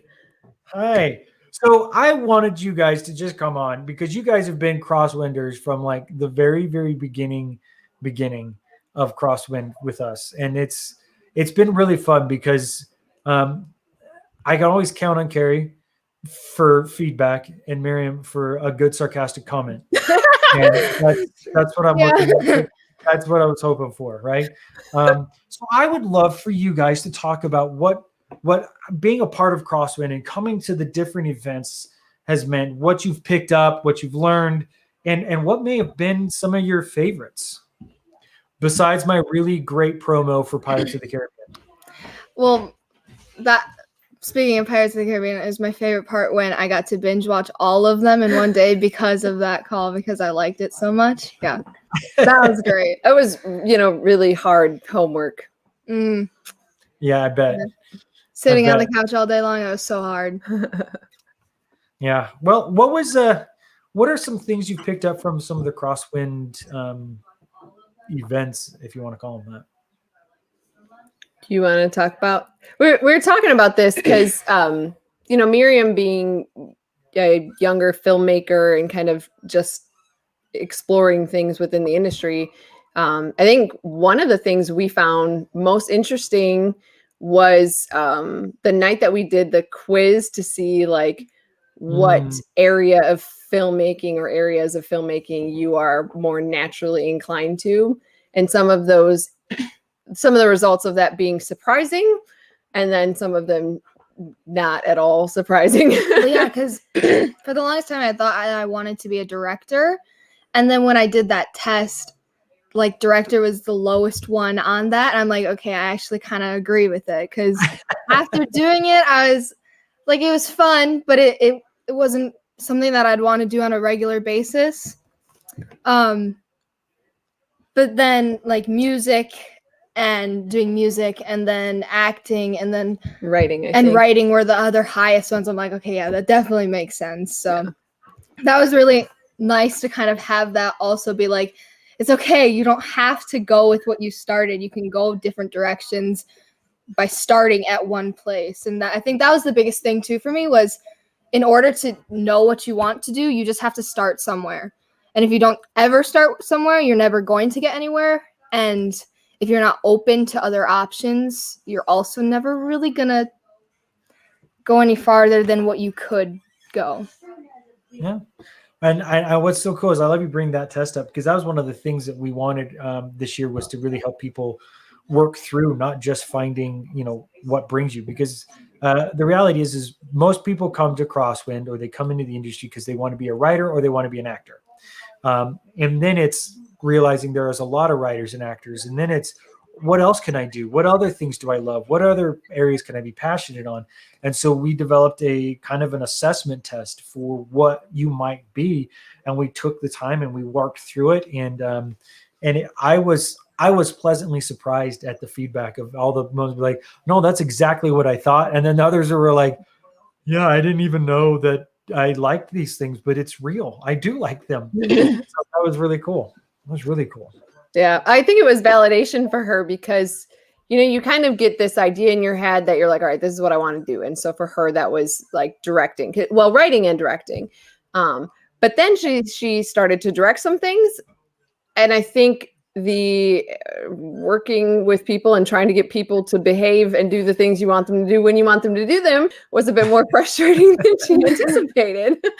And so then I think she was starting to question, like, maybe I don't want to do this, but to be able to walk away from that can be difficult. And I think that test was validation that, okay, no, maybe I really am just not inclined for that. And that, it helped to redirect her a little bit more. And that was we had some really cool conversations after that. Yeah. I try to be patient, but it doesn't always turn out that way. Yeah, no, patience is not I don't like it either. Patience is fun. But you have to have it, right? You have to have that. So let me ask you this. Outside of that, Carrie, what about you? What was an event that stood out to you that you feel like mattered? Maybe for you as somebody who's done different things as an actress, you've done some editing, you've done some different pieces. Is there something that has stood out to you?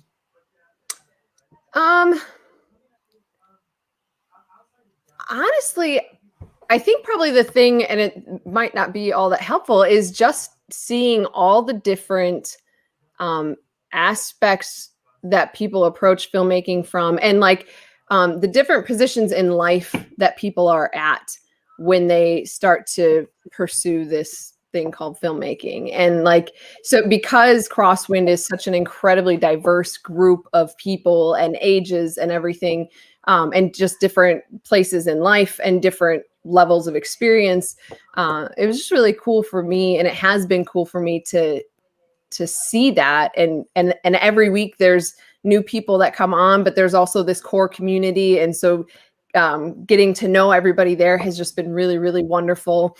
One of my, and I think it was already brought up earlier in the night, one of my favorite things was seeing the original script of Pirates, and then seeing the ad-libbing and stuff that happens. And we know that happens, but it's just interesting depending on the actor and the director and all of that, how much that changes. But yeah, I think it's really been the people and just the different perspectives. And yeah, that's great. And that's what I loved about the collective, right? Yeah. Was that the idea of just bringing that whole group together and sharing that time in community, because we would do our event and we would do one of the classes, and then it was kind of like, okay, well, technically it's over. Right.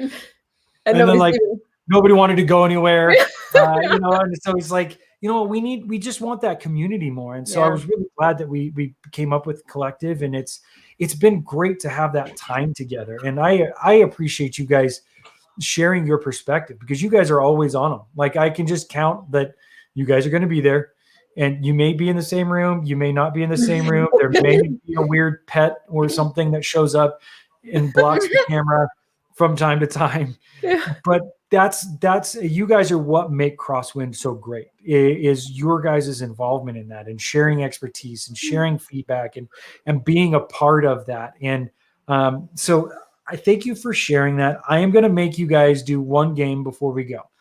And this is my game. You guys have to do the 6 and 60, right? But you guys have to answer the questions quickly. And and I'm curious how many of them are going to be the same. Okay, so we answer them for ourselves, but we both answer. Yes. Okay, ready? Here's your first question. If you could have a superpower, what would it be? Telekinesis. Yes. Beautiful. All right, 2. If you had a controller that had the power to rewind or fast forward, which one would you press? Rewind. Fast forward. All right. I'm curious about that difference. That'll be fun to come up later. All right. What is your favorite book? Maze Runner. Redeeming Love. I'm with Miriam. All right. Number 5. If there was a zombie apocalypse tomorrow, what's the first thing you would do? I don't know if I should say it on Zoom. I would properly arm myself, and then with my sword, and then more earthly arming things. You would tool up with a lot of weapons I and would go zombie probably- hunting.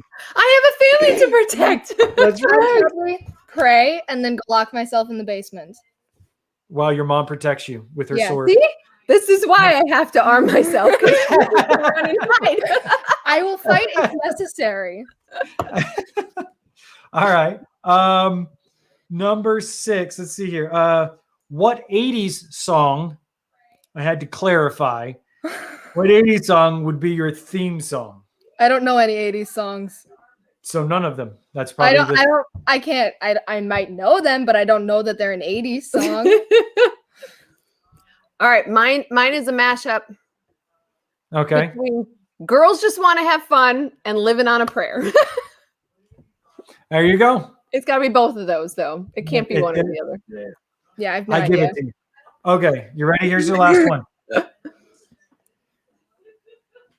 What is the biggest lie you told your parents? Yeah, what is it, Miriam? I'm trying to think. I don't really lie.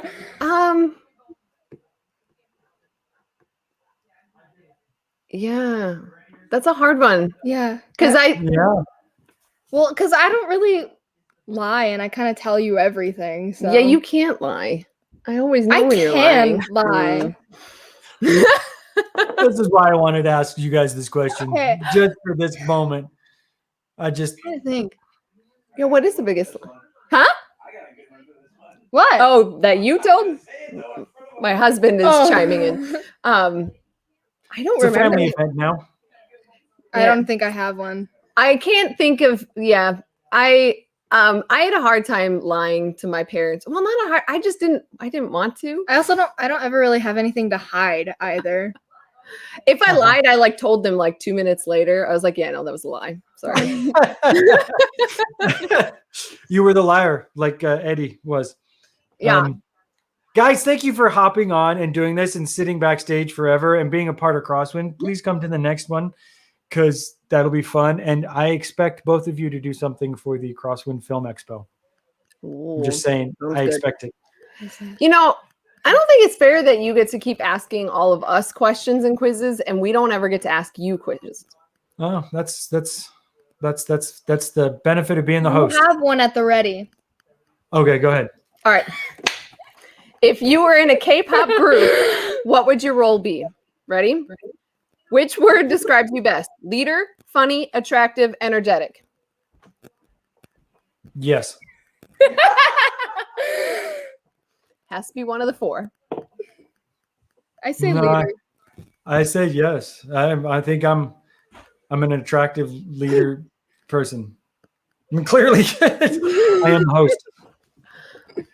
Has to be one of the I would say probably a leader. I tend to go to the leadership side of things. So, which K-pop member am I now? You still have more. You still have more questions. It's like 5 questions, and then it'll give you an answer, a result. You read the next one. Okay. What would you say is your worst quality? I need to be in charge. I take too many risks. I'm slightly vain. I'm too hyper. I take too many risks. All right. Who are you in your friend group? The parent, the daring one, the planner, or the wild one?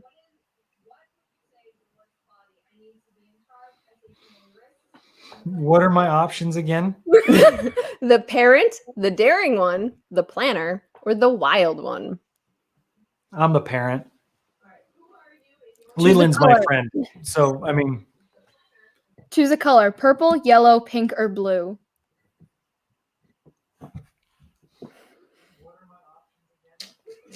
yeah, see, my color's not in there. I'm actually a magenta guy. So I'll go pink's probably closest. It's gonna be a girl. Oh, All right. Not that you know who Blackpink is. But choose doo-doo. choose a Blackpink song. The titles are Kill This Love, Do Do Do, Do Do Do, How You Like That, or Pretty Savage. Okay, do, and How You Like That are both really, really good songs. Well, now I feel jaded. I think I would go with The Yeah. do one. Just because it's the name. Oh, choose a BTS song. Dynamite, Lights, On, Wings. All great songs. Lights. I like that song. That's like my favorite song. By All the way. right. I think this is the last one. Choose a drink: coffee, soda, lemonade, Coffee. or water. All right. You are lead vocalist here. You read it. You are a lead vocalist, just like Jisoo and Jimin. You're the lead singer. You're also the leader, and your friends and fellow pop stars look up to you. You take charge and never let anyone down. That's you. So excited we did this, guys. You're welcome. Now you know what it feels like. Thanks for coming on. We'll see you next time. Producer James, please save me. Thank you. Oh boy.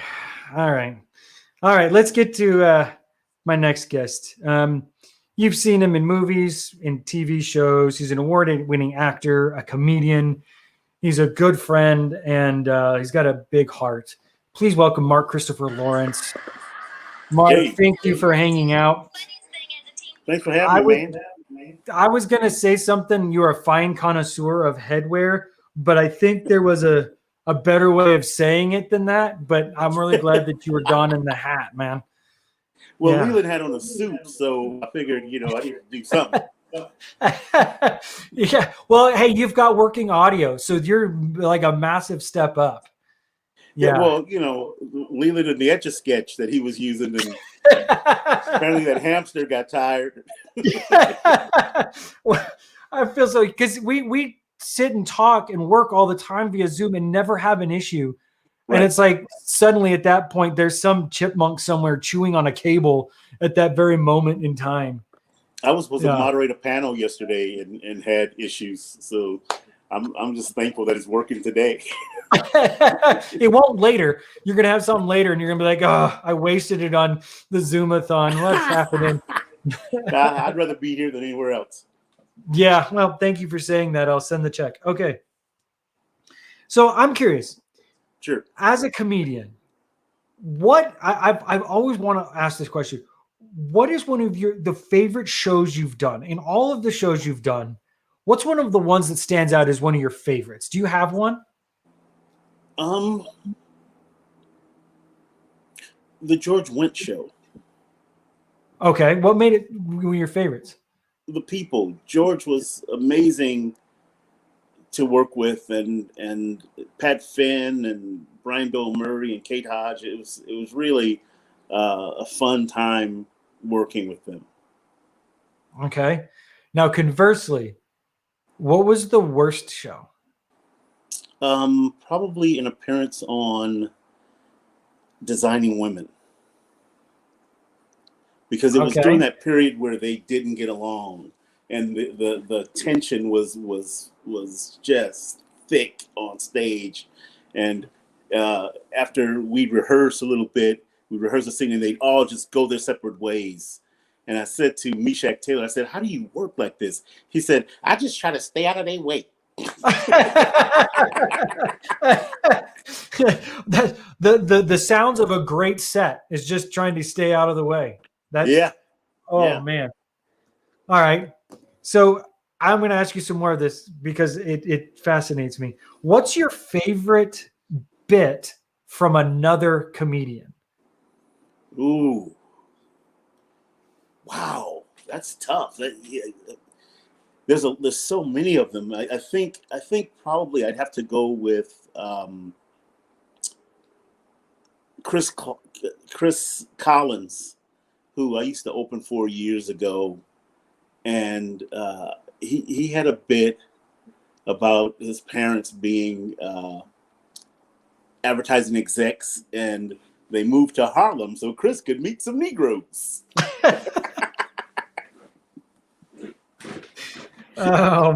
My goodness. That's a fun one. Yeah.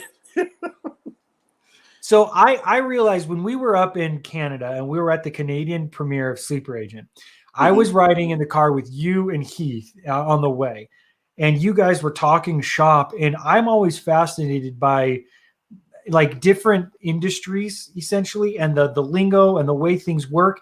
I had no idea how technical stand-up comedy was.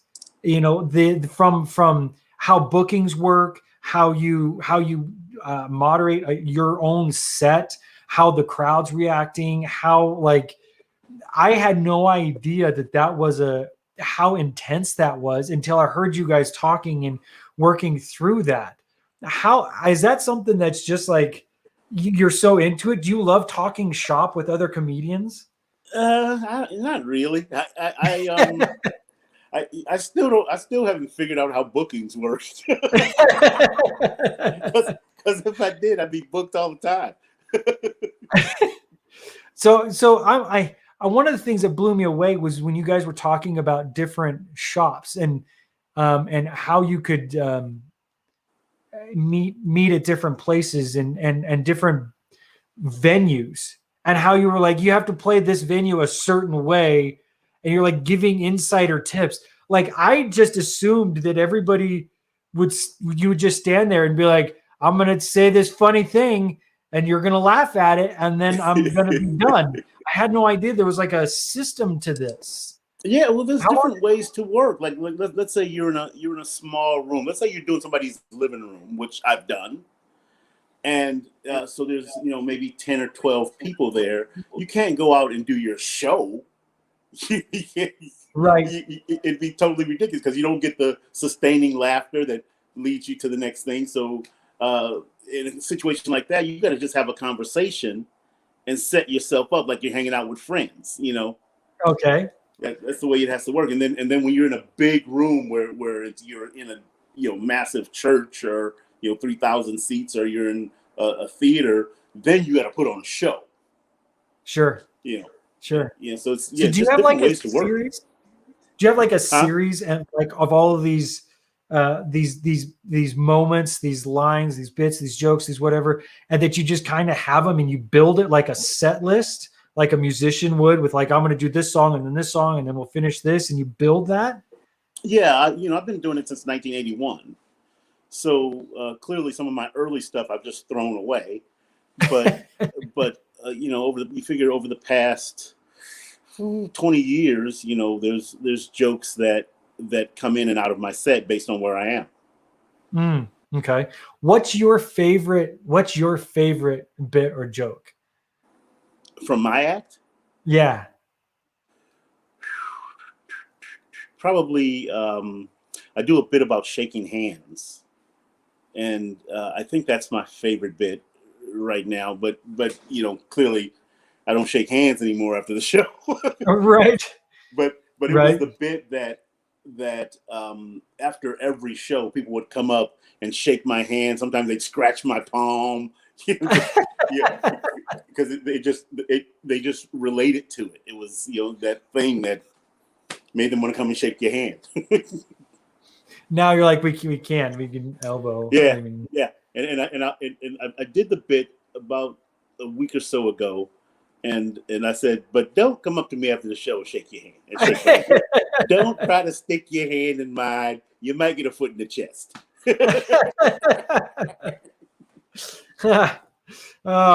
I think obviously people know you from like a variety of options and places, right? Like I knew you from Chuck, but I didn't realize that I knew you more. So The Island is one of my favorite movies. Oh yeah. And I was like, oh, that's Mark. And it hit me in that very moment. I was like, I've been a fan of Mark forever. I've seen Mark in like everything. And I almost didn't make The Island because they kept changing my start date. And when they finally called me to come to set, I was working on Center of the Universe with John Goodman. And I called my agent. I said, hey, they're trying to bring me in for The Island. I said, but, the Center of the Universe owns me this week. So they worked it out so that I'd get there at like 6 a.m. and they'd have me in and out by 10 or 11. And my agent said, no, he needs a hard out at 10:30. And so at 10:05, I was still in my dressing room. And I called my agent. I said, hey, tell them that at 10:30, I'm walking to my car, whether we got the shot or not. And 10:15, they bring me to set. We do a quick rehearsal. They have 3 cameras set up, and we shoot it 3 times, and I'm out. So was your lines in script, or were they like, yeah, say something like this? Yeah, was it? Yeah. I guess originally it was supposed to be a longer thing, a bigger part, but they kept moving the date, and then it became what it became. And he goes, well, just do what you do. And I was like, all right. And so I saw him at the premiere, Michael Bay, and he reminded me of the Bee Gees. His hair was all fixed, and his shirt was open to his belly button. And he said, man, if you weren't so funny, I would have fired you. He said, because your agents were getting on my nerves. I said, well, that's why I pay them. That's right. That's their job, right? Yeah, exactly. I'm glad that you didn't stick your agent on me. That was helpful. Yeah, I think with that thing, it really worked in my favor. But he also said that it was the biggest laugh in the movie every time they screened it. Yeah. I remember the movie is not a great big yucker. Right. You don't sit there just yucking it up the whole time. Right. It's the island. I don't know if he knows the premise. All right. So you've helped out with Crosswind with the last Zoom. And the last time we were on, you were talking about the kind of the power of mentorship and the, you had a teacher that kind of helped you out and stuff. And I appreciate that. And, again, it's just speaking to the mission of Crosswind and training up the next generation as you continue in the industry. Do you see that need of these young faith-filled filmmakers rising up and creating content that is God honoring? I think that our mandate, as Christians, as being part of the body of Christ, as being part of the church, is to win, disciple, and send. Send. And so if we're not training up a young group of artists that are creating content that's reaching out to people, that's giving people an opportunity to know Christ, then we're missing that mandate, aren't we? Mm-hmm. And so the need is there, and I think as we look around the world, with all the wars and rumors of wars and famine and drought and pestilence and coronavirus and all that stuff, all the things that's happening, and poverty and there's a need. There's definitely a need, and our time here is not long. Right. So it's time to get to work, and I think reaching people, media does that, and this is an opportunity for Crosswinds to help fulfill that mission. Yeah, that's that. I couldn't have said it better. All right. So I know you've got a thing, but I do need to ask you one final question before you go. Sure. Will you be in Sleeper Agent 2? Yes. It's on record. Yes. I'm dying to be in it. I'm ready to start now. Let's go to work. Well, we are you guys too. Are busy with something else, but no, it's on the back of our minds, and we're like, we are so excited for what Sleeper Agent 2 is going to do. And you and Matt were like, I loved what you guys did in like every scene, and it was a joy. I was terrified. Like picking you up from the airport, I was like, this is one of the scariest things I've ever done. And I have 4 children. So, and then it was like just that car ride again, you and Matt were talking, and I was like, this is so great. This is going to be so much fun. And it was an absolute joy to work with you. And I appreciate you. Well, I'll tell you that chemistry with Matt and myself and Leland was so good, immediately, that that it really made it easy to work. It's like, say your lines and give some space for them to do what they do, and it was great, And in between takes, we were laughing and having a good time. It was, and it was fun because you guys, as comedians, you understood the timing, but you never took advantage of it, which was so great. I was so grateful for, because it's working and being like, well, we're going to make this scene 8 hours long. Right. But instead you did the page, you did it with excellence. And then you found really great ways to add extra bits of humor that I was like, that's one of my favorite moments, is when you and Matt are trying to figure out the head knot thing. It makes me laugh every time. It's one of my favorites. And I'm just like, what a piece of gold that I'm like, I can learn from that as a writer and be like, that moment worked really well. There are other moments like that exist. And so I'm excited for Sleeper Agent 2 and the many, many fun things we can do with that. And Gigi wants I'm looking forward to it. I'm looking forward to it. I'm in. Let's go. Done. You heard it here. Thank you for hopping on, man. And thank you for what you've done in support of Crosswind. And I really appreciate it. Thank you, man. I appreciate you, and keep me on your prayer list, and I'll keep you on mine, and looking forward to the day that I see you soon. Yes, me too, sir. Thank you again. All right. God bless. See you. You love me some Mark Christopher Lawrence. You literally could watch him in anything.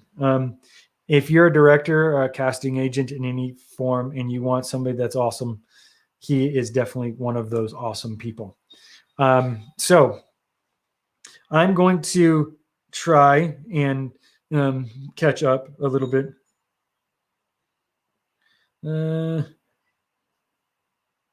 Okay, so right now, as we sit, we are $100. Let's see, we are $100 from our goal of $2,500. We have $300 reoccurring.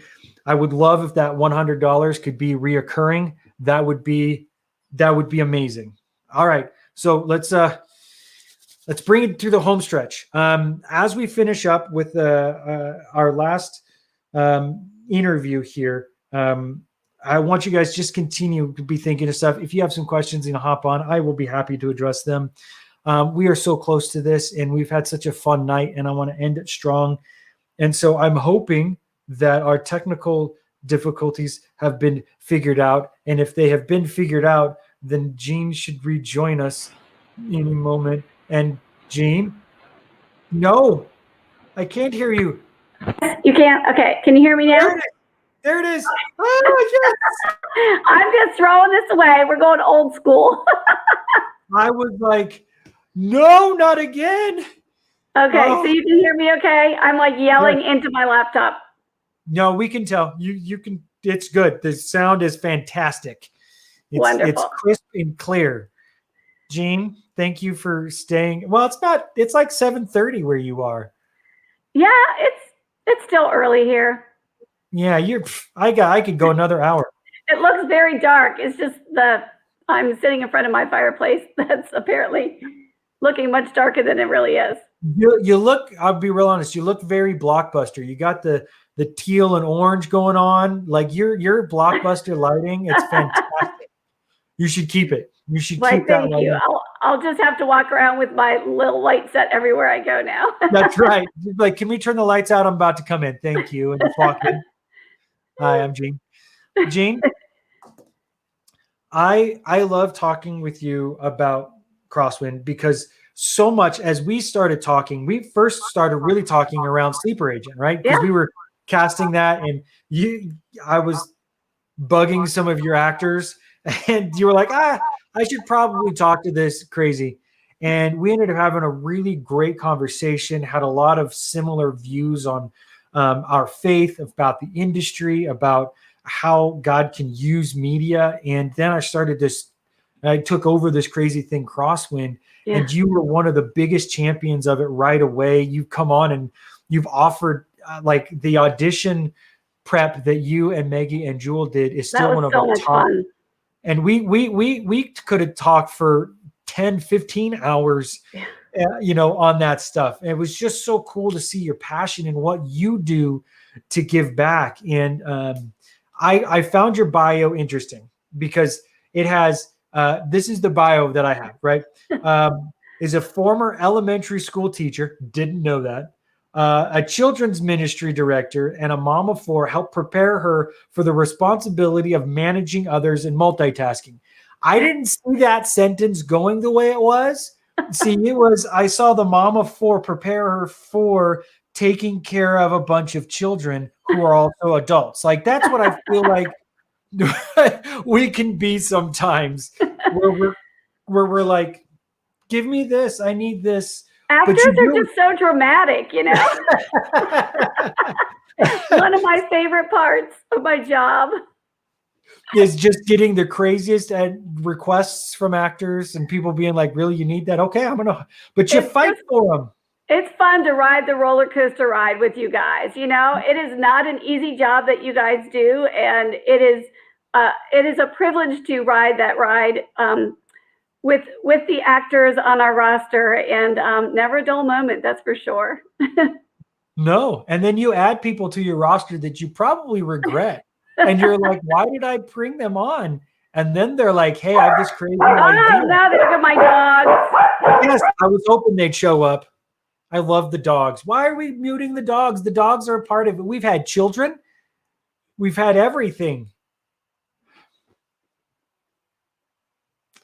Now, I've never had... They're still barking.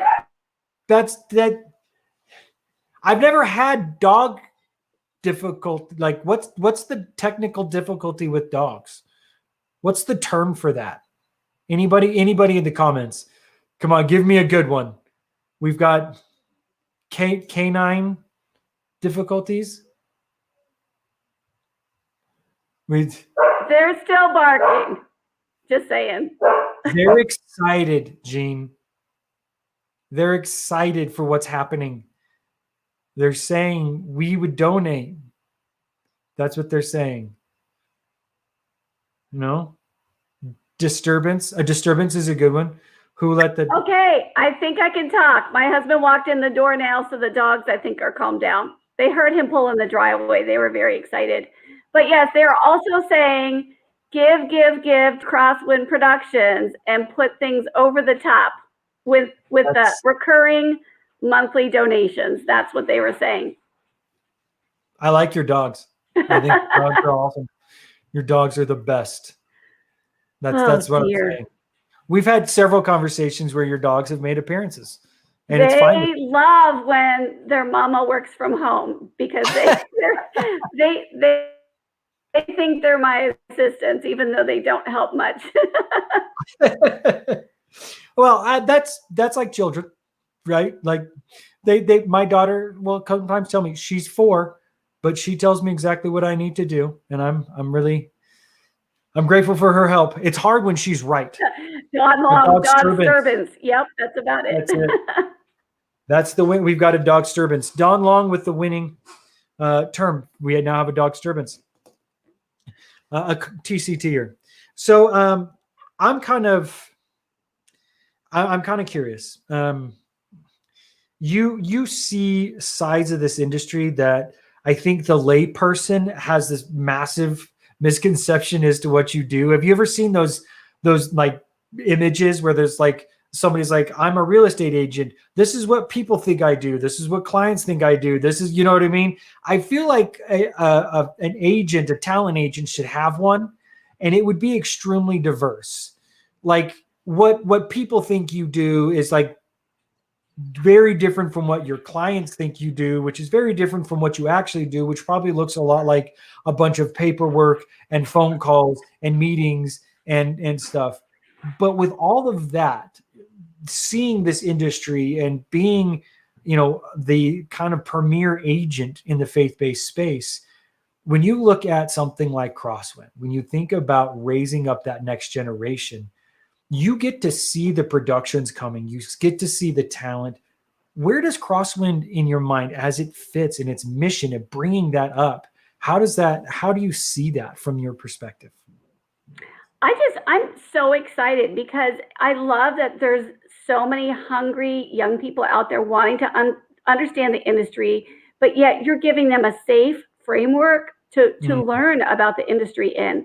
You're helping them to learn how those talents and abilities they have, they're gifts from God, and then you're encouraging them to use those gifts and give back to the film industry. And no matter what side of the film industry you're on, whether you're an agent, whether you're an actor, whether you're working crew, anything you do, you can be a light on every set that you're on. And by you pouring into these kids, you know, you're going to be sending out all these lights into the industry on all these different film sets. And these kids are going to make such a huge impact for the industry, whether they're on faith-based film sets or whether they're on secular film sets. They're going to have the knowledge and experience to set themselves apart. I mean, they're going to be excellent at what they do, but they're also going to understand the heart in behind what they're doing and why they're doing it. And I think you could have all the training in the world, understanding the ins and outs of the industry, but then you are also layering it with understanding the heart behind what they're doing. And I think that's so important for them to have that perspective as well. That was wonderful. That was well said. Keep up the good work. I think what you guys are doing is absolutely fabulous. Well, thank you. And I think what's so great is it's people like you, it's people like Mark and TC and Maggie and Jewel and Leland, all these people that pour into it. We had Robert Thomason do a devotion. We had Gigi, she did a devotion. We have all of these people that pour in, but we've created this community, and you being a part of that community means so much because people, again, you said it so great with the safe space, right? I get asked all the time by various parents, because we have parents who have these really talented child actors, and they're like, they want to do this, but where do we go? And I'm always like, well, I know exactly where I would send you. And the problem is she's where everybody would be sent. But there's this thing that you did with Crosswind when you prepped for the audition. I keep going back to that because it was a great lesson, but it was such a great way to say, this is what you need to be ready to even talk to an agent. Get this stuff. There's some practical things that are built into that were so great and so important that it was so great. It was great for me to be like, watch this, do these things from these experts, and then let's talk, because now you're ready. Now you're ready to take that talent and you've done the business side of it, right? There's I made a joke one time, and I'll admit it, and it's Leland and I. We were at Content, and we were on a panel, and we were having lunch right before this acting panel, and Gigi was there, and I just jokingly said we should work in a random word into the panel, just for the fun of it. And Leland's like, "All right, what's the word?" And I came up with gopher wood. Right? Because that's what Noah built the ark out of. But in the panel, I actually worked this in legit, and it was like, this actually fits. You need all of these parts, right? Just like Noah needed the gopher wood to build the ark. And it's like, I was like, that actually kind of makes sense and was legit. and I was like, wow, that I didn't mean for that, but that shows you God can use anything, right? There you go. Even a joke. Yeah. But that's what I loved about it. And I love that you came in and you poured into all these people and said, I get these questions all the time. I want to address them and I want to answer them. And that information isn't like, people don't give that freely, and you did. And so I appreciate that. I really do. Well, I'm happy. I do have a heart for just encouraging up-and-comers in the industry at whatever level they're at. And I can't take them all on, onto my roster, as you know, but whenever I've gotten the chance to share and speak and just encourage them to, if where you are today is further along than where you were last year, or last week or last month, then you're making progress. And I think the biggest challenge for really anybody in this industry is we tend to just always be comparing ourselves to everybody else. And we just need to get rid of that, because we need to realize, as long as we're making progress individually and we're moving forward and we're learning and growing, we cannot be looking at, oh, well, this person, look at, they just booked this huge role, or they just got this big job. If we get too caught up with the comparisons, then we're not going to just be ready for what God has for us next. And so I think that's one of the biggest challenges for really at any age. But for the young people starting out, is to realize, we need to just stop the comparison, and we're all on our own individual journey. God has a separate path for each of us. And it's great when he brings us together and we can collaborate together, but we need to realize that God has a path for us. And as long as we're continuing to grow and learn, that God will open the doors when he's ready for us, to walk through them. And we also have to trust that he's going to close some doors that we want to kick down, but we need to trust his timing as well. So I love being able to encourage others in the industry that way. No, that's encouraging. That was awesome. You're on fire. There go the dogs. They agree. They agreed. I love it. They were so excited. They were saying amen, Jane. They're just saying amen. I'm telling you. Oh my, they're just not stopping. Well, Jane, I'll let you go with your dogs. Thank you for coming on very much. Your support means a ton. And I hope, can you hear me? You can, yeah, okay, that's good. I was saying really nice things. I want to make sure that you heard me. I really appreciate your support, and I'm really looking forward to our very much so continued working together as we go forward. So thank you, Gene, for coming on. All right. Well, just a tad over. For those of you who stayed on, thank you. We are about wrapped up with what we've got.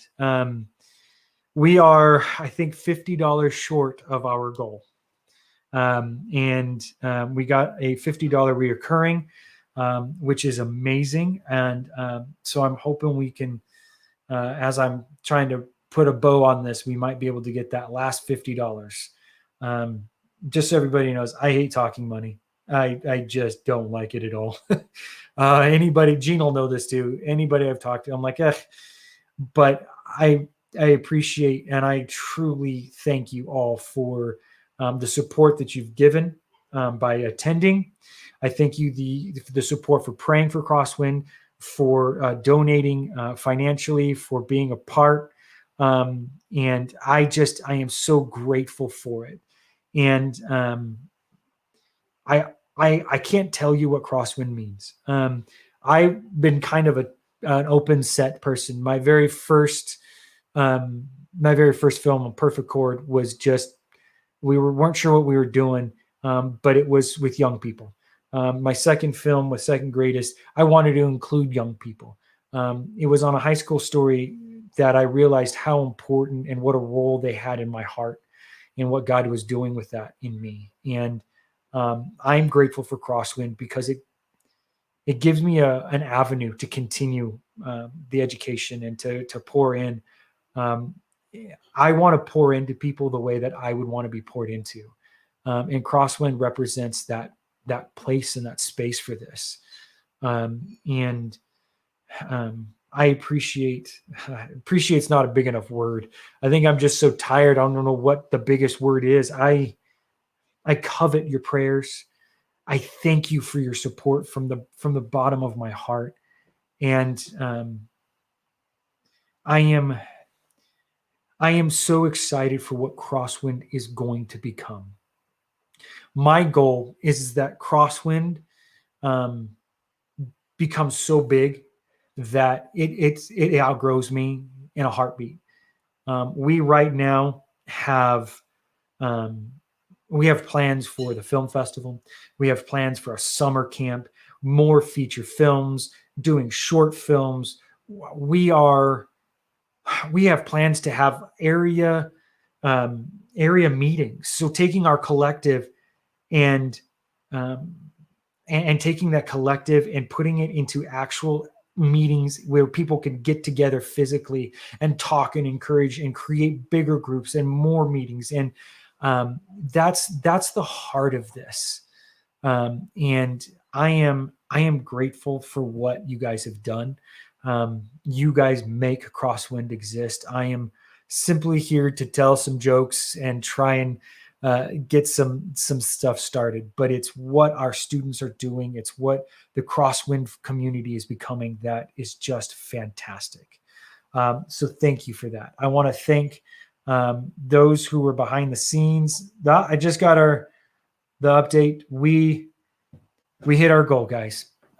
We are actually over by 150. So thank you for that. I'm humbled. I can't tell you what it means to have that kind of support. Just as a bit of feedback, or if not transparency, this week my main computer died. The one that I had been working on for 7 years decided it had enough and was like, nope, we're done. And it crashed. And we're currently working on getting the data backed up and off the hard drive.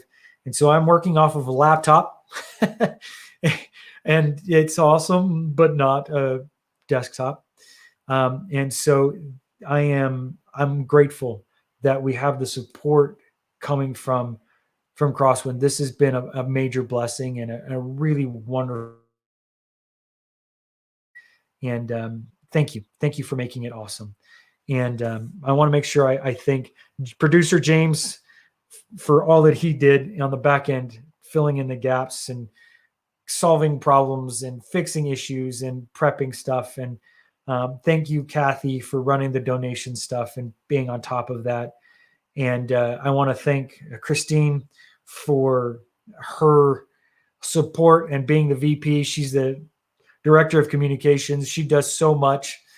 She worked with the guests. I want to thank all of the guests for coming on. I feel like we kind of had this star-studded event, and then there was me, and I felt so honored, and it was so fun to be a part of. And how great were the guests? I mean, even poor Leland with his stuff, he just, as a trooper, he still made great use of his time and said some really great things. And thank you guys for all of this. And thank you for being a part of this. Thank you for making the Zoom-A-Thon amazing once again. I look forward to the next one. Thank you for everybody for showing up. Thank you for leaving amazing comments. I tried to look at some of them, but not too many because I'd get distracted. I don't have enough attention span for both. But I've enjoyed seeing what I've been able to read. And please be on the lookout for more of these amazing shirts and the merchandise. And this was so fun. I'm so excited for what's coming and what God is doing. And thank you all for being a part. Thank you for making the Zoom-A-Thon amazing once again. And I expect to see all of you as a part of the expo.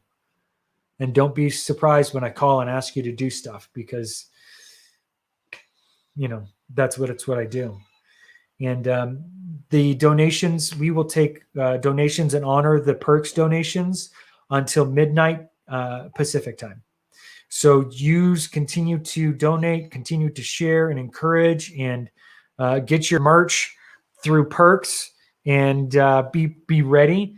And if you have somebody that you think would be an amazing corporate sponsor, we would love to talk with them and continue building what it is that's going on here. Thank you for everybody, and for my team and for my family. Thank you, and have a great night.